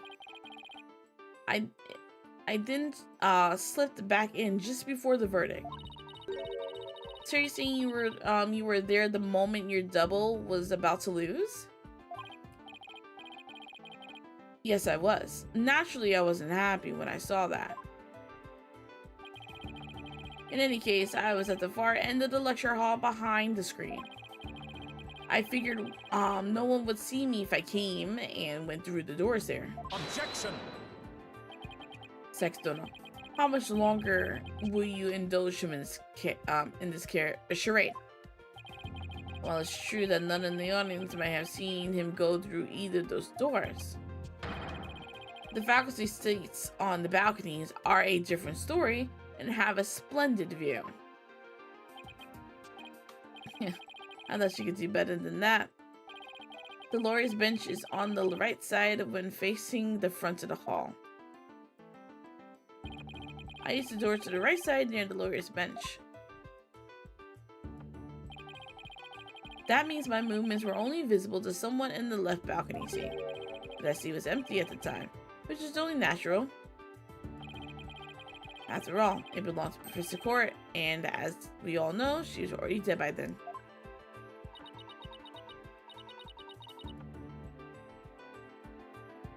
It can't be right.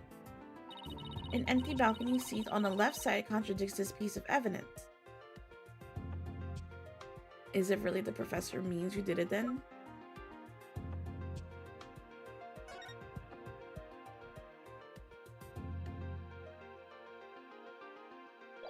An empty balcony seat on the left side contradicts, yeah. The left side would have been Professor Means, which goes back to my theory from the beginning that Professor Means is the one who killed her. Take that! I have no idea where this contradiction is going, but I don't have any other moves at this point. Guess I'll just have to follow it and see where this takes me. You said the left balcony seat was empty, but was it really? I saw with my own eyes. It was definitely empty. But what about this diagram? According to this, Professor Means was supposed to be seated in the left balcony seat. But if he left the lecture hall during his pre-trial speech, he would have been standing there at his seat addressing the students and faculty. Jesus, Chloe. My dog just jumped down the last 3 steps.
Sorry, y'all. I had to let my dog out and help her for a second after jumping down 3 steps. And she's a small Pomeranian. I know she broke some bones just now. Thank you.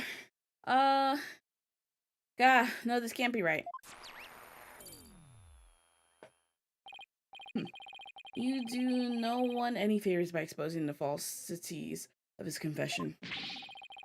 I've told plenty of lies so far, but this part is true, I tell you. There was nobody in the left balcony seat. You gotta believe me. If there's nobody in the left balcony seat, that means that Professor Means was missing during the mock trial. Which means that is our killer. And I said it in the beginning. He did a good job confusing me and making me think that maybe he was innocent. It doesn't seem like he's lying this time. Okay, Mr. O'Connor, let's have you testify again, but this time don't spare any details. You got it. I'll repeat it as many times as you like. I mean, my ingenious escape act warrants repeating, considering I'm the real killer. All I really care about is whether that seat was empty or not.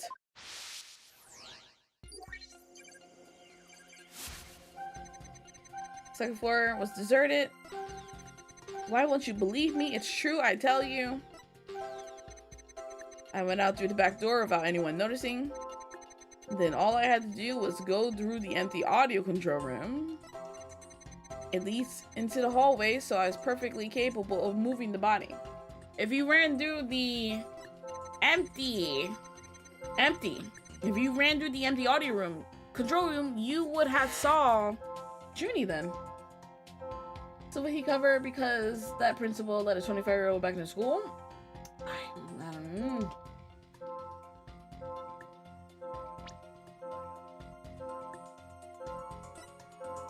Got it! I detected powerful sadness and fear right after you said this part. It's as if you said something you shouldn't have. What's wrong with you? You shouldn't reveal a person's inner feelings for all to see. Mr. O'Connor, it's you who is revealing your inner emotions by the way you speak. Plus, I have a good idea about why you're feeling sad. You're a whole repulsion. Can't you just leave me be? You said that you went through the empty audio control room. But that's not true, is it? There was someone who returned from there once Professor Means finished his speech. That someone who was in the audio control room was. Oh, and that, not add that. Take that! I know you realized there was a problem with your statement as you were saying it. That's why you felt so uneasy. If the audio control room was really empty, that would mean Miss Woods was roaming around the campus. Ugh. Mr. O'Connor, if you really want to protect Miss Woods, just tell the truth. If you believe in her, revealing the truth is the same as protecting her. Jennifer's innocence. That's the truth. But in this dark age of the law, the truth can be easily twisted to serve anyone's needs. When the end justifies the means, your only choice is to fight back with lies. Duke's heart won't hold out under this battle between truth and lies. Is there something I can do to make him recant his false testimony? I fear nothing now that I have lost everything. Go ahead, Prosecutor Blackwell. Cut me down if you wish. I thought you'd never ask. With you gone, we may swiftly proceed to a verdict. Yeah! Yeah! He broke out of his shackles again! Oh my god. Blackwell, please. I don't want to be the poor accountant down at the detention center. Hugo O'Connor, in deference to your valor, I will limit your suffering with one clean blow. Hold it! Could you wait just one moment before you cut him down? Silence. Do not come between a samurai and... Ah! I've never learned about this in the law school. Careful, prosecutor. Remember that shocking experience you had last time?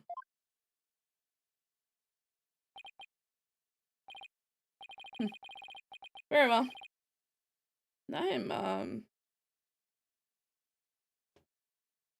I'm, like, backing down immediately. Very well, Golden Boy may live. For now. Enough already, Mr. O'Connor. Miss Woods would never want you to protect her this way. She values the friendship between the three of you more than anything. That's where you're wrong. She doesn't feel anything for me now. But what does it matter anymore? I might as well tell you everything. This is no doubt news to you, but I am not and never was a genius. Oh no! This genius turned out to not be a genius. Surprise Pikachu face. Sorry, but I already knew that. Me too. And don't forget me. Though, in all fairness, it was pretty obvious.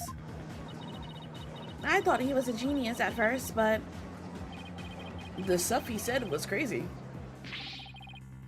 No need to rub it in, just shut up and listen. It all started several days ago. I accidentally learned that my parents have been paying good money for my grades. But that's bribery. So the bribery wasn't Hugh's idea? All of my perfect scores were the product of cold, harsh cash, not genius. Even worse, when I confronted my parents about it over the phone, Juniper overheard me. Oh my, what a terrible misunderstanding. I've been living a lie. I don't know what else there is to say. I mean, you're 25 years old and you went back to high school? Like, that's kind of on par with your parents bribing for better grades. I'm no genius. I'm completely worthless.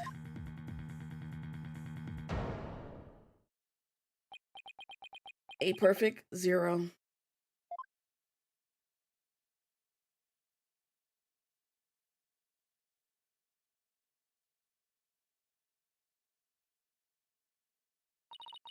Hugh?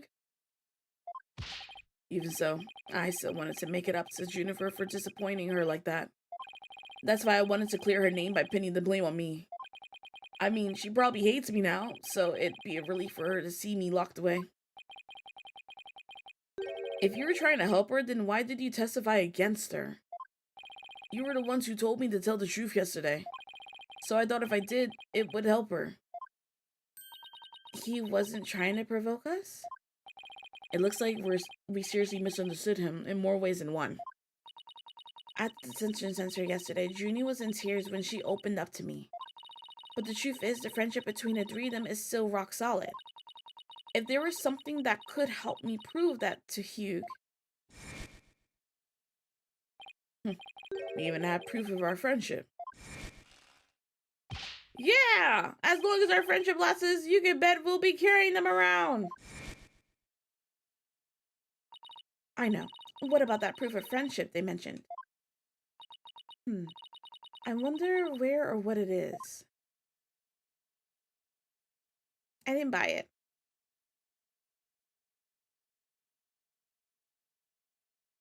Oh, the necklace? It's handmade, and there's only one like it in the world.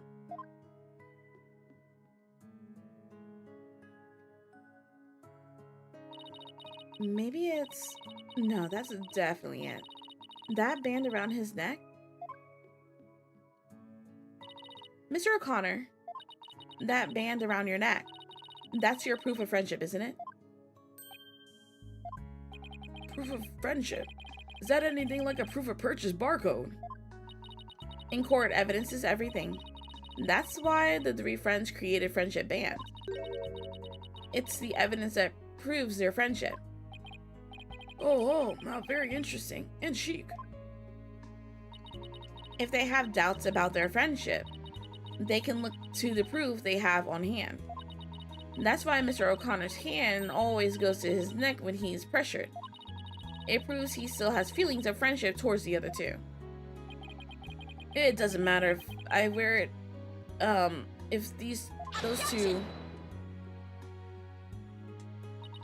But they feel the same way, too. I know they wear their friendship band somewhere.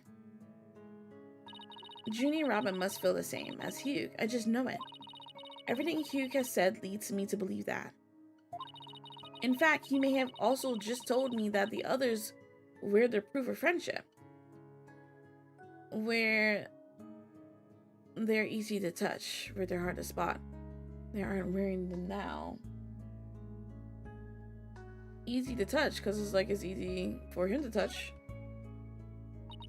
All we have to do is think back to their testimonies. Ready? Her arm. Miss Newman holds her arm when pressured. And Miss Woods holds her wrist. Her wrist. I know Miss Woods very well. She would never abandon her friendship with you over something like this. And taking the blame for her will only succeed in making her terribly sad.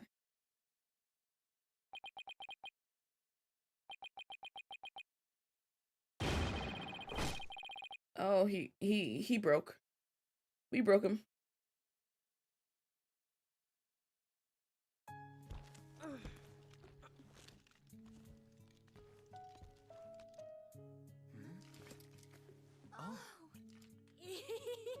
Robin, those bands of friendship that you made, just for the three of us. You may have forgotten about them, but not me.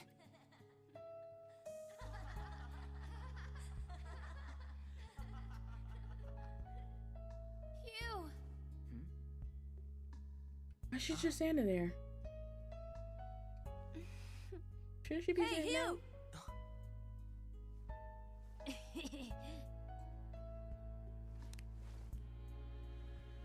And to think, I should have known better than to doubt my best friends.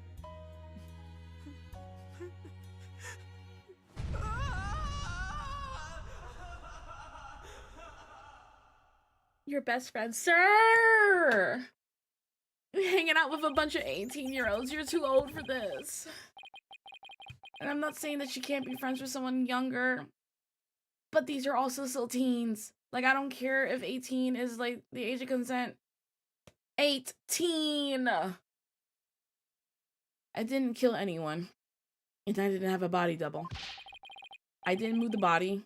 I didn't even see it. And it may look like I'm speed reading.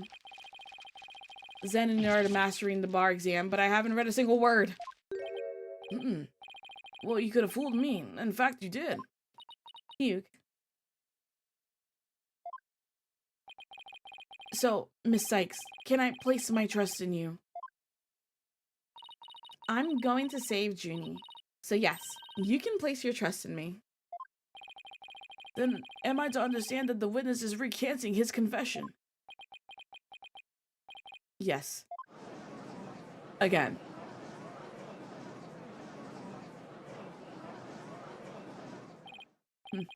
A most roundabout trial. I much prefer the turnabout variety myself. Now we are back to the fact that there was but one suspect who lacked an alibi. Which is, in the end, the truth you've been seeking this entire time. So we're back to square one. Now I'm exhausted and depressed. It probably doesn't matter at this point, but I might as well update the mood matrix.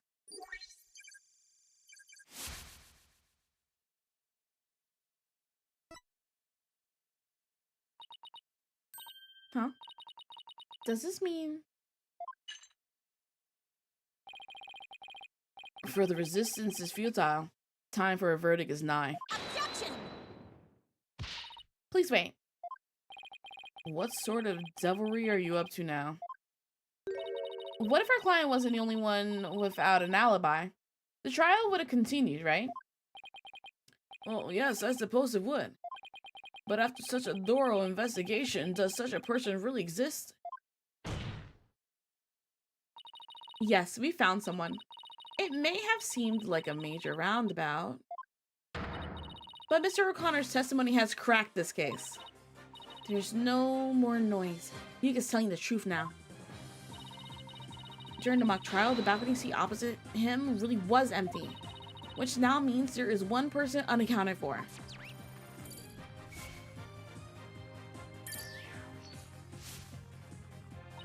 Besides Junie, the only other person without an alibi during the mock trial is the man who I said was the murderer from the beginning. Aristotle means. Take that! The balcony seat was empty. That much is true, isn't it, Mr. O'Connor? That's right. How many more times do I have to say it? So basically, Professor Means wasn't where he was supposed to be during the mock trial. Silence. Need I remind you, every last soul in the lecture hall heard him deliver his speech. Objection! I know, and that's not in dispute here. Now let me explain how a speech could be given from an empty seat. It was pre-recorded. What if the speech was pre-recorded? And that's the only way the speech could have been delivered from an empty balcony seat.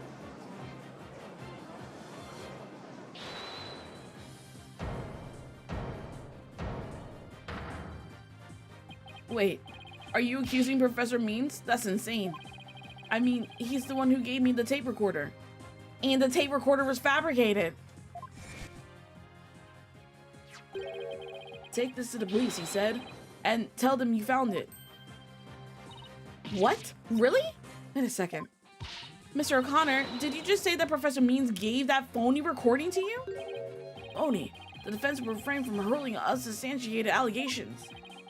Well, I said he gave it to me, but what do you mean it's phony?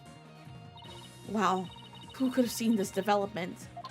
Tape recorder updated. Identified as a fake, Professor Means used Hugh to pass it to the police.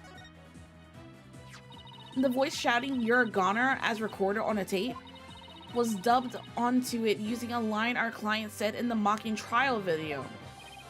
Why, this is an extremely crucial piece of evidence.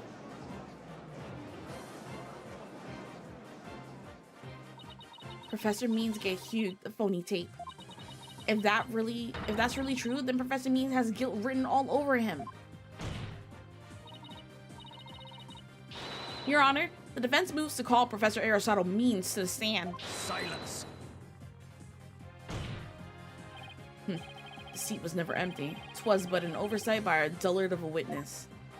An inmate who was formerly a surgeon once told me something. He said it's often all too easy to overlook critical symptoms. Objection! Well, we're not going to overlook this oversight. If the speech was pre-recorded, the basis for suspecting our client would be shattered. If it was pre-recorded, then why not ask Junie, who was dealing with audio? Let's check with Professor Means and see whether the empty seat was a witness oversight. A verdict without first looking into that would be Whoa, I read it all wrong. A verdict without first looking into that would be inconceivable. That's enough, both of you. Now here's my opinion on the matter.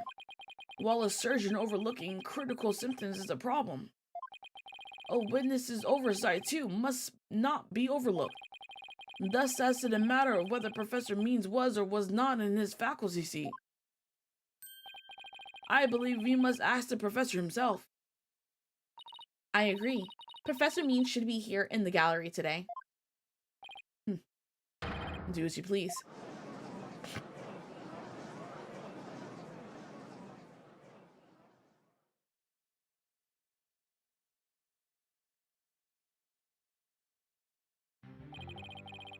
Will you please state your name and occupation for the record? Certainly. I am Aristotle Means. I teach the lawyer course at Themis Legal Academy, and let me add that wow. I welcome any opportunity to assist with the trial. I don't care for this undue suspicion. Don't worry, Professor. We're just interested in the mock trial video right now. We just need to take another look at that speech you gave. Can we count on your cooperation in this? Very well. If that's all you're interested in, please proceed, Miss Sykes. We need to find some sort of evidence that shows the speech was pre-recorded. All right, I believe we're ready. Let's roll to the video.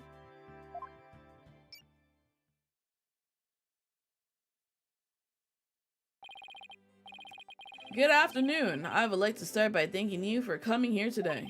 The mock trial, the crown jewel events of the school festival will begin shortly. When I was a student, I too could hardly wait for this day to come. Oh no. I've forgotten how long and boring his speech was. Zzz. Wake me up once this is over. Hey, no fear. The experiences of our youth have a powerful and profound effect on our adult. Ah, you there. Wake up. Pay attention. Huh? I'm awake. I'm awake. Isn't that right, Your Honor? Huh? What? No, I'm awake too. Wide awake, see? Not Blackquill asleep. Once again, our pure white lady justice will be watching over all of you today. That's a lie. Pure white lady justice. That's a gold lady justice right there. Pay attention and you may make a difference one day. Now let the mock trial begin.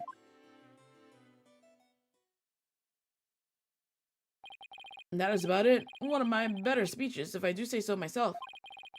I even saw some of our students with tears in their eyes. He's obviously not familiar with the phrase bored to tears. Listen, Sykes Dono, if you have subjected me to this epic study in tedium without purpose, Taka will feast on your tongue after I cut it out. But you were asleep the whole time. Well, Miss Sykes, did you notice anything strange about that speech?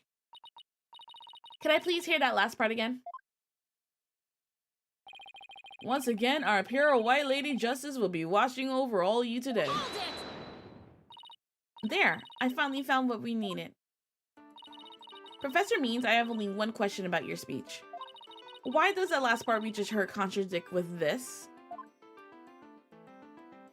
Take that! The professor said the pure white lady justice would be watching over them. But the lady justice in the video isn't even close to being white. It's as gold can be. I'm not sure I can wrap my jaw around that to test its authenticity. I didn't say it was made of gold, Your Honor. Now it's true that this statue is pure white, but it broke before the mock trial began. The one you see here is its replacement. Oh well, that's a shame on every count. Ironically, this gold statue sticks out like a store dome compared to the white one, meaning the professor wouldn't have made a mistake in its color if it had been present. It seems that I have caused some confusion, but it was merely an oversight on my part. Objection! The statue was in the middle of the room. How could you not have know what it looked like? Well, I was in a balcony seat. Furthermore, the statue had previously been white. I'm afraid this isn't sufficient evidence of the speech being pre-recorded. We had our answer long ago. The accused was the only one to leave the lecture hall. No, wait!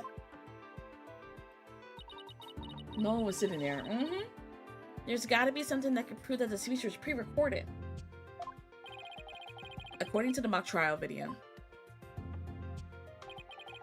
the speech started here and ended here. It was a little over 10 minutes, but I doubt anyone wants to be tortured again.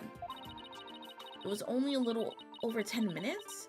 It felt like it went on forever. How did you figure out how long it was?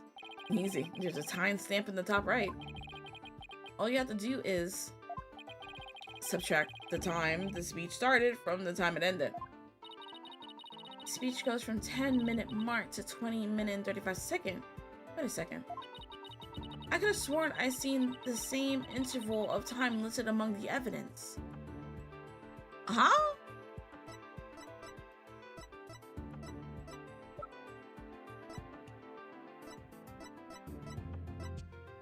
We did? When? Maybe there's a way for me to use the speech time to show that it was pre-recorded. Wait.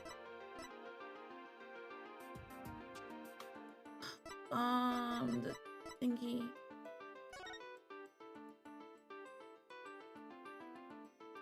Ah! Testing is underway regarding the signs of post-recording editing. The tape has about 10 minutes and 35 seconds of noise requiring further testing. Mm-hmm. Take that! I would like the court to take a look at this. And this is the voice print analysis that proves the voice on the tape recorder belongs to our client. Yes, but didn't we just establish that the voice on the tape recorder was a fabrication? We did. But what I like to focus on is the noise that is also there. Noise. Yes, the defense believes it resulted when the tape's previous recording was erased. And what do you hope to prove by that? The length of the noise is what's important. It's 10 minutes and 35 seconds in all. And what did the timestamp read at the moment Professor Means began his speech? That would be exactly 10 minutes. Now, let's fast forward this long-winded exercise in boredom to the end. Okay, stop. The video's timestamp now reads 2035. Based on this, we know the time it took for the speech alone. Right. Subtract 10 minutes and you get 10:35. 10 minutes and 35 seconds. Right. 10 minutes and 35 seconds. The same as the noise on the tape recording. I assume you all understand what this means. Professor Means' pre-recorded speech had been where the noise is now. Silence. You seem rather confident considering this is a mere happenstance match of numbers. Objection! But is it really just numbers? The lab is continuing their study of the tape. So far, they found signs of overdubbing. But it's going to take a bit longer to recover the audio that was erased. The police are analyzing the noise as we speak. It won't be long until we know what was originally there.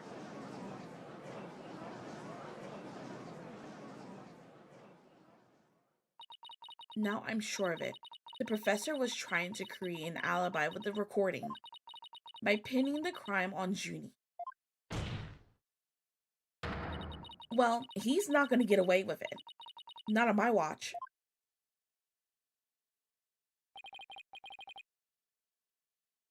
Miss Sykes. Uh-oh. I believe you are well aware of my methodology. Even if Juniper were the perpetrator, I would vigorously defend her as my word. And to that purpose, I offered to be her lawyer. Alas, look what's happened. All I stated are obvious deductions derived from evidence and testimony. Truth be told, I had no intention of testifying. I have been keeping quiet for Juniper's sake. But now that you cast this blame upon me, I have no choice but to reveal the truth. Uh-oh. This doesn't sound good. You gotta remember, we're working with a lawyer right here. Just because he's a professor, he's also got a law degree. I will now reveal the truth behind why I had to pre-record my speech before the mock trial. I, Professor Means, always say what I mean and mean what I say by all means.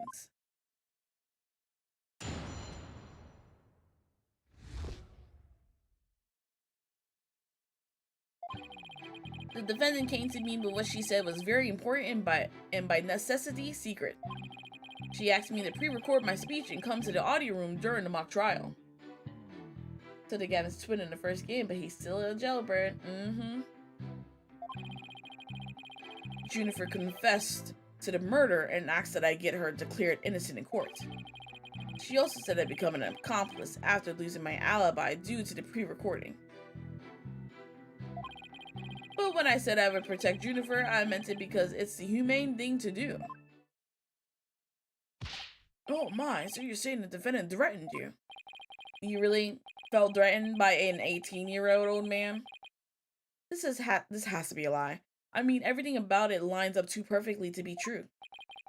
On this most consequential of occasions, Let me be completely frank with you. Juniper has truly taken to heart my teaching that says the end justifies the means. That's not true. She actually hates that saying. I don't believe you. When she asked me to defend her, she said I must also prove her two friends innocent. Her two friends, the witnesses. Correct, Hugo Connor and Robin Newman. I was to ensure all three walked free. All three were to achieve their dream. That was the result Juniper was seeking. And she was even willing to threaten me, her own professor, to that end. You no doubt have high praise for her ruthless tactics.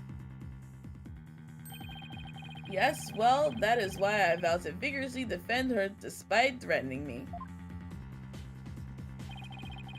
There was a time when lawyers were merely sought the truth if they wished for victory in court. But alas, those days are over. Now in the defense of justice, order, and all that is good, the end justifies the means. I am so sick of hearing that phrase. Though it truly grieves me so, I must tell you this. Forsake the truth if it's victory you seek. Steel yourself for this new courtroom reality. That does it. He's gonna regret dragging those dismal, depressing ideas in here. Since he's already surrendered to the dark age of the law, it's up to me to fight it. Why so silent, Sykes Dono? Something the matter? This is a court of law. It's no place for long-winded talks about idealistic principles. That's why I'm going to let the evidence do the talking. Let's not get carried away now, Miss Sykes. It will not do to have you attempting to discredit my doctrine. Do not hurt to rectify the situation. Now go ahead and rectify it. Oh, wait, no. Go ahead and rectify it. Only if I lose and you win, that is.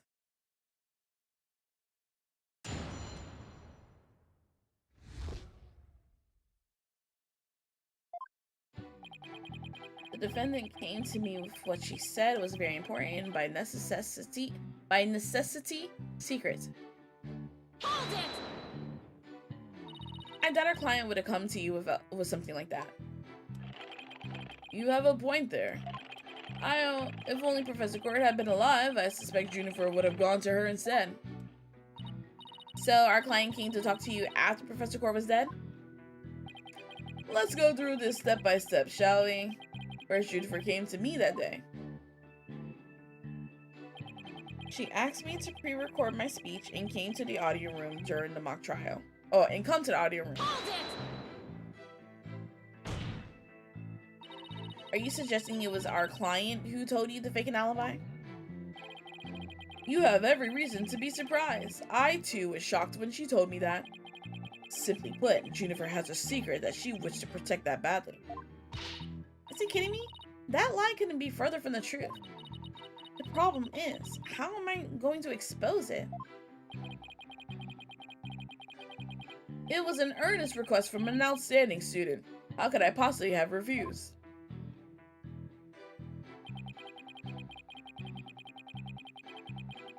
Juniper confessed to the murder and asked that I get her declared innocent in court. Hold it!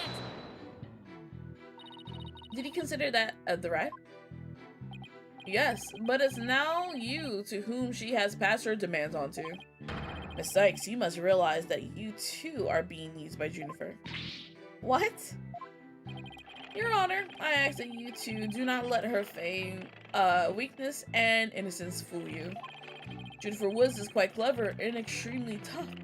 And perhaps, most important of all, she is a fervent follower of my teachings. Objection! Your Honor, the witness's testimony is nothing but an attack on our client's character. Very well, objection sustained. So be it. Nevertheless, the fact that she threatened me is immutable. She also said I'd become an accomplice after losing my alibi due to the pre-recording. Hold How could you overlook such a threat? As a teacher, it's your duty to discipline students.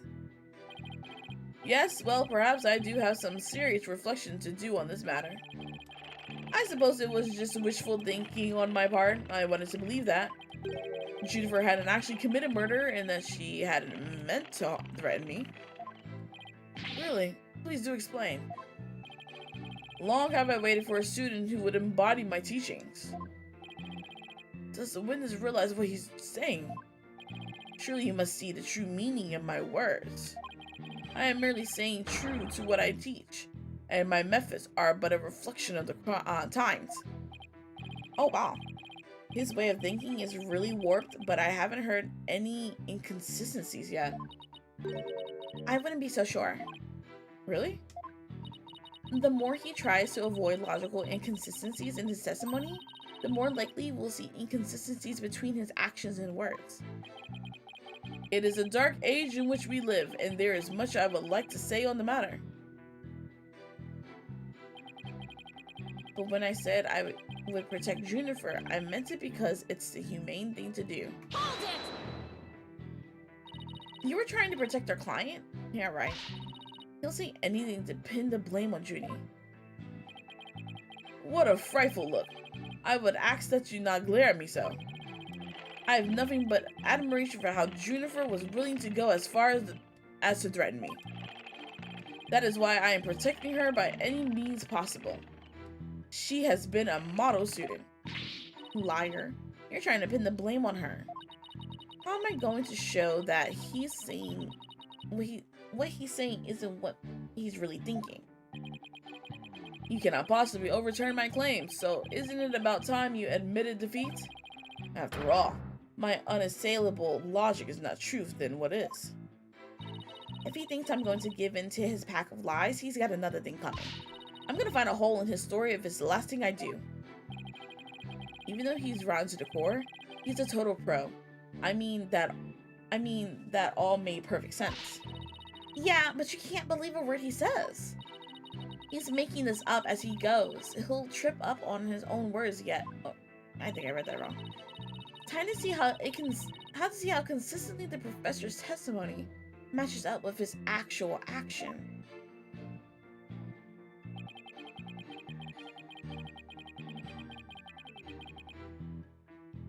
Let's see.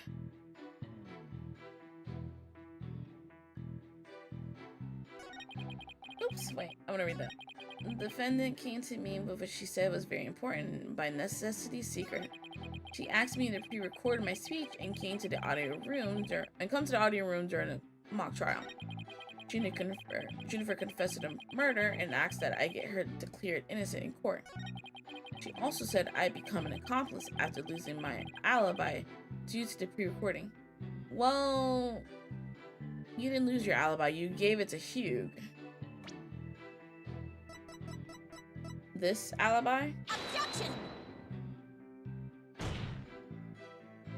That statement contradicts the evidence. Maybe not. It does. And how would that be? Just look at it. It's one huge... Oh, God. Okay. Let me... Oh, no. You're reading more.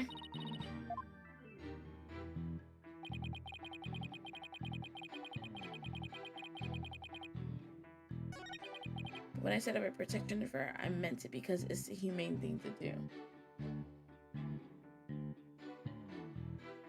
Well, this one also kind of goes with the tape recorder. Because if that was true, then he wouldn't have given the tape recorder to Hugh to give to the police. So actually, I think I was on the right thing, just the wrong evidence. Or not the wrong evidence, the wrong statement. Objection! Ah, yes. So, let me get this straight. You were trying to help Miss Woods? That's nothing more than a bald-faced lie. No offense, Your Honor. Such defamation of my character and your hair follicles, Your Honor. It is an outrage. Miss Sykes will clarify her statement, but leave my hair follicles out of it this time. Yes, of course, Your Honor. Now, please take a look at this. The witness gave this tape to Mr. O'Connor. Then he slyly whispered, "Take this to the police and tell them you found it." There was no whispering, slyly or otherwise involved. I simply did that out of kindness. Objection! The tape contained our client's voice. In short, it is incredibly damaging evidence. Why would it even exist if the witness wasn't trying to pin the murder on our client? I cannot wait to see this man break. They say the road to hell is paved with good intentions, but not yours. You never had good intentions, only lies to protect yourself with while blaming another. You, Professor, are the embodiment of the dark age of the law.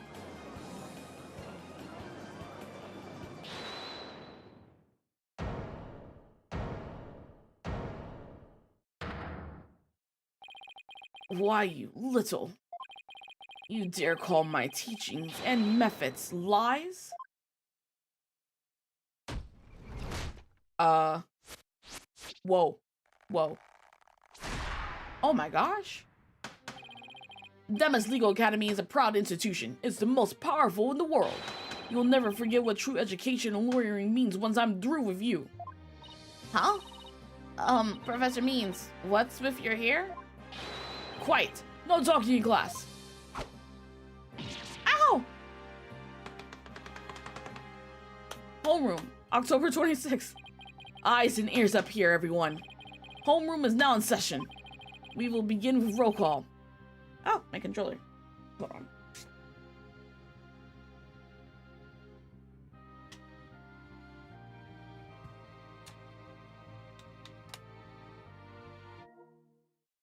There we go.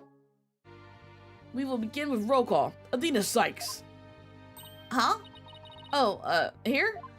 Apollo Justice. I'm fine. I mean here. Fool. The proper response is here, without any extraneous information. Ouch. I mean, here. Next, Your Honor. Here. C-class. That's the proper way to answer. Simon Blackquill. I said Simon Blackquill. Are you here or not? Oh, Simon is not backing down. There's always one, isn't there? Well then, I'll just mark you absent. Now get out of my class this instant. Get out? Very well, that's your wish. Who am I to defy my homeroom teacher? Is that such a good idea? Prosecutor Blackwell is free of his shackles. Oh, oh my god. It just so happens I was a member of my high school's disciplinary committee. But is that really so shocking? Conscripulary lapdog to teacher's pet. What a malleable mud you are, Fulbright. Very good, Bobby. You just earned a gold star and a promotion to head disciplinary. Alright, class is now in session. Why do I have to send an urge to go to the nurse's office with a stomachache?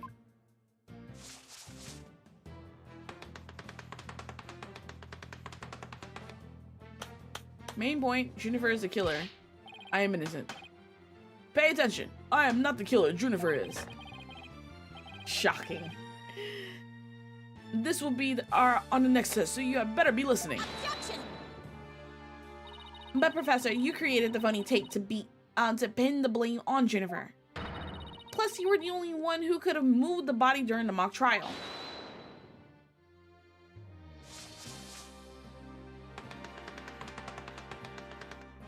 Please know I was not at school. Athena, you disappoint me to think you would label me a murderer. Now pay attention. The murder occurred on the 23rd between 6 and 8 p.m. But I was already at home by that time. So how could I have been involved in this crime? Objection! Professor Means, can you really prove you had already gone home by that time? Can you prove that I was still at school?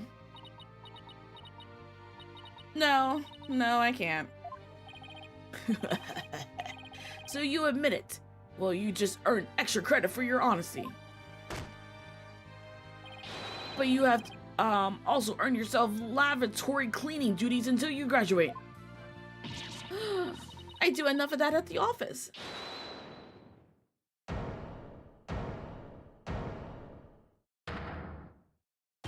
No way, man! I totally object. Robin? I can't believe I fell for the Professor's silver tongue lies. Why you? How dare you talk about your teacher like that? I'm not listening to you anymore, man! No way, no how! Now I have a commission to make. You know those 2 statues that were on stage? I didn't make them all by myself. The statues on stage? I want to know where this is headed.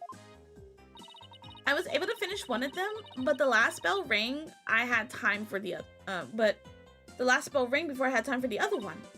So I asked Professor Means to make it for me. In other words, the professor was there on the stage after the last bell. Also, he said to prove that he was even there after 6 p.m. 6:01, and my man's is standing right here in the pictures. 6:03, and he is in front of Robin. Right. It would have been way past 7 p.m. before he could have finished.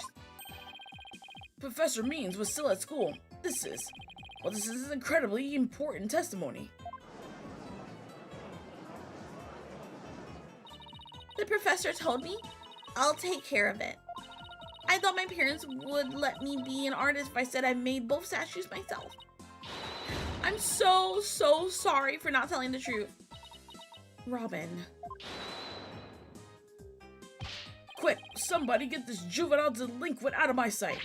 Simon, you're a head honcho among the delinquents. Do something. Aga! And who's in charge of the class pet around here? Not interested. But if you want a class in swordsmanship, I'm your man. Of course, only real blades will do. No swords at school. All weapons will be confiscated. Ah! Nurse! Nurse! Where's the school nurse when you need one? It would seem Sykes Dono seeks a showdown, Professor. In which case, you will do well to draw your staff quick as lightning. Very well. Then I will just have to prove my innocence myself. I said no pets allowed. The real lessons begin in 2nd period. Prepare to be served old school style. What does that mean? No, never mind. Your testimony, please.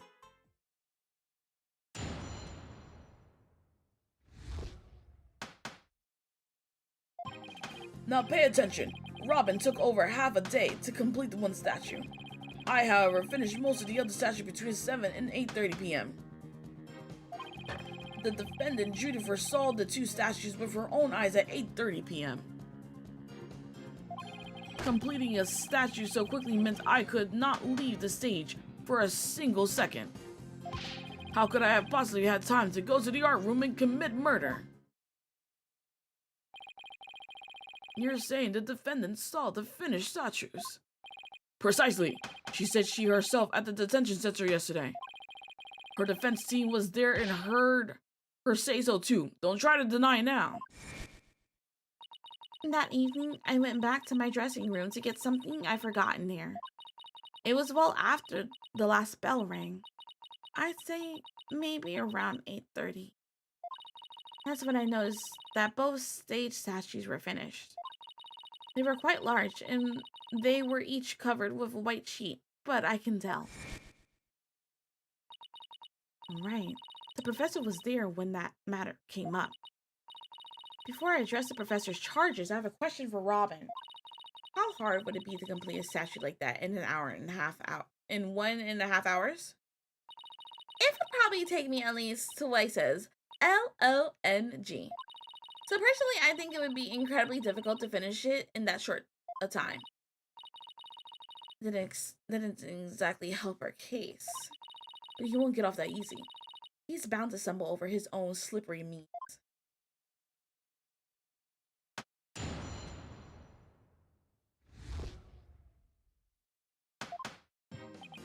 Now pay attention, Robin took over half a day to complete one statue. Hold it!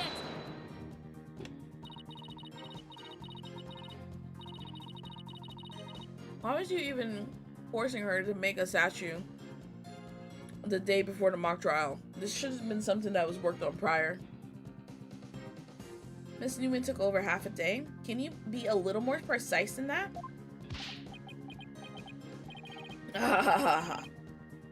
Look at that smirk. What a wonderful question. She was having quite a tough time, you see. Prosecutor Gavin's statue alone took her from the morning hours to the evening. Is that true? In the picture, she's working on Phoenix, right, though?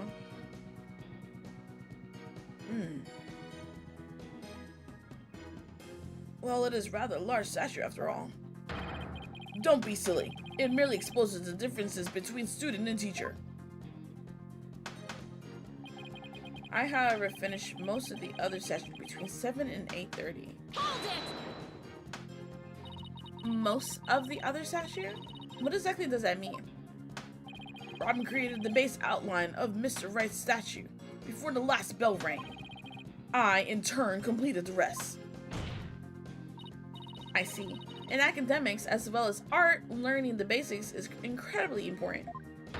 In short, you skipped the most important part of statue making, didn't you? Why, you insolent little... It is the practical applications built upon the basics that take so much time. Professors such as I mastered the basics a long time ago. Unlike Miss Fancy Pants here, who lacks all lawyerly fundamentals. Oh, quiet you. Now do you understand? I did not leave that stage until I was done.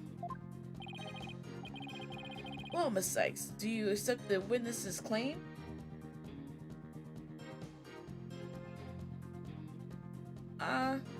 Yeah, sure. I tried everything, but I still can't prove anything. I guess I concede. I couldn't hear you. Say it louder this time.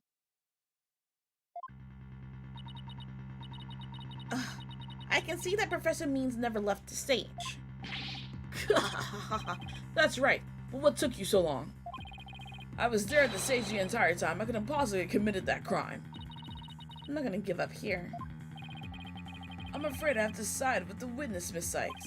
And unless you have any further objections, I have to put this issue to rest. Objection! Not yet. Defense still has an objection. Dina, you've thought of something? Well, as I said, not yet. Oh, so it's time for legal smoke and mirrors. Not yet, Adina. It's not yet time to quit. It's at times like these, when it seems like there's no way out, that you have to. Yeah, I have to turn this case upside down. Instead of focusing on whether Professor Means could have gone to the art room, I should focus on how he commit murder without going there. It seems our young lady has a real bona fide idea. But I'll use any means necessary, even casting stones, if it will distract her. Ah! Who brought this bird to school? Sykes don't know. If I hear one word of your usual jibber-jabber, I shall have your head. The murder occurred in the art room, yet the witness was on the stage. How do you propose to fulfill the vast gap between these two facts, or key facts? If I accept the premise that the professor was on the stage the entire time, the only other answer is that we got something else wrong. Wait, that's it. Every last one of us made a huge mistake. We were totally wrong about the crime scene. Not wrong about the suspect or the murder weapon. It's the crime scene, then. The Professor Means was on the stage the entire time. Then he must be the killer. Ridiculous! The defense has become utterly incoherent. Objection! No, it's just the murder wasn't committed where we thought it was. Continue, Sykes don't know. Okay, the murder was actually committed here. On...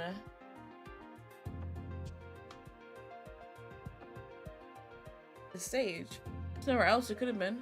If it didn't go in the art room, it has to be the stage. Take that! The greatest riddle of this class, or this case, has been how the body was moved from the art room. But if the murder occurred on the stage, that means the body was never moved at all. It was just held up in banners this entire time. Murder occurred in the art room. Silly girl. When the body was found, there wasn't a drop of blood on the stage floor. Surely there would have been some blood if that's where the murder was committed. There wasn't any blood on the stage? Really? But there was something on the stage at the time of the murder. The banner that has blood on it. Take that! It's true there were no bloodstains on the stage murder, but there was something on the stage that did have a bloodstain. And that would be this, the school banner. No blood would have gotten to the floor if this were under the victim when she was killed. Oh my, that's quite a compelling theory. Silence. What's it now? My theory makes perfect sense. That was a pathetic attempt. You must put every inch of your body into your attacks. The autopsy states that the cause of death was loss of blood. Yeah, only a trace amount was found upon the banner. Where did the rest go? On the other banner? Blood getting on there when the body was moved by wire makes more sense than not. Very good, Simon. Tell me what's your favorite choice for higher education. I'll write you the ultimate and recommendation letters. You're all but guaranteed to get one. Objection! Actually, the defense has something to explain that as well. You do? Dina, if there was only a trace amount of blood on the school banner, then there must have been something else the killer used to soak up the blood. All I have to do is figure it out what. Oh, I didn't even notice both of the banners on the ground. This is what sucked up most of the victim's blood.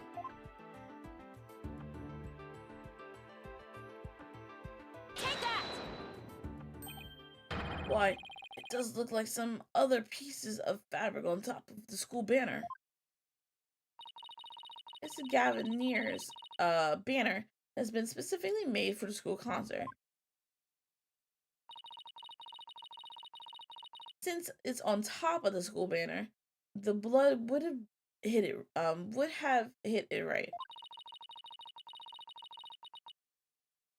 It could have easily absorbed most of the blood like a dishcloth. And only a small amount of blood would have soaked through the school banner below. So it makes total sense for the school banner to only have a little blood on it.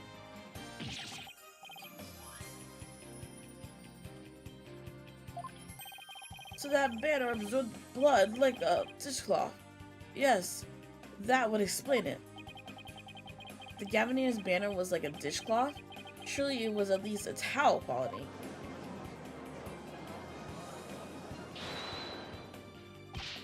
Simon, don't just stand there. Do something. Silence.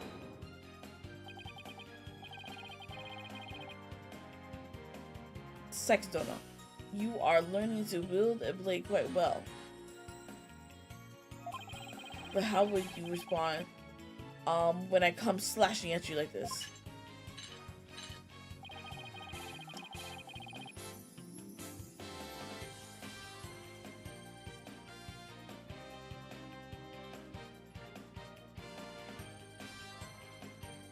Okay, sorry. The remnant of a large blood stain was detected in the art room. But why would there be blood there if the murder occurred on a stage as you claim? Objection! The blood stain in the art room was fake. How? I'll tell you how. All that was needed was something that could transport the blood upstairs. And that was something a piece of evidence would have just finished discussing. The killer used this to bring the victim's blood to the art room. Now, the question is, Which one? Probably the burnt one, right? Take that! You think you stoop so low to protect the mere garbage to this court?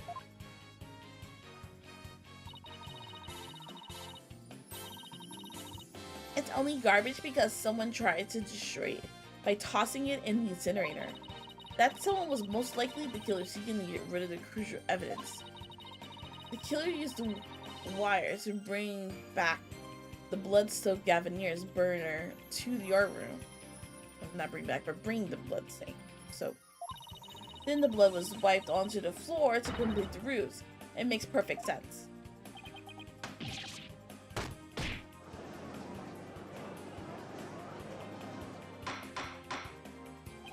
Order, order.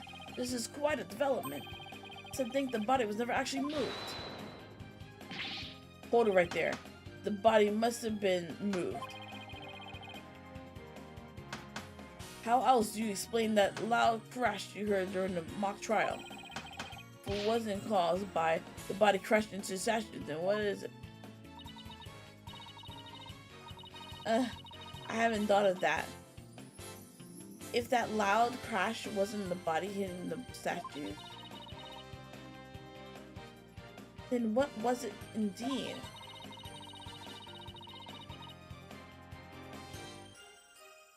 The knot in the school banner shows that something was carried along the wire in it. If that's the case, I know what I have to find. Something that was in the art room before the murder and then on the stage after. The object that was sent down the wire to crash into the statue was Lady Justice. Take that! That statue! Yes, I believe it was the statue that broke the other two, not Professor Court's body. The technique you used to see on the right, that's the pure white Lady Justice from earlier. Professor Court accidentally broke it while she was polishing it the day before the mock trial. But she used her own technique, artistic sense, and... I read that all wrong. But she used her own unique artistic sense and technique to repair it as you see here. Now, nobody would have guessed that it was originally Lady Justice. Silence.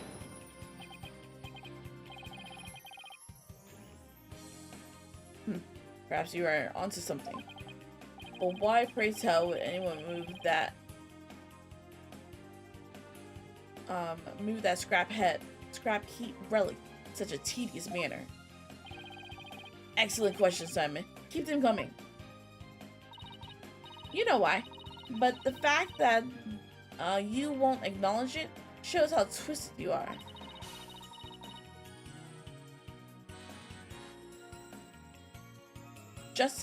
Lady Justice was moved during the mock trial. During that time, Professor Means was fabricating an alibi with his pre-recorded speech.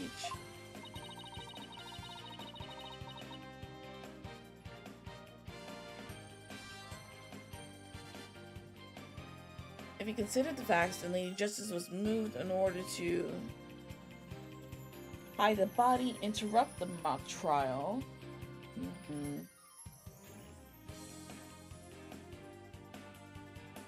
I would say interrupt. Or point us to the body. No. That was the whole point. No.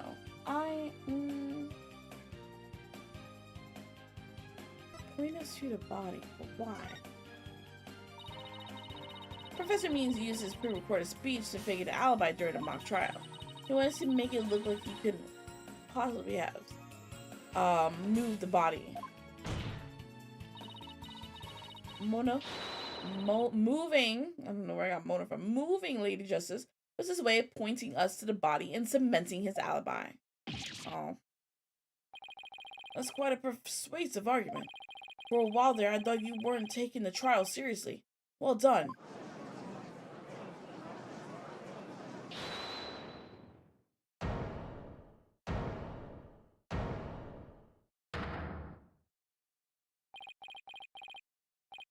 You should never underestimate me, Adina Sykes. Professor Means always means what he says and says what he means by all means. Fine then, say it already. I'm waiting.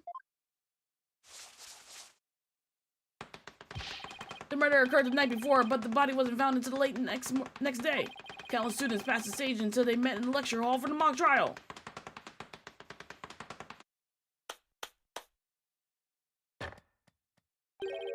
So answer me this. Why didn't anyone see the body that entire time? That can't be explained by... The victim was murdered on the stage and left there. The body would never have been discovered. And of course, if there was nowhere to hide a body upon that stage. This is not good, Adina. Our claim is that close to being beaten to a pulp. I know, but we've come so far. Consider yourself schooled. Couldn't possibly kill anyone. The killer is none other than Jennifer Woods. It always has been and always will be. Just wait a minute.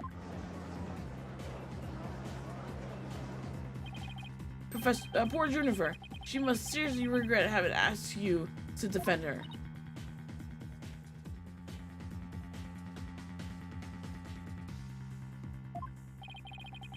And to add insult to injury, you nearly had Hugh convicted for murder. Surely you haven't forgotten the little fiasco.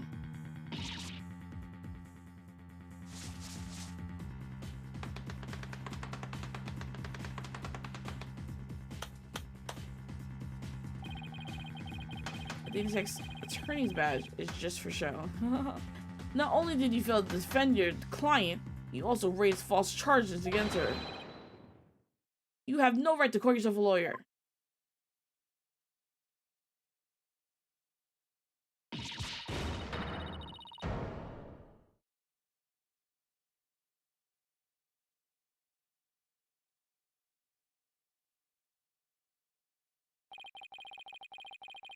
But if this trial proceeds in the same manner and ends in the same way as the mock trial, would you not lose everything you worked so hard to gain? Well, I'll just have to make sure that doesn't happen then, won't I?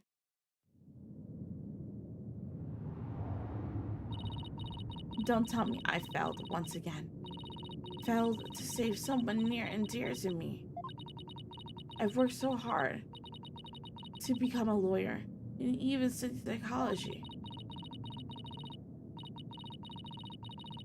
Has it all been for naught? Am I just doomed to relive that all over again?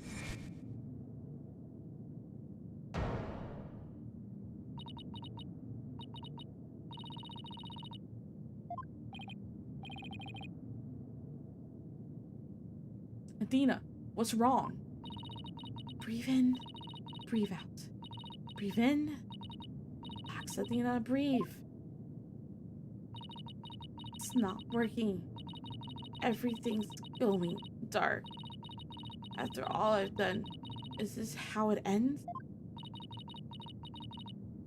Trini, I couldn't protect you like I said I would.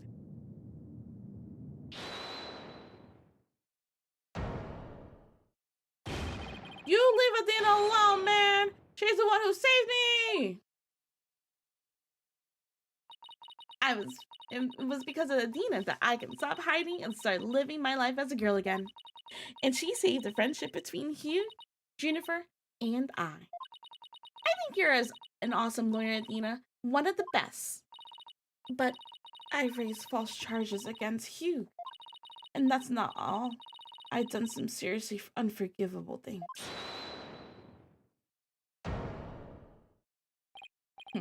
What's the big deal? False charges are nothing to be scared of. And I'm not even mad at you. Get hot in my office. I should really be thanking you. You used legitimate means to expose my wrongdoings and give me a chance to re-examine what's important. But what does it matter if I can't save Jennifer? I mean, the whole reason I come so far is... It's not over, Dina.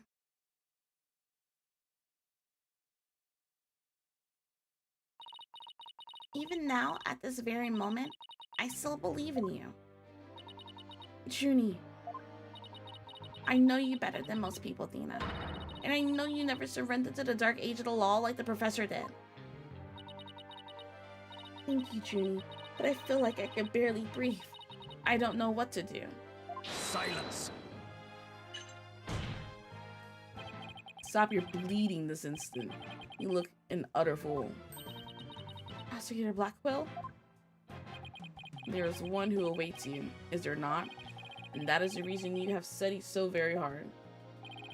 Are you prepared to give up on all you have worked for thus far? I will not do, or even not do, that have you disappoint you know who.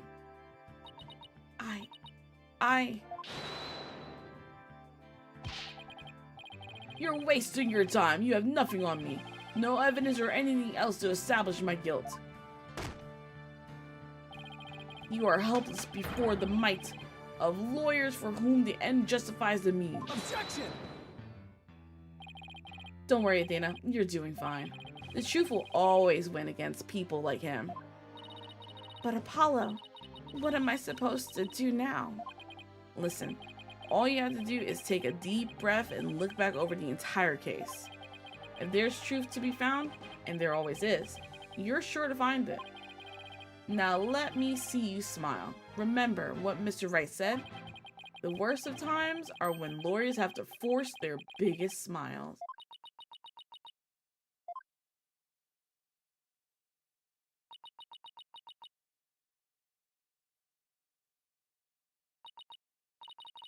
Thanks, everyone. You don't have to worry about me now. The worst of times are when lawyers have to force their biggest smiles. Athena Sykes is psyched and ready to rock. Prepare for your utter defeat. Professor Court wasn't killed in the art room. She was killed right where her body was found. We know because there wasn't any time to move the body there from somewhere else. That means the body had to have been hidden somewhere on stage until it was found. Let's think along the lines to see where it takes us. First up, when the professor means remove the body from its hiding place. Well, let's see. What was he doing right before the body was discovered?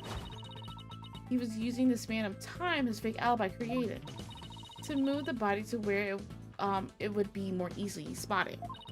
Therefore, the only time Professor Means could have moved the body, removed the body from its hiding place is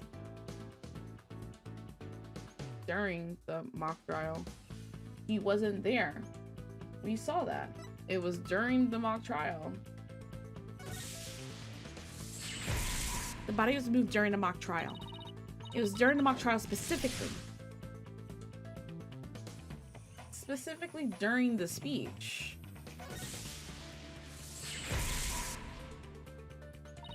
Professor Means moved the body to an easily seen location during his long pre-recorded speech.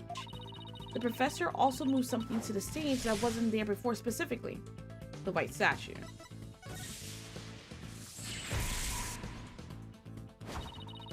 During the mock trial, Professor Means wrapped the White Lady Justice in the school banner and sent it zipping down the stage with a crash, killing two birds with one stone. He drew attention to the body and made it look like the murder occurred in the art room. Was there anywhere to hide a body on a stage? It doesn't seem likely. No, there had to be someplace. Wait a second. How about something that should have been finished but was only mostly done? Something was used to cover the body up, but it didn't draw undue attention because it looked like it belonged there on stage. In that way, no one would suspect there was a body hidden inside. What was already on the stage and capable of concealing a body? The Wright statue was not done yet.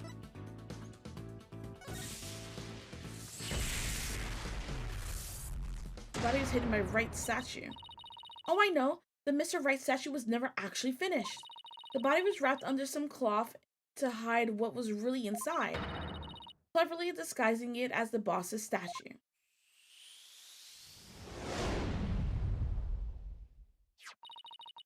Miss Newman gave up on the Wright statue, yet Professor Means finished it in a single night. Yes, what an impressive feat that was. Objection! No. His so-called work of art deserves none of our praise. That's because it was only a facade to hide his real work. The murder of Professor Cord. Come again. I'm afraid I don't follow. He hid the body by making it look like the statue of Mr. Wright. With the body wrapped under a piece of cloth, it looked just like a statue. What? I second that what? Now this is getting interesting. No. This is getting preposterous. How would such a thing even be possible? Objection! We'll never know until we try. Uh-oh. I think I know where this is going. Okay, Apollo, time to turn me into a reasonable likeness of Mr. Wright. What? I'm going to pose like this. Pose like the statue. Like so. And now I want you to wrap me up in a cloth so I look like a statue. I hate to ask the obvious, but where am I supposed to get this magical cloth?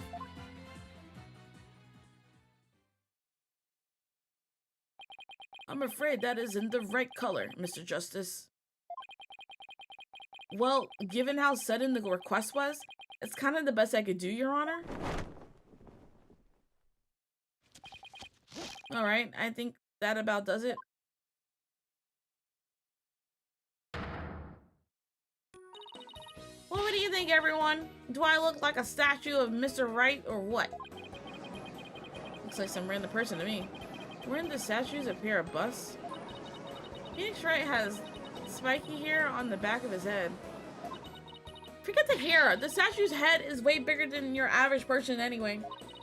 Gotta hand it to me for trying anyway. Wait, that's it. The hands. That's why the hands were like that. That's why it looked like she were bound. Her arms are raised over her head and there are dark bruises around her wrists. Yeah, the professor is probably tied up with something. The marks on her wrist indicated she'd been tied up.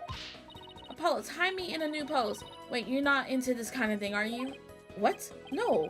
Besides, it was your idea. Just tell me how to tie hands already. Professor Court's wrists were tied together, and I can't help but think that's related.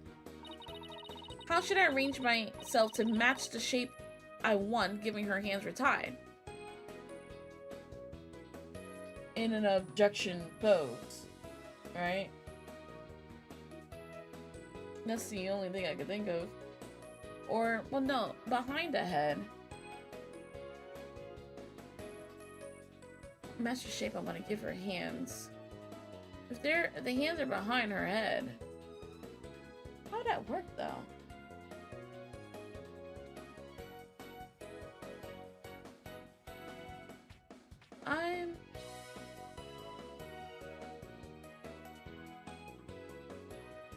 The only way that I'd give it an ejection pose is the arrow sticking out of her body. The ejection pose is not gonna work with both arms. And it was definitely not behind her back.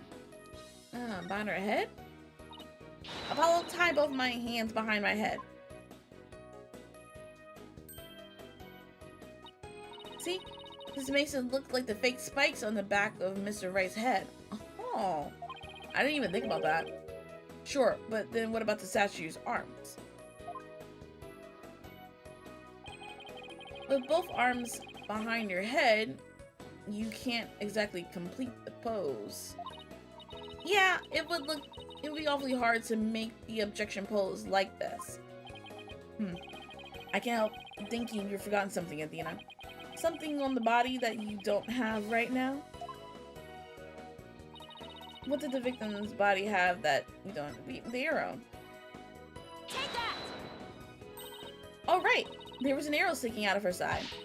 Apollo, take that and plunge it into my side. What are you, crazy?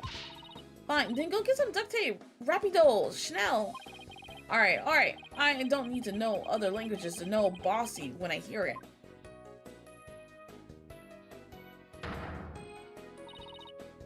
The fatal arrow to the side.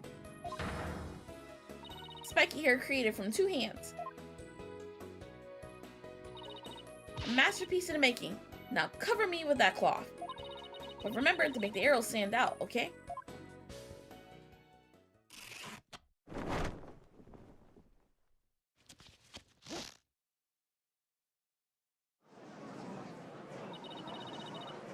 Mommy, the arm's too short.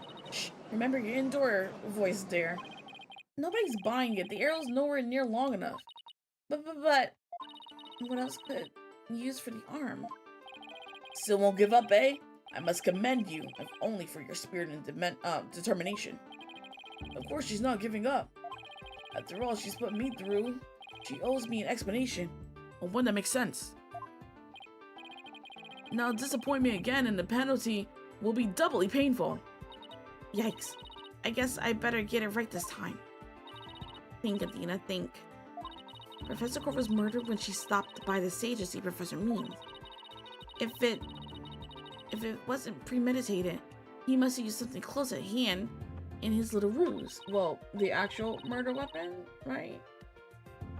Apollo, show me those stage setup photos again. Like that? Right now? Okay, hold on.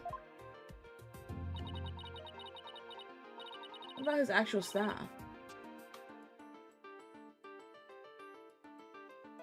Please, please, please. Please be in this photo. It just has to be. His staff would be the only thing that could have killed her. The arm on Mr. Wright's statue is really this right here.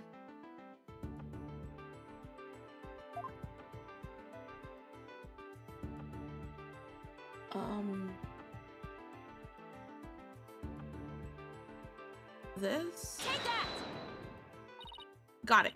I know what he used for the arm of the statue of Mr. Wright. This is absurd. There is no such thing in this photo. Don't play dumb with me, Professor. It's the staff you have right there. Staff. This is the spirit of a great legal warrior. Whatever. Just hurry up and lend it to me.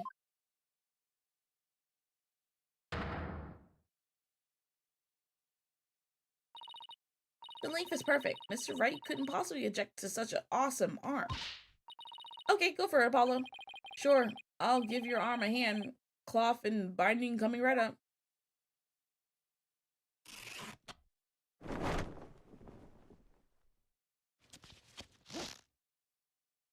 Objection!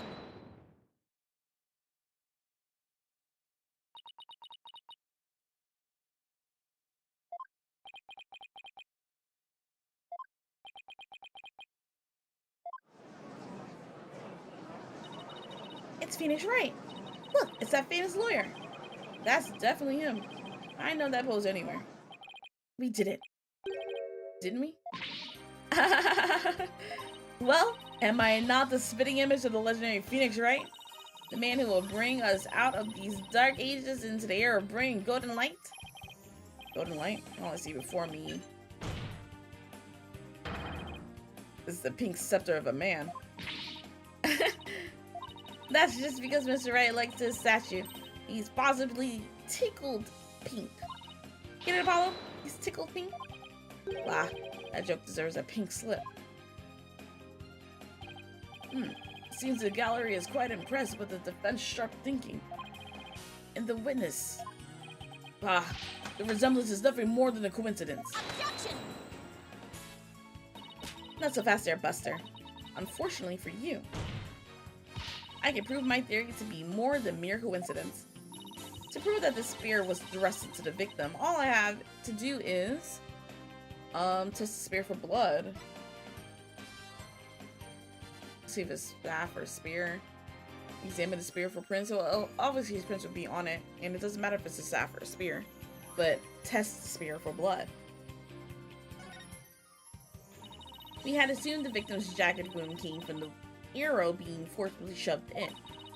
But if the wound was from the spear instead, then we should be able to detect traces of the victim's blood on it.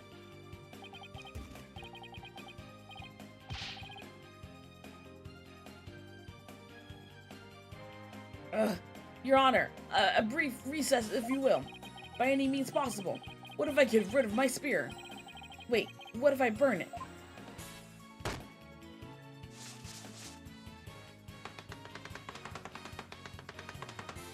What's wrong with a non-guilty verdict? If I do that, I'll be found innocent. Yes, I'm innocent, I tell you. Objection! Surely you don't expect us to take lectures from you now. Now, I ask you in the gallery. How we decide the professor's fate? Bathroom detail? Retake bar exam? 30% salary cut? Dismissal?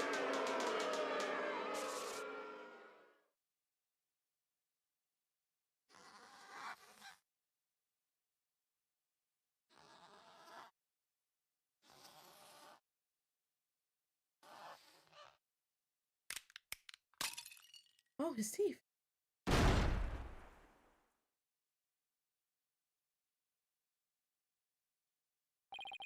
Prosecutor Blackwell, what has become of our witness, Aristotle Means? It is as Saxdono suspected. Blood was detected on his staff. He has admitted to his highness crime, all of it. He shall join us in the clink tomorrow. His teaching skills can be put to good use there. Great. He'll teach felons that the end justifies the means. So much for rehabilitation. Lily, what did you just do? Hold on, y'all.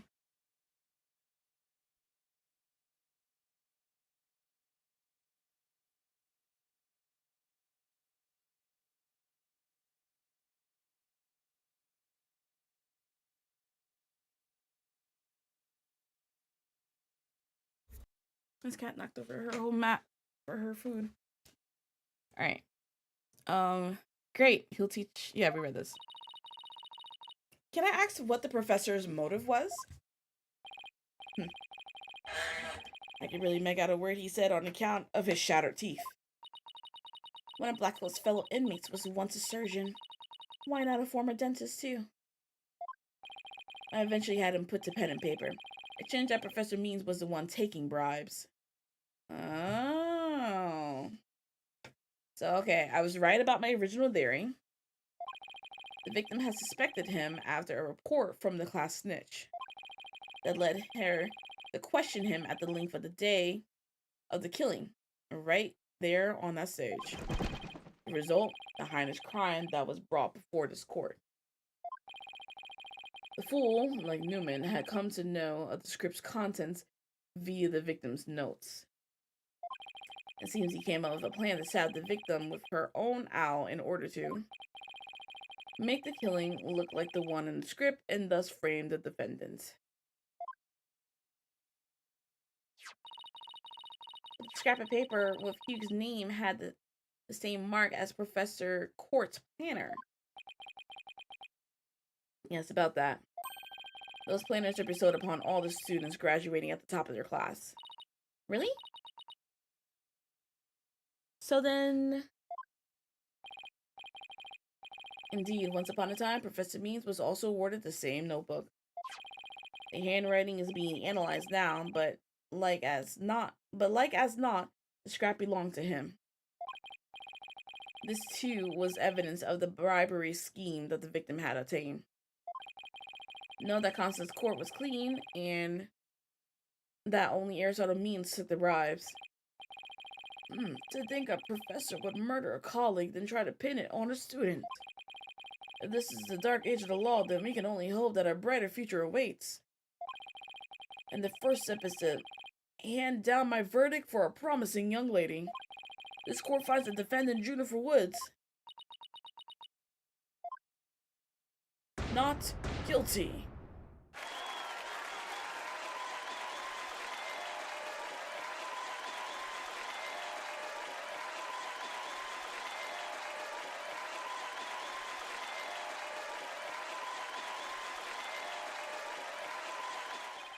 I wish you all the best on your road to becoming a courtroom judge.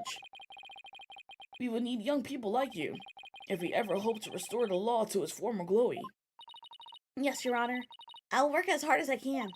Maybe one day I'll be able to work with all of you to make a difference. Proudly serve Professor Court's memory. Do not let her death be in vain. That's the last thing I expected to hear from him today. Court is adjourned. Facing away, right? October 26th, District Court, Defendant Lobby number 3. Thank you, Dina. I really mean it. It was nothing really. I can take the biggest tangled mess of a case and unravel it just like that. I don't know. You looked pretty wound up there at the end, literally and figuratively.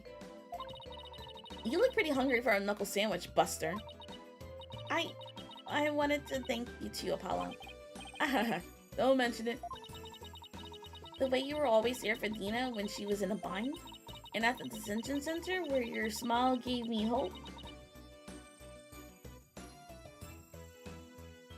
Sorry, cat got in the way. When there was none, it was like the warm rays of the sun shining down on peaceful woodlands. I think you're an absolutely amazing person. Thanks, Juniper. That means a lot to me. But I still have a lot of work to do, and I can't wait until we see you on the judge's bench. I promise you I will get there someday. That's why until that day, I'll... Guys, got some big news. I mean, this is huge. Oh, am I interrupting something? No, it's okay. I think. So what's the big news? The school festival. It was supposed to have been canceled after what happened, but... We just got a call. In the memory of Professor Constance Court, who worked so hard to make it happen. The festival is being extended 1 extra day until tomorrow. Really? Alright.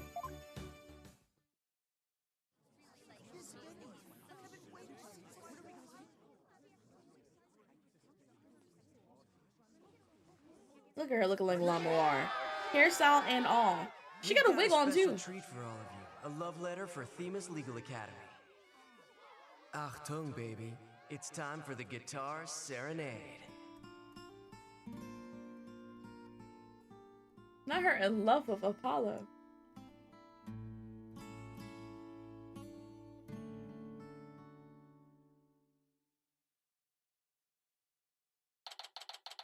No, no singing?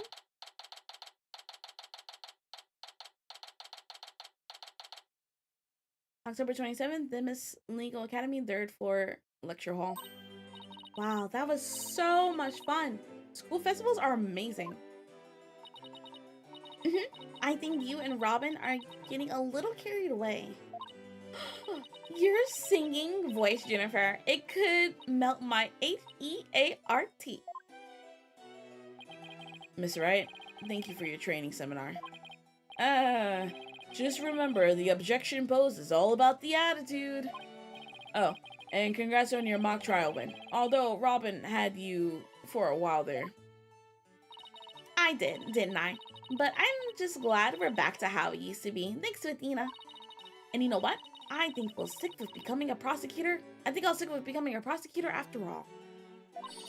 I'm going to make up for my mock trial loss by winning the real deals in court. Mock trial loss? What loss? Wait, did they reprise the trial and Hugh won? Level-headed lawyer course genius and hot-blooded prosecutor course student will go head-to-head in a mock trial battle for the She-Devil's Black Heart. So, does this mean it's really gonna happen? Juniper, there's something I've been wanting to say to you. Bro, call the police. Huh? Ooh, is he going to do what I think he is? Jennifer, can we still be friends? You know, best friends like we always been? Police! FBI! Go get yourself a 25-year-old friend. What do you have in common with an 18-year-old, Connor? Huh? Best friends. Hugh, weren't you gonna profess your love for Jennifer if you won the mock trial? No, I was going to confess that I'm not a genius and that I'm really 25 years old. But you already dragged it out of me during the trial. Oops. Listen, Hugh. You too, Robin. Miriam. Me too? Miriam's got this tactical espionage action stuff down to a science. I've been thinking. It's up to us to put an end to the dark age of the law if we can. Let us all work together to usher in a new age where winning only results from the truth. And the end never justifies the means. Count me in. I wouldn't have it any other way.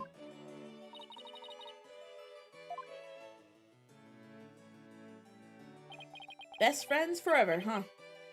No matter what anyone says, nothing beats true friendship. You bet. And what about your BFF, Apollo? Aren't you a little bit old to be using that word? But yeah, he's the best friend a guy could have. Which reminds me, we're supposed to meet up and gossip about the new girl in the office. Hey, no talking about me behind my back.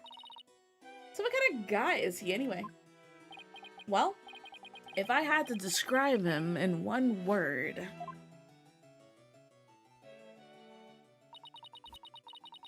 And so, after some slight arm twisting, Apollo promised to bring me to meet his friend. Unfortunately, that promise was never meant to be fulfilled. For not long after, their friendship was mercilessly severed by fate. Uh-oh. And the bonds between us began to fray and unravel as well. Bro, what happened? Sorry, but I'll be taking a leave of absence. Even now, those words continue to ring in my ears. The discord in our ever-cheerful Apollo's voice made him sound so cold and distant. Why, Apollo? Why? Why would you leave us all behind?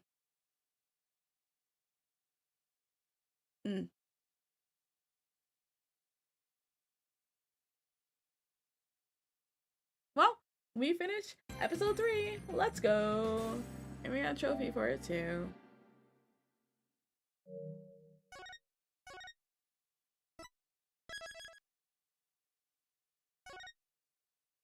Let's see what the beginning of episode 4 is like. Right, this is how the game started. Courtroom bombing incident. A terrible attack launched by the will of a madman. That incident perfectly symbolized the state of the legal world in this dark age of the law. Mr. Wright brought it to a resolution of sorts.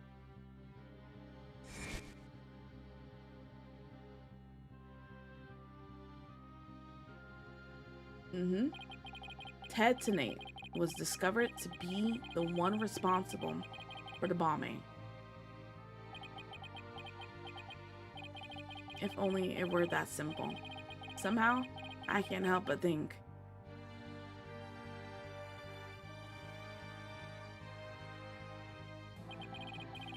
that there's a darker influence at work, one that's lurking in the shadows waiting.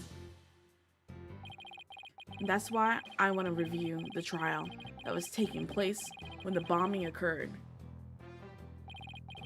After all, I got more than a few personal stakes in it. Cosmic Turnabout. Oh boy, so now we're back in... Well, we're still a flashback, technically. Because we're reviewing the case that happened during episode 1.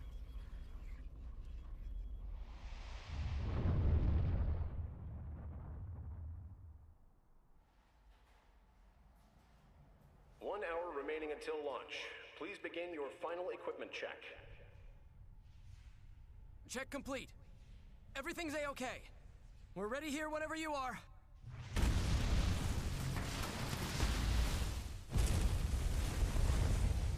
Come in, Act 2.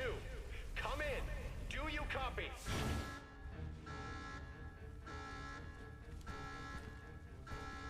What is happening?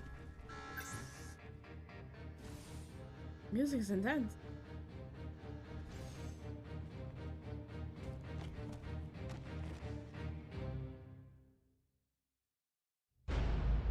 Oh.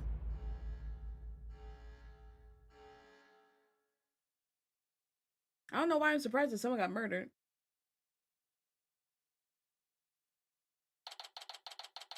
Well. December 16th, 9:12 a.m. Cool. We're not gonna proceed. I just want to see how'd I start. And we'll pick this up again next time I can stream on a Sunday. Let's be real. I cannot guarantee. But we're moving on to episode 4. The Cosmic Turnabout. We see Fulbright. We see Apollo, and I guess maybe his friend. Why did it look like Larry or bottom left? But okay. Super excited for this one. But I've been streaming for 6 hours now, so I want to thank everyone for joining me as usual. I'll be back on Monday for some more Monster Hunter. Yeah, some more Monster Hunter, and Tuesday, let's see. I have to figure out because I need to play Wonder Stop, but also Assassin's Creed Mirage is coming out, or not Mirage, Shadows is coming out, and I have early access to that too. So look forward to that as well. Yeah, you're making it so awkward, Lily, being right in front of my keyboard. So I don't know as of right now what I'm going to be playing next week. But yes, thank you everyone for joining me. Thank you for the follows. Thank you, as you know, for the raid as well. If you guys aren't aware, I am streaming on YouTube at the same time. There's a link for y'all and for my YouTube folks. There is the link to Twitch. I also have a Ko-Fi if you ever want to tip me in my streaming content creation. I have a throne if you ever want to get anything for me off of my wish list. Much appreciated, guys, and I'll see y'all next time. Bye.